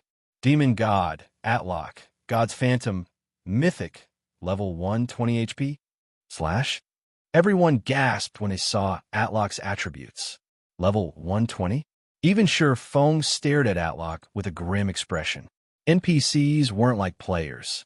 Every 5 levels, they received a massive strength boost. A level 120 NPC's combat power was in a completely different league than that of a level 110 NPC. Right now, Atlock was even stronger than the Silver Divine Dragon, Auerbeck. "Are you really going in there, guild leader?" Aqua Rose asked worriedly. She had been confident of their chances of securing the inferior legendary treasure chest before she had seen Atlock. But after witnessing the demon god's phantom for herself, she realized how wrong she had been. She wouldn't last more than 5 seconds against the phantom. Even from so far away, the demon god's divine might reduce her combat power by at least 30%. She'd lose even more once she was within attack range. "I've already gone this far. I have to try," Shi Feng said, gritting his teeth. The demon god's temptation appeared at random. One would have to be incredibly lucky to encounter one. If this demon god's temptation had only housed an epic treasure chest, he would have dismissed it without a thought, but he'd be wrought with regret if he gave up on an inferior legendary treasure chest without trying his best. Even after a decade in God's domain, fragmented legendary items have been extremely rare, and every one was a priceless treasure. Although Shi Feng remembered a few clues that would lead to fragmented legendary items, whether or not he could claim them was another matter altogether. Since he had a high chance of securing a fragmented legendary item now, how could he walk away without putting up a fight? His opponent might be a level 120, tier 4 demon god, but he still had a chance of victory. He didn't actually have to fight the phantom. He just needed to buy enough time to take the treasure chest and get out. After giving his answer, Shi Feng approached the temple. "What? He's really going in?" Thunder Beast gaped in shock. Words were no longer sufficient to describe the demon god's strength. Just having the courage to enter the temple was impressive, not to mention fighting Atlock. That demon god could likely even instant-kill tier 4 NPCs, let alone current tier 3 players. There was no way to buy time with such an opponent on one's heels. Read latest chapters at Wuxia World. Shi Feng had decoded the temple's outer magic arrays, allowing players to enter and leave the temple freely and use magic tools. But the temple's inner magic array remained intact. The inner magic array ensured that only one player could enter the temple at a time. In other words, Shi Feng would have to face the tier 4 demon god by himself. How much time could he possibly buy himself? "Puny adventurer, you are capable and brave. You've decoded the magic array I had set up outside, and you even dare to enter my temple after seeing my phantom," Atlock addressed Shi Feng, a hint of recognition lacing his tone. However, his words also contained a trace of anger. "But this ends now. Since you have dared to break my trial, I will eliminate you from this world."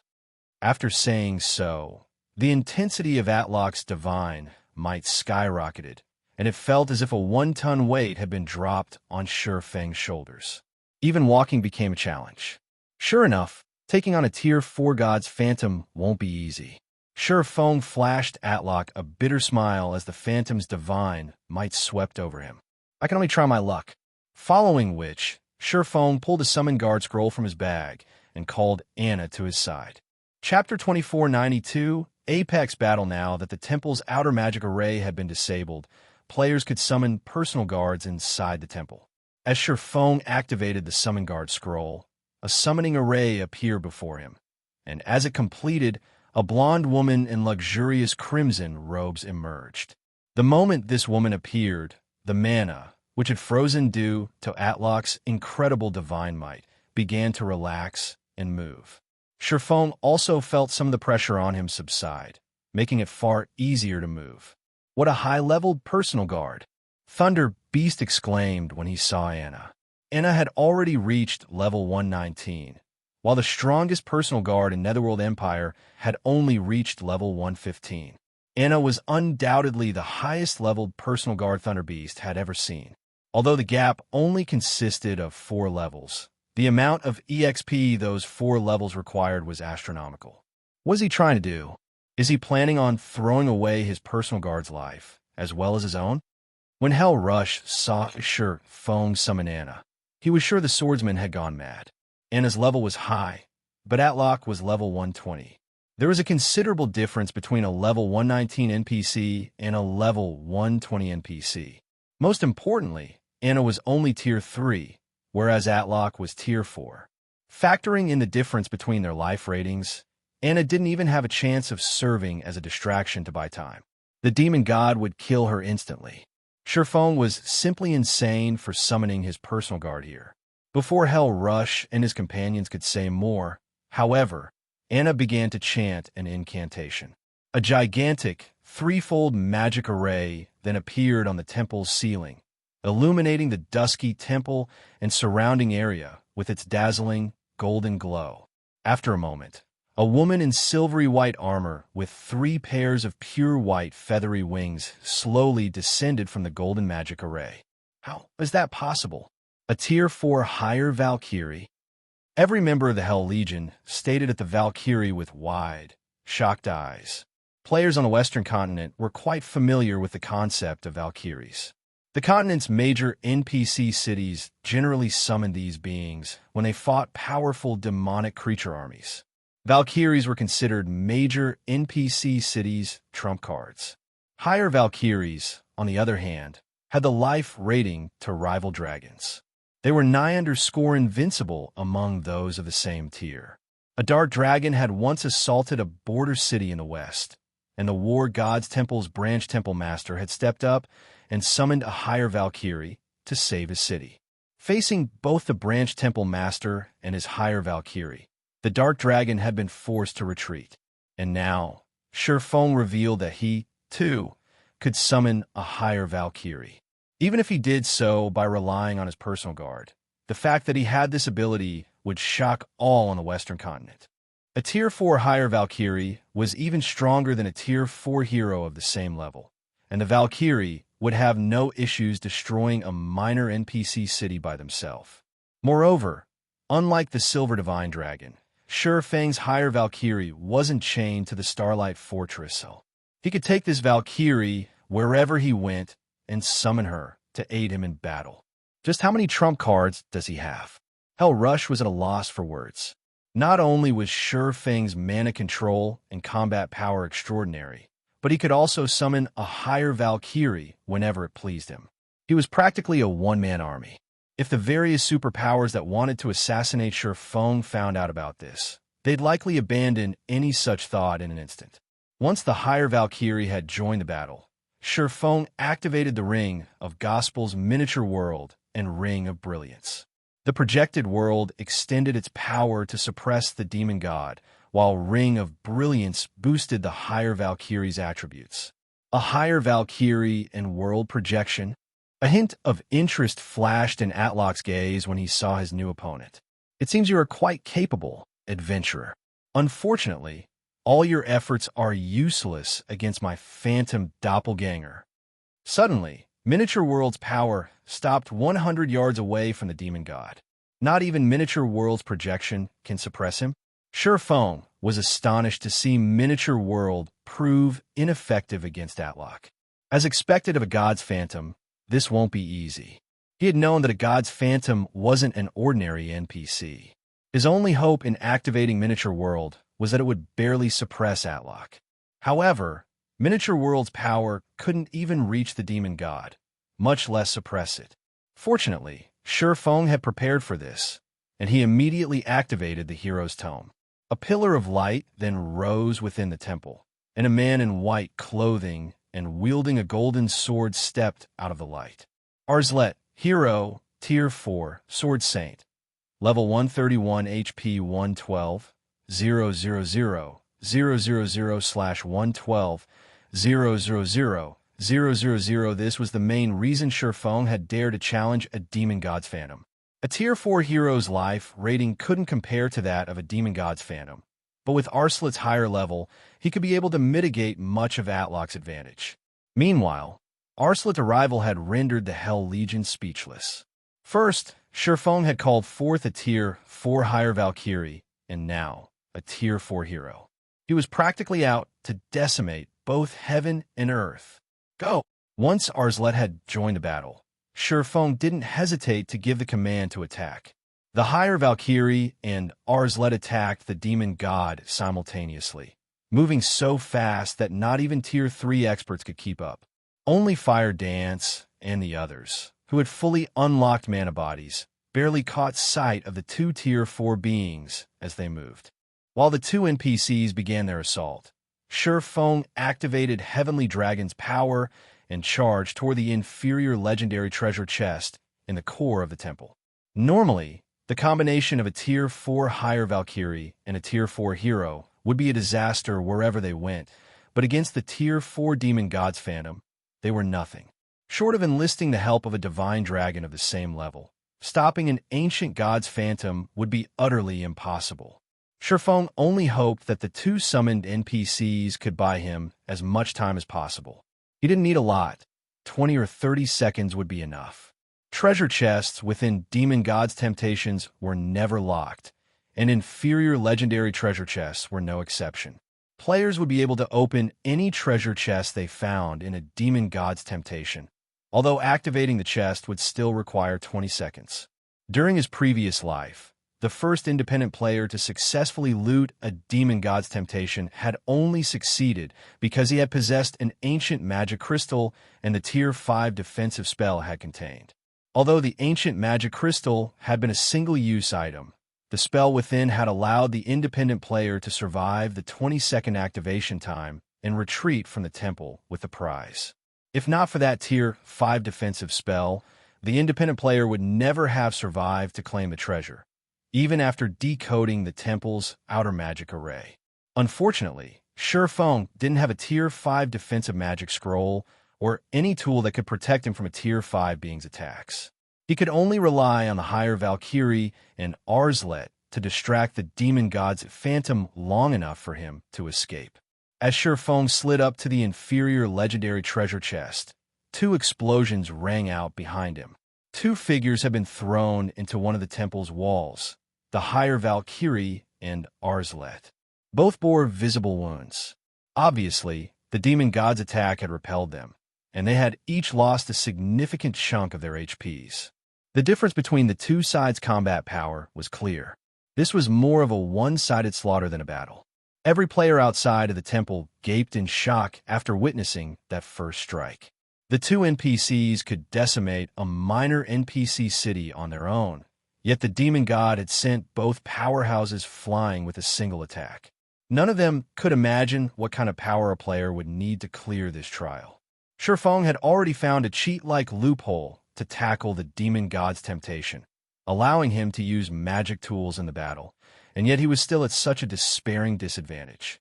If one tackled this challenge normally, not even a Tier 5 player would survive, much less a Tier 4 player. Moreover, that was assuming the Demon God's Phantom would still be Tier 4. Fortunately, neither summoned being was a player. They had incredibly high HPs. Even for the Demon God, killing them should take at least 20 seconds. Foolish human, you dare to steal my treasure. I will obliterate you. Atlock bellowed when he noticed Shi Feng activating the inferior legendary treasure chest. A ball of silver fire then appeared in Atlock's free hand, and it grew as the seconds ticked by. After just 2 seconds, the fireball had grown to the size of a 2-story building. Once Atlock was satisfied with the size of his fireball, he hurled it at Shi Feng. Shi Feng felt the threat of death as the silver flames approached, and he immediately instructed the higher Valkyrie and Arslet to use their strongest moves to defend him. The higher Valkyrie responded by throwing her Spear of Thunder at the Demon God, while Arslet executed a Tier 4 taboo skill, Dimensional Flurry. Boom! The temple shook violently when the attacks landed, and the silver fireball dissipated, saving Shi Feng from certain death. Despicable ant, do you think your little tricks are enough to stop me? Atlock's rage grew after the higher Valkyrie and Arslet countered his fireball, and he raised his axe, swinging it at both summoned beings. Space before the Demon God's Phantom shattered, forming multiple spatial tiers that reached for Shi Feng's summoned guards. A mana technique? The attack felt unsettlingly familiar to Shi Feng. It was so similar to Eliade's third sword, Holy Annihilation. However, a Tier 4 God's Phantom had used this move, not a Tier 3 Heavenly Blue Saint. Neither the higher Valkyrie nor Arslet could counter this attack, and it sent both flying into the temple's walls once more. This time, the temple's solid walls began to crack. Both summoned beings were now heavily injured. Read latest chapters at Wuxia World. You foolish thief. Now it's your turn. Atlock roared, sneering as he turned toward Shi Feng. Atlock then swung his axe at the swordsman, who stood over 50 yards away. Space before Shi Feng started to break, and spatial tears flew toward Shi Feng like a torrent of water. Realizing that the higher Valkyrie and Unsealed couldn't come to his rescue this time, Shi Feng gritted his teeth and activated the 7 Luminaries' Ring's absolute domain. Block it. Chapter 2493. Holding back a demon god? It's over. Isn't this demon god's phantom a little too strong? Everyone gaped as they watched Atlock's attack fly toward Shi Feng. That attack was as powerful as a large-scale destruction spell, and it didn't even have a channeling time. It was also the same move Atlock had used to injure the higher Valkyrie and the Tier 4 hero. If not even those two could endure the attack, what chance did a Tier 3 player like Shi Feng have of surviving it? Not even a powerful invulnerability skill could save the swordsman now. There was no such thing as a true invulnerability skill in God's domain. The game's so-called invulnerability skills and spells were merely defensive skills and spells that could block an opponent's attack and absorb the damage. However, if the opponent's attack were more powerful than the defensive skill or spell's damage tolerance, players would receive some of the damage. Based on Atlock's displays of power thus far, he definitely had Tier 5 strength. He might even be powerful enough to rival Tier 5 dragons. Not even an NPC's defensive magic array could handle that kind of power. At most, players' current invulnerability skills and spells could block Tier 4 attacks. They'd be utterly useless against Tier 5 attacks. The few horribly unlucky payers to encounter Tier 5 beings had tried to use invulnerability skills and spells, yet they had died instantly.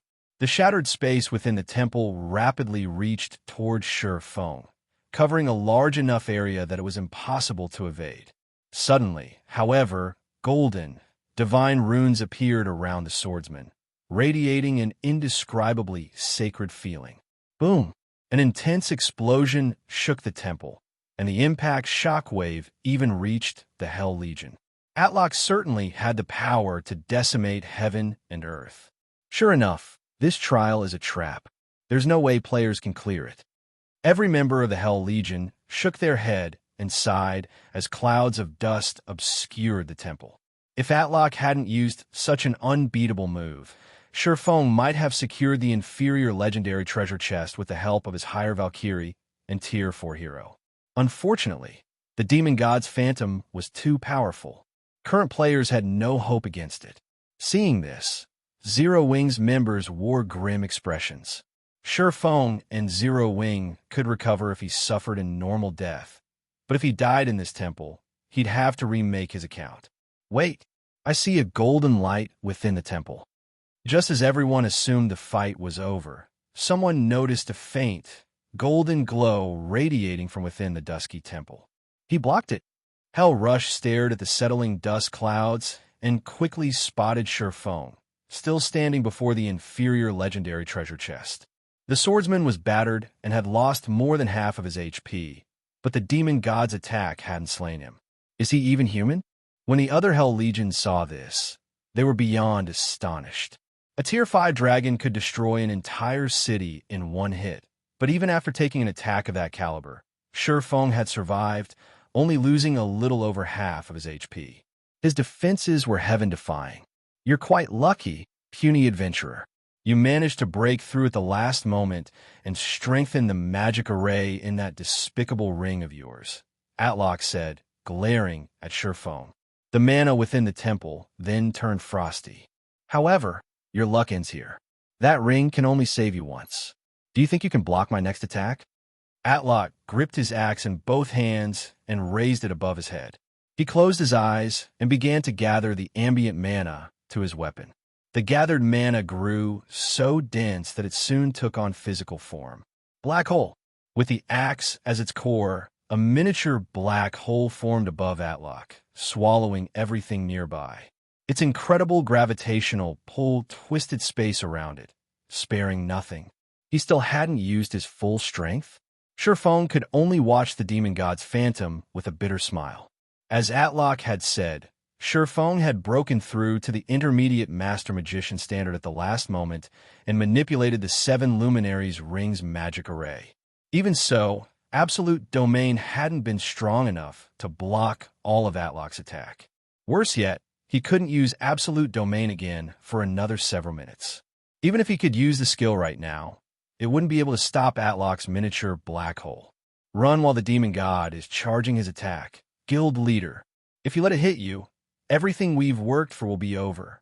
We'll have plenty of chances to acquire fragmented legendary items in the future. Aqua Rose shouted in the team chat. The demon god's prior attack had already been terrifying, yet the move Atlock was preparing to use had already increased the temperature within a 600-yard radius to a scorching high. This attack was far more powerful than the previous one. If it hit Shi Feng, not even ashes would remain. There's 6 seconds left? Hearing Aqua Rose's urgent advice, Shi Feng glanced at the loading bar hovering over the treasure chest. What he saw left him speechless. Atlock, Arslet, and the higher Valkyrie had already exchanged over a dozen moves, and Shi Feng had deliberately remained motionless after the demon god's last attack had struck, trying to buy even more time. And yet, only 14 seconds had passed. Shi Feng realized that he could no longer rely on the higher Valkyrie and Tier 4 hero, since both had lost a significant portion of their combat power. Escape? Do you honestly think I'll let you? Atlock realized what was going through Shi Feng's mind when he saw the swordsman's expression. Sneering, he continued, "Since you've dared to plunder my treasure chest without passing my trial, only one outcome awaits you." The space around the miniature black hole froze, and Shi Feng could hardly move, let alone use teleportation magic. Thief, begone from God's domain. Atlock's eyes began to glow with a strange, crimson light, and he swung his axe in a downward arch, pushing the miniature black hole toward Shi Feng. The demon god's weapon crumbled and merged with the black hole in the process. As the black hole pulled away from Atlock, the gravitational pull within the temple increased by several fold, and the miniature black hole left only a void in its path. Don't you dare think I'm that easy to kill. Shi Feng realized that escape was no longer possible as he watched the miniature black hole approach. He decided to go for broke, pulling the Crimson Dragon flying ship from his bag and using a Tier 4 defensive magic scroll to bolster the ship's defenses. The Crimson Dragon flying ship had upper-ranked Tier 3 defensive capabilities, which was only slightly weaker than a major NPC city's walls. Normally, only Tier 4 existences could damage the flying ship. The Crimson Dragon flying ship's colossal hull manifested between Shi Feng and the incoming black hole. Once it grew to full size, a magic barrier appeared around the ship. Block it. The miniature black hole that slammed into the Crimson Dragon flying ship. As the attack made contact, the Tier 4 magic barrier around the flying ship disappeared, melting like a candle in a firestorm. Fortunately, the Crimson Dragon flying ship had fared better than that, although it rapidly disintegrated, losing durability by the hundreds. After 3 short seconds, the flying ship's durability had fallen from 5,000 to less than 2,000. Although the flying ship continued to lose durability, the loss slowed. It was clear that the miniature black hole had lost a considerable amount of power. You must block it. Shi Feng's anxiety spiked as he watched the Crimson Dragon flying ship's durability fall to 500. If not even the flying ship could block the miniature black hole, it would kill him instantly with how little HP he had remaining. 500, 300, 100. Shi Feng thought everything was over the moment the Crimson Dragon flying ship's durability hit 0, but the miniature black hole began to fade away. A short moment later, space within the temple returned to normal. By the time the black hole had disappeared, the inferior legendary treasure chest's activation had ended. Colorful lights filled the entire temple, so dazzling that one could see them from anywhere on the Star Tomb's 2nd floor. Success! Shi Feng was ecstatic to see the treasure chest's lid open. He reached into the chest without any hesitation, grabbing the items and tossing them into his epic spatial bag, one after another, not bothering to inspect them. Read latest chapters at Wuxia World. EU. Despite Shi Feng's speed, however, the treasure chest was too large, and the items within weren't organized. Moreover, the treasure chest contained over 20 items. By the time Shi Feng collected the 10th item, Atlock was mad with wrath. "You'll never leave this place alive, thief!" Atlock bellowed. Shi Feng heard the sound of shattering chains, and the demon god's phantom grew from Tier 4 to Tier 5. The phantom now exuded enough power that even Hell Rush and his Hell Legion, who had remained far away from the temple, shuddered in fear.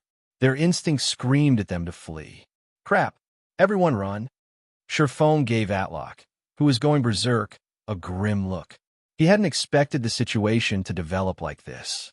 After he gave the command to retreat, he promptly used the Tier 3 instantaneous movement scroll he had prepared beforehand. Chapter 2494. Legendary event. When Shi Feng disappeared, Atlock became even more incensed. "You think you can escape my grasp, thief?"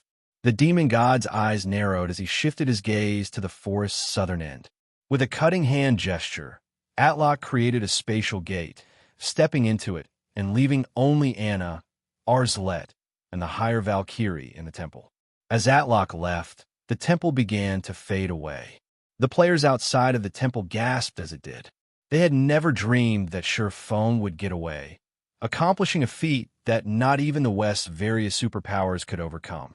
Although Shi Feng had relied on a cheat-like method to do so, it was an undeniable fact that he had secured the treasure from a demon god's temptation. What surprised everyone more, however, was the fact that the demon god's phantom had reached Tier 5 at the very last minute. After witnessing the demon god's phantom's combat power at Tier 4, they all knew that it was practically invincible at this stage of the game now that it had reached Tier 5. Destroying an entire empire should be a piece of cake for the being, much less an entire kingdom. Furthermore, the demon god's phantom had left the temple to chase down Shi Feng. The situation was simply absurd. "Commander, let's get out of here. If that demon god returns, it won't rest until every last one of us is dead." Thunder Beast urged Hell Rush once Atlock had left through the spatial gate. Even without Shi Feng's warning to flee, they knew how dangerous their current predicament was. "Retreat." Hell Rush could only sigh as he glanced toward the forest's southern area. Although Shi Feng had secured the treasure, a Tier 5 demon god's phantom was now hunting him. Shi Feng's chances of surviving were practically non-existent. An enraged Tier 5 demon god was no trivial existence. Not even a Tier 5 dragon would escape Atlock's wrath. While the Hell Legion and Zero Wings experts pulled back to the passage leading to the Star Tomb's first floor, Shi Feng, who had fled by using a Tier 3 instantaneous movement scroll, activated disintegration power, forcing himself to Tier 4. He then activated Gale Domain and flew toward the Star Tomb's exit with as much haste as possible, no slower than a flying mount. Before Shi Feng had made it 2,000 yards, however, a spatial gate opened in his path, and Atlock emerged. He teleported here directly? The sight of the demon god's phantom left Shi Feng speechless. He hadn't expected Atlock to be this vicious. Based on what Shi Feng remembered from his past, the demon god's phantom guarding the temple shouldn't chase after a player once they left the temple with the treasure. Yet not only had Atlock continued the chase, but the demon god's phantom had teleported to him as well. "I will eliminate every trace of your soul from this world, thief." The moment Atlock spotted his prey, he began to chant an incantation. The sky above Shi Feng shattered, and an endless torrent of fire descended, covering a 4,000-yard radius. Tier 5 Curse Extinction Flames. Normally, Tier 5 Divine Mages needed over a dozen seconds to cast this spell, yet Atlock cast it instantaneously. To make matters worse, players couldn't even use Tier 3 instantaneous movement scrolls within Extinction Flames AoE. Noticing the inferno from a distance, the Hell Legion and Zero Wings members were astonished. Even from so far, they could see flames engulf the area above the entire southern forest, threatening to devour the wooded area. How could anybody escape such a terrifying attack? Suddenly, a spatial tear opened before the team, and a figure jumped through it. The figure was none other than Shi Feng, who looked incredibly miserable. His HP was already in the red. Guild leader Black Flame? You actually managed to escape? Hell Rush was surprised to see the swordsman. The rest of the team could only stare at Shi Feng in shock. The demon god had clearly used a Tier 5 curse against Shi Feng, yet he had escaped with his life. It was unbelievable. Everyone get ready. The demon god's phantom hasn't noticed me yet. I'll open a spatial gate that teleports us to the first floor. As soon as it opens, go through it. Shi Feng shouted his command when his teammates only stared at him. The only way to flee from a Tier 5 curse like Extinction Flames was to teleport out of range with a Tier 4 instantaneous movement scroll. Although Shi Feng didn't have one on hand, he had the 7 Luminaries Ring, an extraordinary life-saving tool. With the 7 Luminaries Ring's space movement, he could teleport to any location within a 600,000-yard radius. But when he had jumped into the spatial tear the skill created, the curse's flames had followed, scorching him and nearly taking his life. Fortunately, he had activated Disintegration Power, which temporarily granted him a Tier 4 player's defense and HP. If he had only relied on Heavenly Dragon's Power's defense and HP, that attack would have been the end of him. However, space movement had a 3-minute cooldown. If the demon god came at him again, he wouldn't survive. He couldn't just leave the Hell Legion and his comrades here. And now that Atlock was so furious, the demon god's phantom would transform every inch of the Star Tomb into a land of death. Aqua Rose and the others could only survive if they left the regional dungeon now. Shi Feng didn't waste any time in summoning the spatial gate. The rest of his team realized that they were in a race against time as well, and they charged through the spatial gate the moment it was complete, vanishing from the Star Tomb's second floor. By the time Atlock had realized what was happening and used space movement himself, everyone had fled through the spatial gate already. Despicable thief! I will never let you get away with this. Atlock roared as the spatial gate disappeared as well. Meanwhile, once Shi Feng was outside of the Star Tomb, he received a system notification. System, you have triggered the legendary quest, Demon God's Wrath. You have stolen Demon God Atlock's treasure, and the Demon God has employed the soul curse against you in retaliation. Not only will Demon God Atlock and his kin hunt you, but you will suffer triple the death penalty. In addition, you will lose 1 level every 7 days. Once your level falls below level 100, the Demon God will find you. Quest content: kill Demon God Atlock's Phantom Doppelganger. No time limit. Quest reward unknown.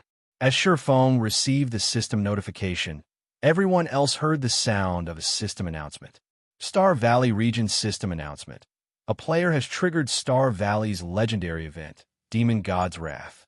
A Demon God Shrine will activate in Star Valley in 1 day. Players will have the opportunity to receive the Demon God's legacy at that time. The system announcement repeated 3 times, and all players within Star Valley heard it clearly.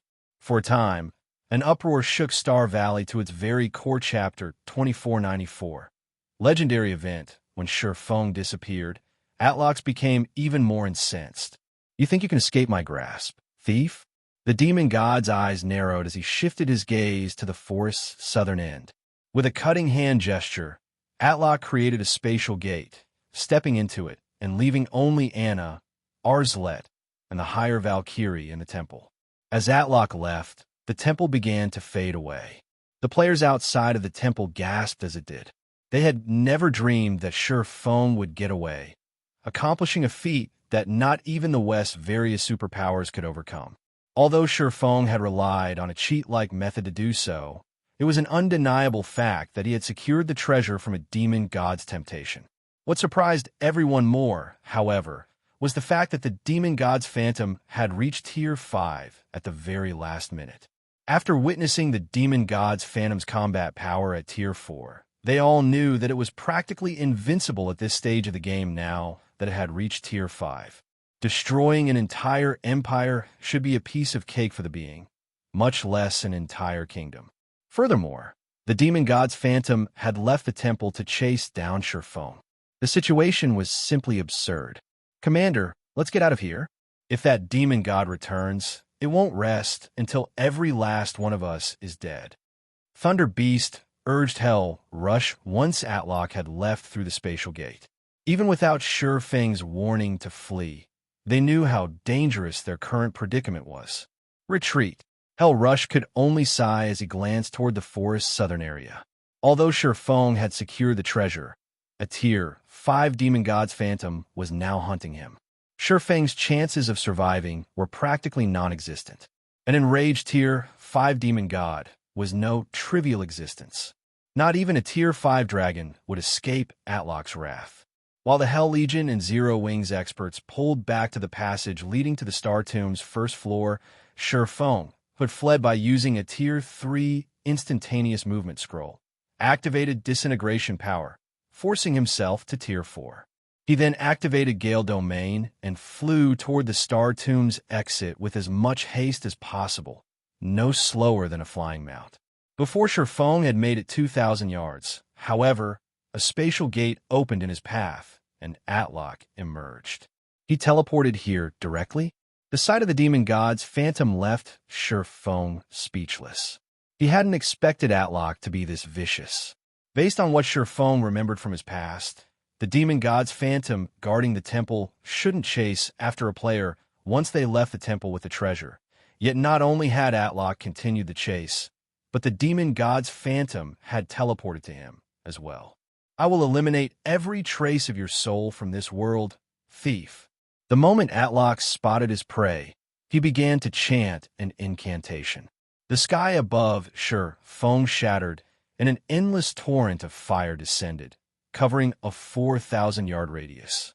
Tier 5 Curse, Extinction Flames. Normally, Tier 5 Divine Mages needed over a dozen seconds to cast this spell, yet Atlock cast it instantaneously. To make matters worse, players couldn't even use Tier 3 instantaneous movement scrolls within Extinction Flames AoE. Noticing the inferno from a distance, the Hell Legion and Zero Wings members were astonished. Even from so far, they could see flames engulf the area above the entire southern forest, threatening to devour the wooded area. How could anybody escape such a terrifying attack? Suddenly, a spatial tear opened before the team, and a figure jumped through it. The figure was none other than Shi Feng, who looked incredibly miserable. His HP was already in the red. Guild Leader Black Flame? You actually managed to escape? Hell Rush was surprised to see the swordsman. The rest of the team could only stare at Shi Feng in shock. The demon god had clearly used a Tier 5 curse against Shi Feng, yet he had escaped with his life. It was unbelievable. Everyone get ready. The demon god's phantom hasn't noticed me yet. I'll open a spatial gate that teleports us to the first floor. As soon as it opens, go through it. Shi Feng shouted his command when his teammates only stared at him. The only way to flee from a Tier 5 curse like Extinction Flames was to teleport out of range with a Tier 4 instantaneous movement scroll. Although Shi Feng didn't have one on hand, he had the 7 Luminaries Ring, an extraordinary life-saving tool. With the 7 Luminaries Ring space movement, he could teleport to any location within a 600,000-yard radius. But when he had jumped into the spatial tear the skill created, the curse's flames had followed, scorching him and nearly taking his life. Fortunately, he had activated disintegration power, which temporarily granted him a Tier 4 player's defense and HP. If he had only relied on Heavenly Dragon's power's defense and HP, that attack would have been the end of him. However, space movement had a 3-minute cooldown. If the demon god came at him again, he wouldn't survive. He couldn't just leave the Hell Legion and his comrades here. And now that Atlock was so furious, the demon god's phantom would transform every inch of the Star Tomb into a land of death. Aqua Rose and the others could only survive if they left the regional dungeon now. Shi Feng didn't waste any time in summoning the spatial gate. The rest of his team realized that they were in a race against time as well, and they charged through the spatial gate the moment it was complete, vanishing from the Star Tomb's second floor. By the time Atlock had realized what was happening and used space movement himself, everyone had fled through the spatial gate already. Despicable thief! I will never let you get away with this. Atlock roared as the spatial gate disappeared as well. Meanwhile, once Shi Feng was outside of the Star Tomb, he received a system notification. Read latest chapters at Wuxia World. EU system. You have triggered the legendary quest, Demon God's Wrath. You have stolen Demon God Atlock's treasure, and the Demon God has employed the soul curse against you in retaliation. Not only will Demon God Atlock and his kin hunt you, but you will suffer triple the death penalty. In addition, you will lose 1 level every 7 days. Once your level falls below level 100, the Demon God will find you. Quest content. Kill Demon God Atlock's phantom doppelganger. No time limit. Quest reward unknown. As Shi Feng received the system notification, everyone else heard the sound of system announcement. Star Valley Region System Announcement. A player has triggered Star Valley's legendary event, Demon God's Wrath. A Demon God Shrine will activate in Star Valley in 1 day. Players will have the opportunity to receive the Demon God's legacy at that time. The system announcement repeated 3 times, and all players within Star Valley heard it clearly. For a time, an uproar shook Star Valley to its very core. Chapter 2495. Star Valley shaken. Star Valley has a Demon God's legacy? What's going on? The system is releasing a God's legacy? Won't it make players invincible in God's domain? The Demon God Shrine? I have to check it out.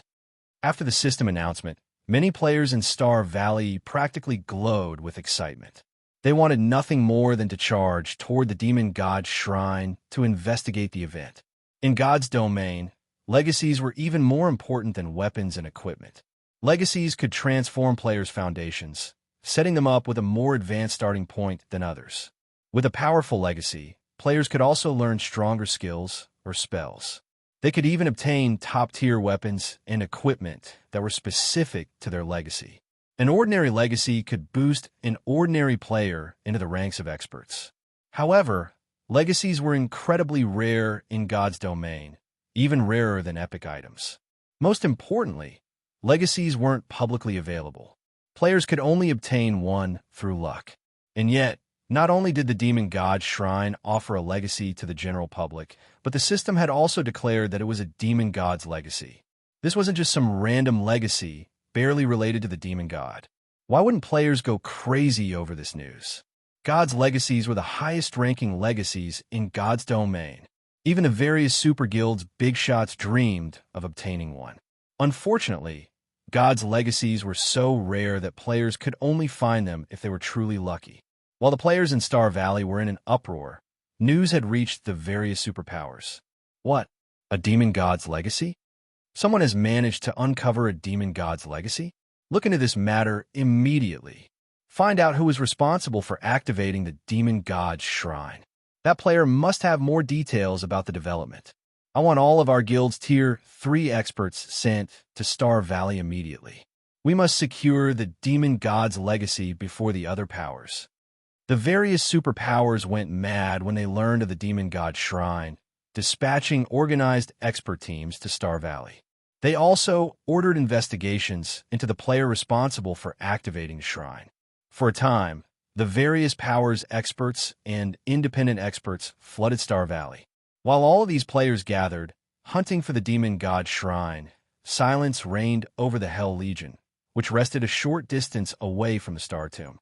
None of them were sure whether they should congratulate Shi Feng or pity him. None were more familiar with the situation than they were. Shi Feng was responsible for activating the Demon God Shrine in Star Valley and for the availability of God's legacy. Yet he couldn't have anything to do with it. This legendary event was the main God system's way of ridiculing the swordsman. The situation also changed what they understood about God's domain. Shi Feng had already turned their understanding of the game upside down. Yet this legendary event had gone beyond that. Despite contributing the most to this legendary event's activation, Shi Feng had the lowest chance of obtaining the event's reward. It almost seemed like the Demon God, Atlock, were deliberately spiting Shi Feng for his wit. Although Shi Feng had acquired the inferior legendary treasure chest contents, He had no chance of obtaining this god's legacy. Atlock was acting as vindictive as any human. Hell Legion's members even wondered if the demon god was human, with human emotions, rather than a computer program. That was a god's legacy they were talking about. Such a legacy was many times more precious than a fragmented legendary item. The two weren't even in the same realm in terms of their value. Is it really necessary to go so far over an inferior legendary treasure chest? Shi Feng gave the system notification a bitter smile. Normally, the demon god's temptation should have ended the moment he escaped the temple. That was the outcome every player that had plundered a demon god's temptation had met with during his past life. But for some reason, his situation turned out to be wildly different. Not only had the demon god continued to chase him after he had left the temple, but Atlock had even posted a bounty on his head. He had even offered a god's legacy as the bounty's reward. This was just absurd. It's just a god's legacy. Guild leader.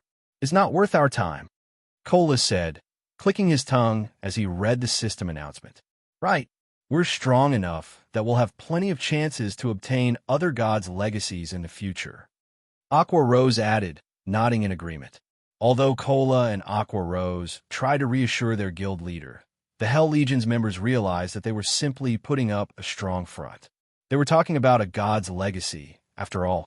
Only the most fortunate players had a chance to obtain one. Moreover, based on how this event had been triggered when Shi Feng slipped through Atlock's grasp, the requirements to obtain the legacy likely involved targeting Shi Feng. NPCs often hunted down gods' domains players, but since the gods couldn't appear on the continent right now, Atlock was forced to post a bounty. Guild leader Blackflame, you don't need to be concerned about this. The demon god might be using a god's legacy as bait, but obtaining it will likely be a major challenge. This might even be another of the demon god's traps. At least you managed to get your hands on the treasures in that chest, Hell Rush said, trying to console Shi Feng. Thank you for your concern, Commander Rush, but I don't really mind the situation, Shi Feng said, smiling at Hell Rush when he saw the man's pity. He didn't actually care that Atlock had placed a bounty on his head. He was far more concerned about the triple death penalty and weekly level reduction. But as long as he took extra care and maintained his leveling speed, the penalties shouldn't pose a problem. While the demon god's legacy might be more valuable than a fragmented legendary item, perhaps even more than a legendary item, he had no desire for it. Atlock's legacy was on par with Aqua Rose's Sea God's legacy. At most, it was a peak legacy. Moreover, Hell Rush didn't know that Atlock wasn't the only demon god after his life. He had plenty of time bombs threatening his life in God's domain. What was one more? If offending a demon god meant that he could get his hands on a fragmented legendary item, he didn't mind offending a few more. None of the Hell Legion's members believed Shi Feng's claim. However, they had all witnessed the swordsman's strength. If anyone had a chance of obtaining the demon god's legacy, it'd be Shi Feng, but since the man in question had brushed the issue off, they could only nod and smile in response. Read latest chapters at Wuxia World. You right?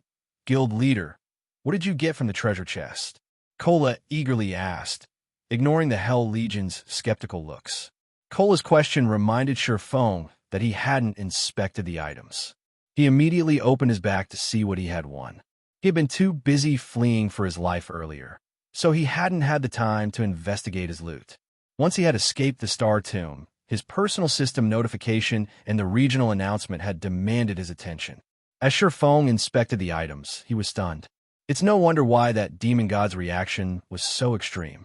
If I had been in his position, I'd have gone crazy too. When Shi Feng saw the crystal radiating divine might in his bag, realization dawned on him. Chapter 2496. Inferior Legendary Treasure Chest Treasures. What's wrong, Guild Leader? Aqua Rose asked, curious when she saw Shi Feng's odd expression. They had gone to great lengths to loot the shrine's treasure chest. If the items weren't valuable, they'd have suffered a great loss. It's nothing. I'm just surprised by how excellent our harvest is, Shi Feng said, chuckling. Not only did we obtain a few legendary materials and the Star of Light I was after, but we've also obtained an epic weapon set, a fragmented legendary item, and a dark gold set equipment forging design. Shi Feng then shared the information on the several weapons, equipment, and design he had obtained in the team chat. He had no intention of the items. Absolute Shadow, Dagger, Main Hand, Epic Rank, Level 100, Level 150 equipment requirement. Strength 2, 3 attributes adjust according to user's level. Attack Power plus 6,325, Level 100, Strength plus 422, Agility plus 376, Endurance plus 350 attack speed, plus 18 attacks, carry the power of shadows. During attacks, reduce target's defense by 30%, 35% chance to cause 270% damage, 10% chance to trigger Shadow Raid, increasing user's attack speed by 40% for 3 seconds. When equipped, main attribute increased by 10%, secondary attributes increased by 8%, reaction speed increased by 10%. All of weapon skills effects increased by 10%. Completion rate with all weapon skills increased by 2%. Ignore levels plus 10. Additional passive skill, Shadow Strike. Every attack accumulates 1 point of shadow energy, independent from sub-absolute shadow. When 12 points of shadow energy have been accumulated, all shadow energy will automatically release, increasing user strength by 100%. Set effect when both main and sub-absolute shadow are equipped. Main attribute increased by an additional 15%. Secondary attributes increased by an additional 10%. Physique increased by an additional 15%. Gain the finishing skill, Dark Dance. Dark Dance. When activated, user enters stealth and attack speed increases by 20% and movement speed increases by 30%. User leaves stealth if attacked or attacking. Duration, 15 seconds cooldown, 10 minutes, Absolute Shadow, Dagger Subhand, Epic Rank, Level 100, Level 150 equipment requirement. Strength 2,100 attributes adjust according to user's level. Attack Power plus 5,725, Level 100. Strength plus 385, Agility plus 355, Endurance plus 324 attack speed plus 16 attacks, carry the power of shadows. During attacks, armor penetration increased by 20%, 25% chance to cause 300% damage, 15% chance to trigger Phantom Strike, creating an impact equivalent to 120% of user strength to a 3 by 15-yard area. When equipped, main attribute increased by 10%, secondary attributes increased by 7%, reaction speed increased by 10%. All of weapon skills effects increased by 10%. Completion rate with all weapon skills increased by 2%. Ignore levels plus 10. Additional passive skill, Frenzied Shadow. Every attack accumulates 1 point of shadow energy, independent from main absolute shadow. When 30 points of shadow energy have been accumulated, all shadow energy will automatically release, increasing user's attack speed by 30% for 3 seconds. Magic Light Pendant, Necklace, Fragmented Legendary Rank, Equipment Requirement, Intelligence 2,000, Vitality 2,100 attributes adjust according to user's level. When equipped, all attributes increased by 35%, obtain Magic Light Body, increasing physique and mana affinity by 30%. Additional passive skill 1, Mana Draw, draws mana from the environment to recover user's mana. User regenerates 1% of their maximum mana every 5 seconds. Additional passive skill 2, Mana Heart. All spell effects increased by 30%. All casting time reduced by 25%. All spell completion rates increased by 5%. Additional active skill, Mana Recharge. Forcefully elevates all spell effects by 1 tier to a maximum of tier 5 for 12 seconds. Cooldown, 3 hours. Dark Demon Set, Forging Design, Dark Gold Rank, Set Level, Level 110, Level 125 6-piece set.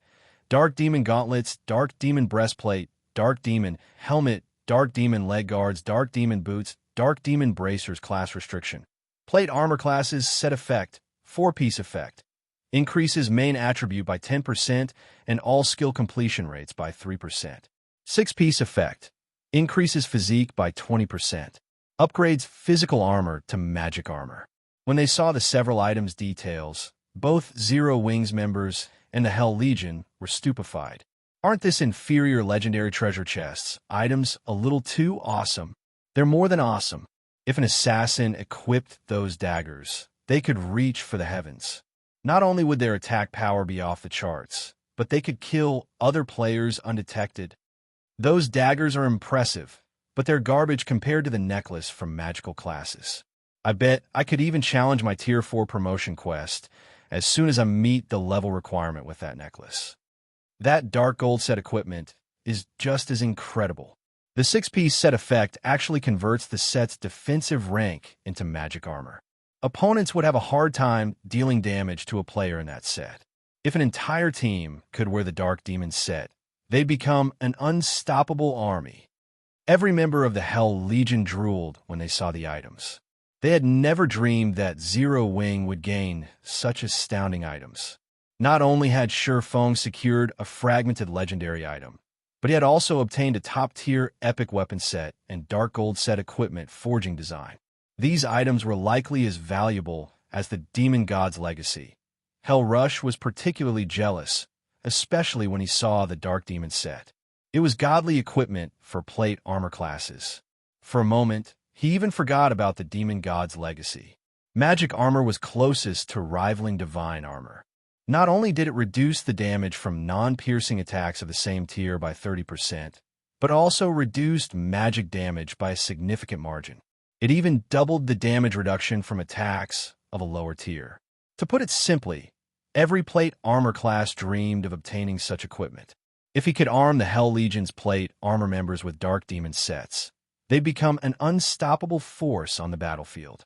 Although the Demon God's legacy was amazing, it wouldn't be as visibly effective at this stage of the game.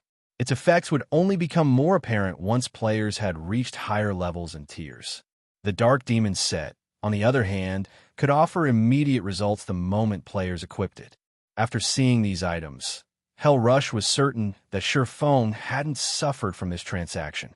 Shi Feng might have lost an opportunity to gain a legacy, but with these items, he could boost the strength of Zero Wing's main force. They'd be particularly helpful when Zero Wing raided super large-scale team dungeons. You're too impulsive, guild leader. You shouldn't have shared that information. Now, it won't be long before the various superpowers find out about those items. Some of them will try to take them from us, especially aiming for that magic light pendant. I'm afraid that the various superpowers' magical class experts will do everything in their power to get their hands on it. Aqua Rose scolded. She had felt a little exasperated when Shi Feng had shared the weapons and equipment's details with the Hell Legion's members. She realized that Shi Feng wanted to reassure that Zero Wing hadn't suffered, but exposing a fragmented legendary item like the Magic Light Pendant was unwise. It won't hurt anything if they know. Besides, hostile powers will assume that we've gained something powerful even if we didn't say anything. I just opened an inferior legendary treasure chest. After all, rather than let them guess blindly and target us in secret, they might as well know everything. That way, we can reduce the risks, Shi Feng said, chuckling. All right, it's about time for us to head back. Hiding the details of his harvest wouldn't have been an issue if the Hell Legion hadn't watched him open the inferior legendary treasure chest, but they had seen everything. Hiding his harvest was impossible. He'd much rather reveal the items and use them to elevate Zero Wing's fame than encourage the various superpowers to hunt the guild in the dark to find out what he had obtained. Top-tier weapons and equipment were always a hot topic among players. As the public learned about these items, they'd come to know about Zero Wing. Read latest chapters at Wuxia World. He had another purpose for revealing these items to the Hell Legion. He needed to conceal the crystal inside his bag. That crystal alone was worth more than the other items combined. Even high-tiered NPCs would try to take the crystal from him if they found out about it. He wouldn't even be surprised if an NPC attacked within an NPC city.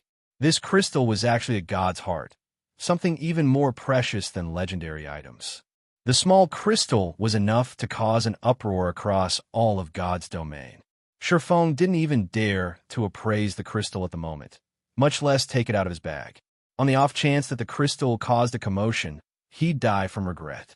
With that said, Shi Feng retrieved a return scroll and teleported back to the Starlight Fortress.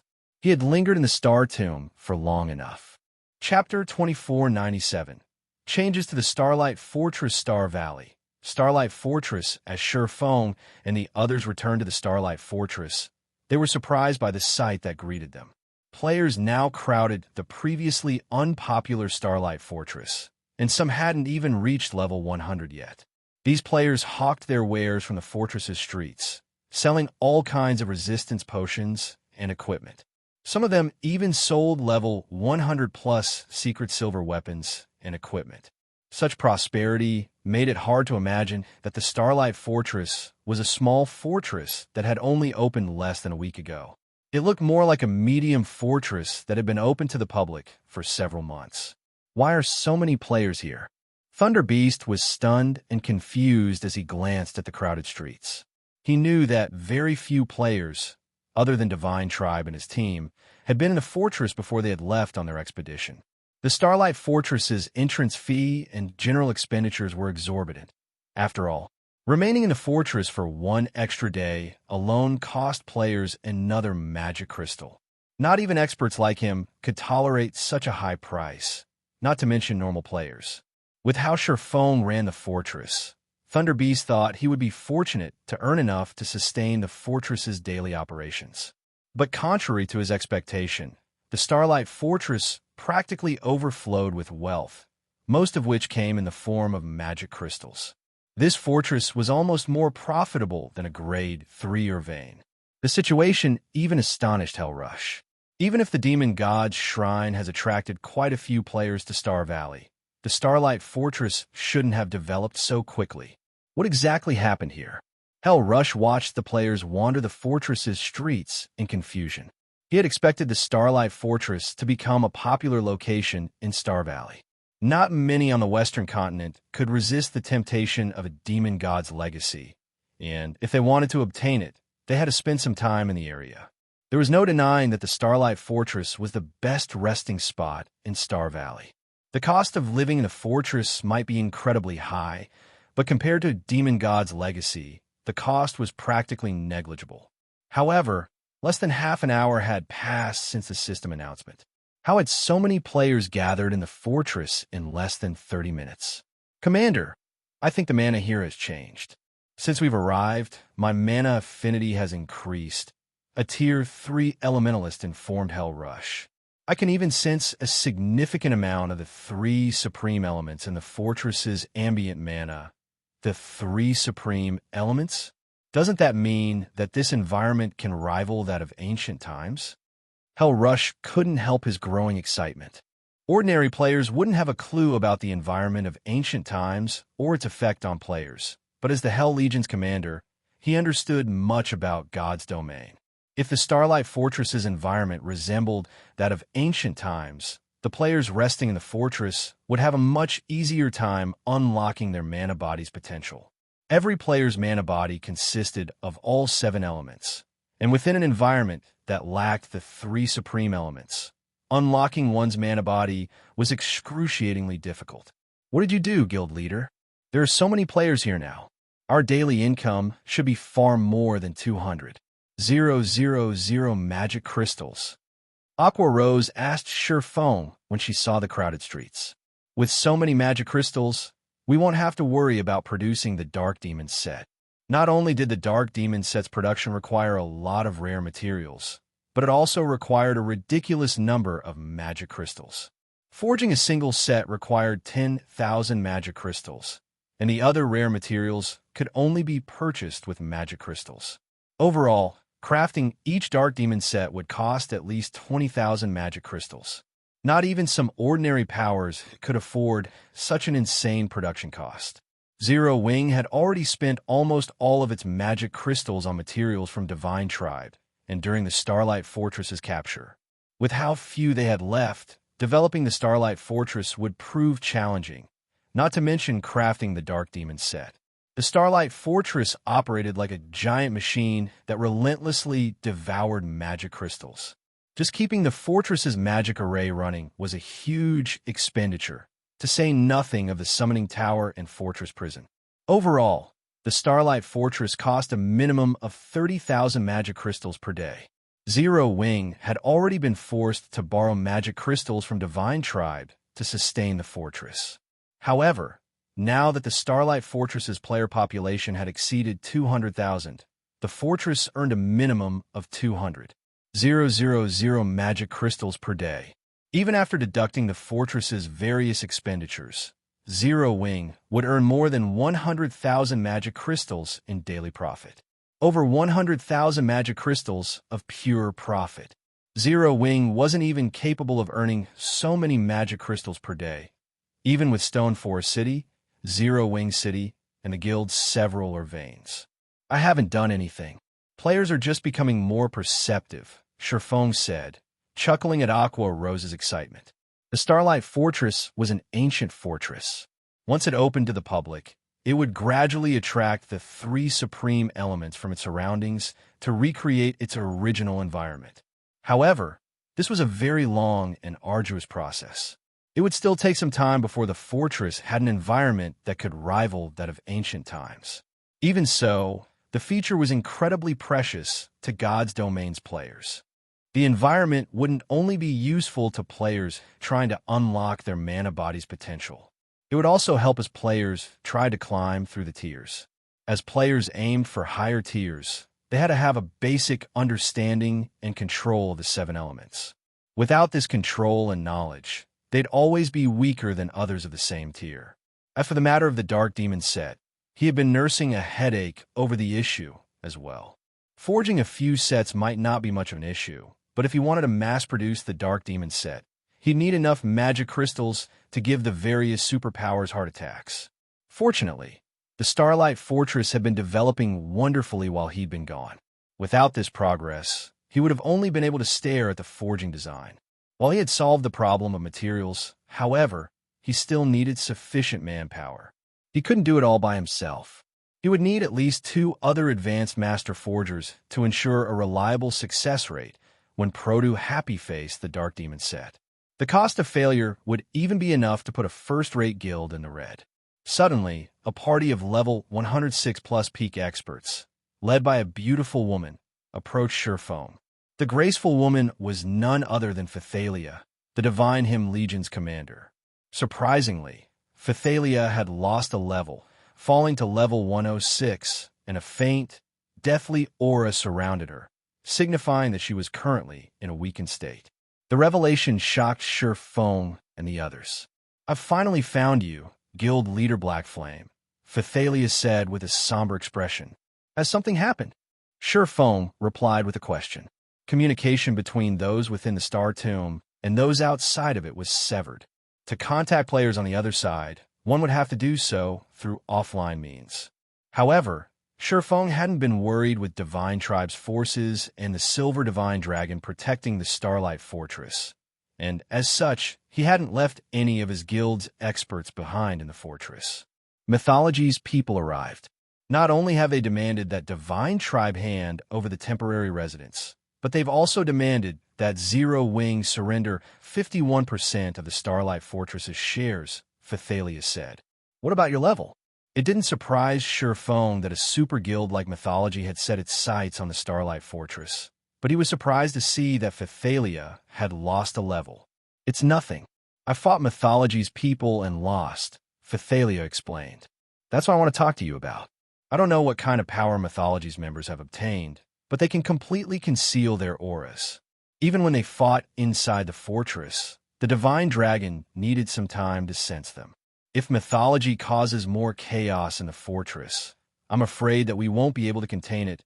Even you weren't a match for them." Hell Rush was stunned to hear about the recent events. Read latest chapters at Wuxia World. EU Hell Rush knew how strong Phythalia was. She was definitely as strong as he was. Even Mythology's old monsters should have a difficult time defeating her, and her guards followed her everywhere. Logically, no one should be powerful enough to kill her. They have a way to conceal their auras. Shi Feng fell in a deep thought for a moment. He was aware of plenty of methods to conceal one's aura in God's domain, but none of those methods could hide one from a divine dragon, even for a short time. Mythology's people also asked me to relay a message. They've said that they will show up once more after the demon god's shrine has activated and hope that Zero Wing will have considered their proposal carefully. If Zero Wing refuses to cooperate, it will have to bear the consequences. Phythalia had a huge headache over the situation. The group of players Mythology had sent to the fortress was incredibly powerful, and they could completely hide their auras. If a fight broke out between them, the Starlight Fortress would pay the price. Chapter 2498, God's Heart. As Phythalia finished speaking, silence fell. Hell Rush frowned at hearing the news. Mythology is being too arrogant. Do they think Netherworld Empire is powerless? Thunder Beast, who stood nearly 3 meters tall, bellowed in rage. This was infuriating. Not only had Mythology extorted Zero Wing with its declaration, but it also ignored Netherworld Empire. The public had long since learned of Netherworld Empire's partnership with the Starlight Fortress. Every superpower on the western continent knew of it. Naturally, there was no way a super guild like Mythology hadn't heard. And yet, Mythology demanded 51% of the Starlight Fortress's shares. Not even Netherworld Empire had any of the fortress's shares. By demanding 51% of the fortress, Mythology had essentially declared that it was more powerful and important than Netherworld Empire. Phythalia, do you know who's leading the team for Mythology? Hell Rush asked in a frosty tone. It seems it's been so long since our last battle that Mythology's people have forgotten about the Hell Legion. The temperature around the group dropped as Hell Rush spoke. The ambient mana began to freeze as if reacting to his emotions. Obviously, Hell Rush's mana control was already considerable. Commander Rush, you mustn't act rashly. These people belong to a newly formed team for Mythology. Their leader is a young, silver-haired man. He only looks to be around 22 or 23, and he has already replaced Trembling Hand as the first vice commander of Mythology's strongest trump card legion. All of his teammates are roughly the same age, but they're all incredibly strong. Not even our team's strongest assassin is as fast as they are. They move like ghosts. When they had appeared behind me, I hadn't noticed their presence at all. Phythalia elaborated when she realized that Hell Rush intended to pick a fight with these Mythology members. Their team will be especially difficult to take down in the fields. She understood Hell Rush's rage, but this team had a little over a dozen players, and they could all vanish without a trace. If the Hell Legion fought these players in the Starlight Fortress, they might be fine, but the Legion would only be running towards its death if it tried to take them on in the fields. With the complex terrain in the fields, not being able to sense one's opponent would leave one blind. Even if Hell Rush and the others were strong, those Mythology members were exceptionally fast. Pinning down just one of those players would require 5 or 6 peak experts at the very least, and there were over a dozen of those experts.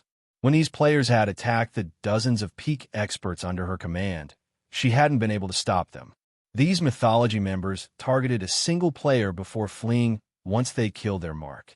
It was easy to imagine how formidable they'd be out in the fields. He's replaced Trembling Hand? How is that possible? Thunder Beast was astonished. Trembling Hand had been known as a genius ever since he had joined the virtual gaming world. He had fought in virtual games for over a dozen years now, and had long since reached the domain realm.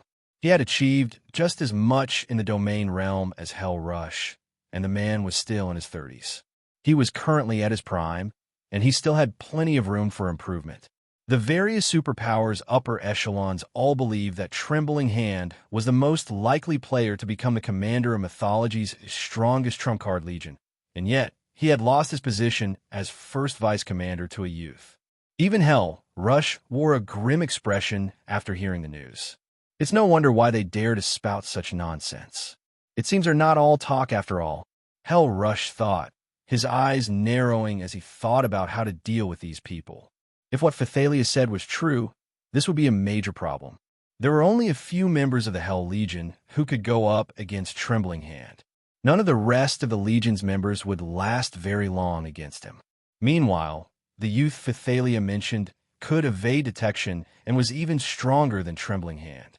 If that were true, none of the Hell Legion's members would last more than a handful of moves against this silver-haired youth. Unless the target had an invulnerability skill or spell, not even Hell Rush could help before the youth executed 3 or 4 moves. Meanwhile, if this youth wanted to escape, they'd need at least 20 peak experts to stop him, and that was assuming that these experts didn't lose sight of the young man. Commander Phythalia, do you have a record of their entry and exit from the fortress? Shi Feng asked.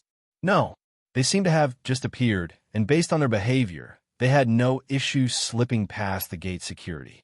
Not even the Tier 3 NPCs noticed them, Phythalia said, shaking her head.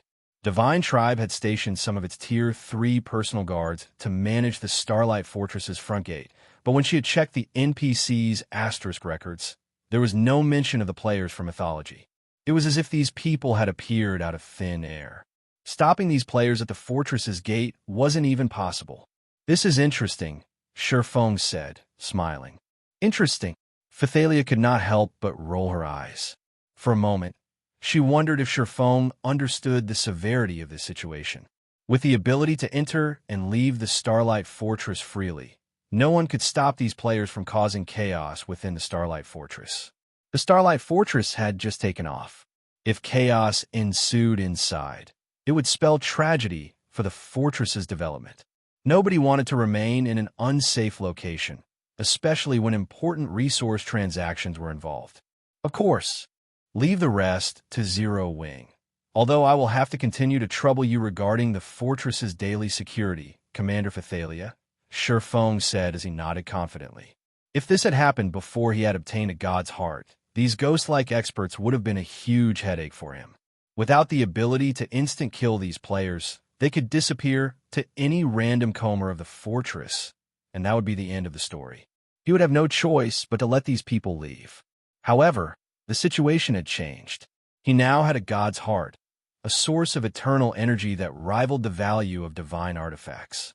Not only could one use this god's heart as a power core, but one could also release the eternal energy it contained and use it to learn new concepts.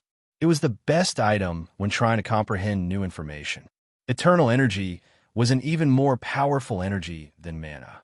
Only the gods could use and gather the energy, and even they struggled to collect it. Since the gods had long since removed themselves from the world, finding eternal energy had become incredibly difficult in God's domain, even for Tier 5 NPCs who stood at the apex of this world. A single, small drop of concentrated eternal energy would be enough to incite an all-out brawl between Tier 5 NPCs and Tier 6 God rank players. Meanwhile, the God's Heart in Shi Feng's bag was a condensed form of eternal energy, which not even an empire's entire wealth could buy. Initially, Shi Feng had wanted to learn the rest of the memory crystal's content once he had returned to the Eastern continent and found an ideal venue for studying the information. Tier 3 players' foundations were their mana bodies, and only by unlocking his epic mana body's potential could he display his full strength. He'd then be able to explore the maps that contained Solomon's sword's remaining fragments. Hence, he needed a location that could help him gain the most benefit from the Iliades memory crystal. However, now that he had a god's heart, he wouldn't have to go to such great lengths to learn the crystal's contents. Once he found enough privacy to take the god's heart from his bag without exposing it to others, he could create his own venue, the best in God's domain. Fortunately, the Fortress Lord's mansion was the perfect location. Shi Feng then parted ways with Phythalia and the others, making his way to the mansion. Phythalia was dumbfounded as she watched Shi Feng and Zero Wing's members walk away. She couldn't fathom what was going through the swordsman's mind. At such a crucial moment, Shi Feng had reacted similarly to Hell Rush, intent on taking his anger out on these mythology players. "What should we do now, Commander?" the Tier 3 shield warrior beside Phythalia asked. The ruckus mythology caused has already scared plenty of merchant players away. If mythology causes another scene, I'm afraid everyone in the fortress will panic. Controlling the situation won't be easy. Read latest chapters at Wuxia World. EU forget it. I don't care anymore. Let mythology's people cause a scene if they want. Once Zero Wings people realize how severe the situation is, we should be able to curb mythology's experts as long as our 3 guilds work together, Phythalia said as she massaged her forehead. She had already learned that trying to dissuade Shi Feng from doing anything foolish was a waste of time. She might as well let him try whatever he had planned. Once he failed, he'd approach the Divine Tribe to work on a solution together. There's no need for such pessimism, Commander Phythalia. Who knows?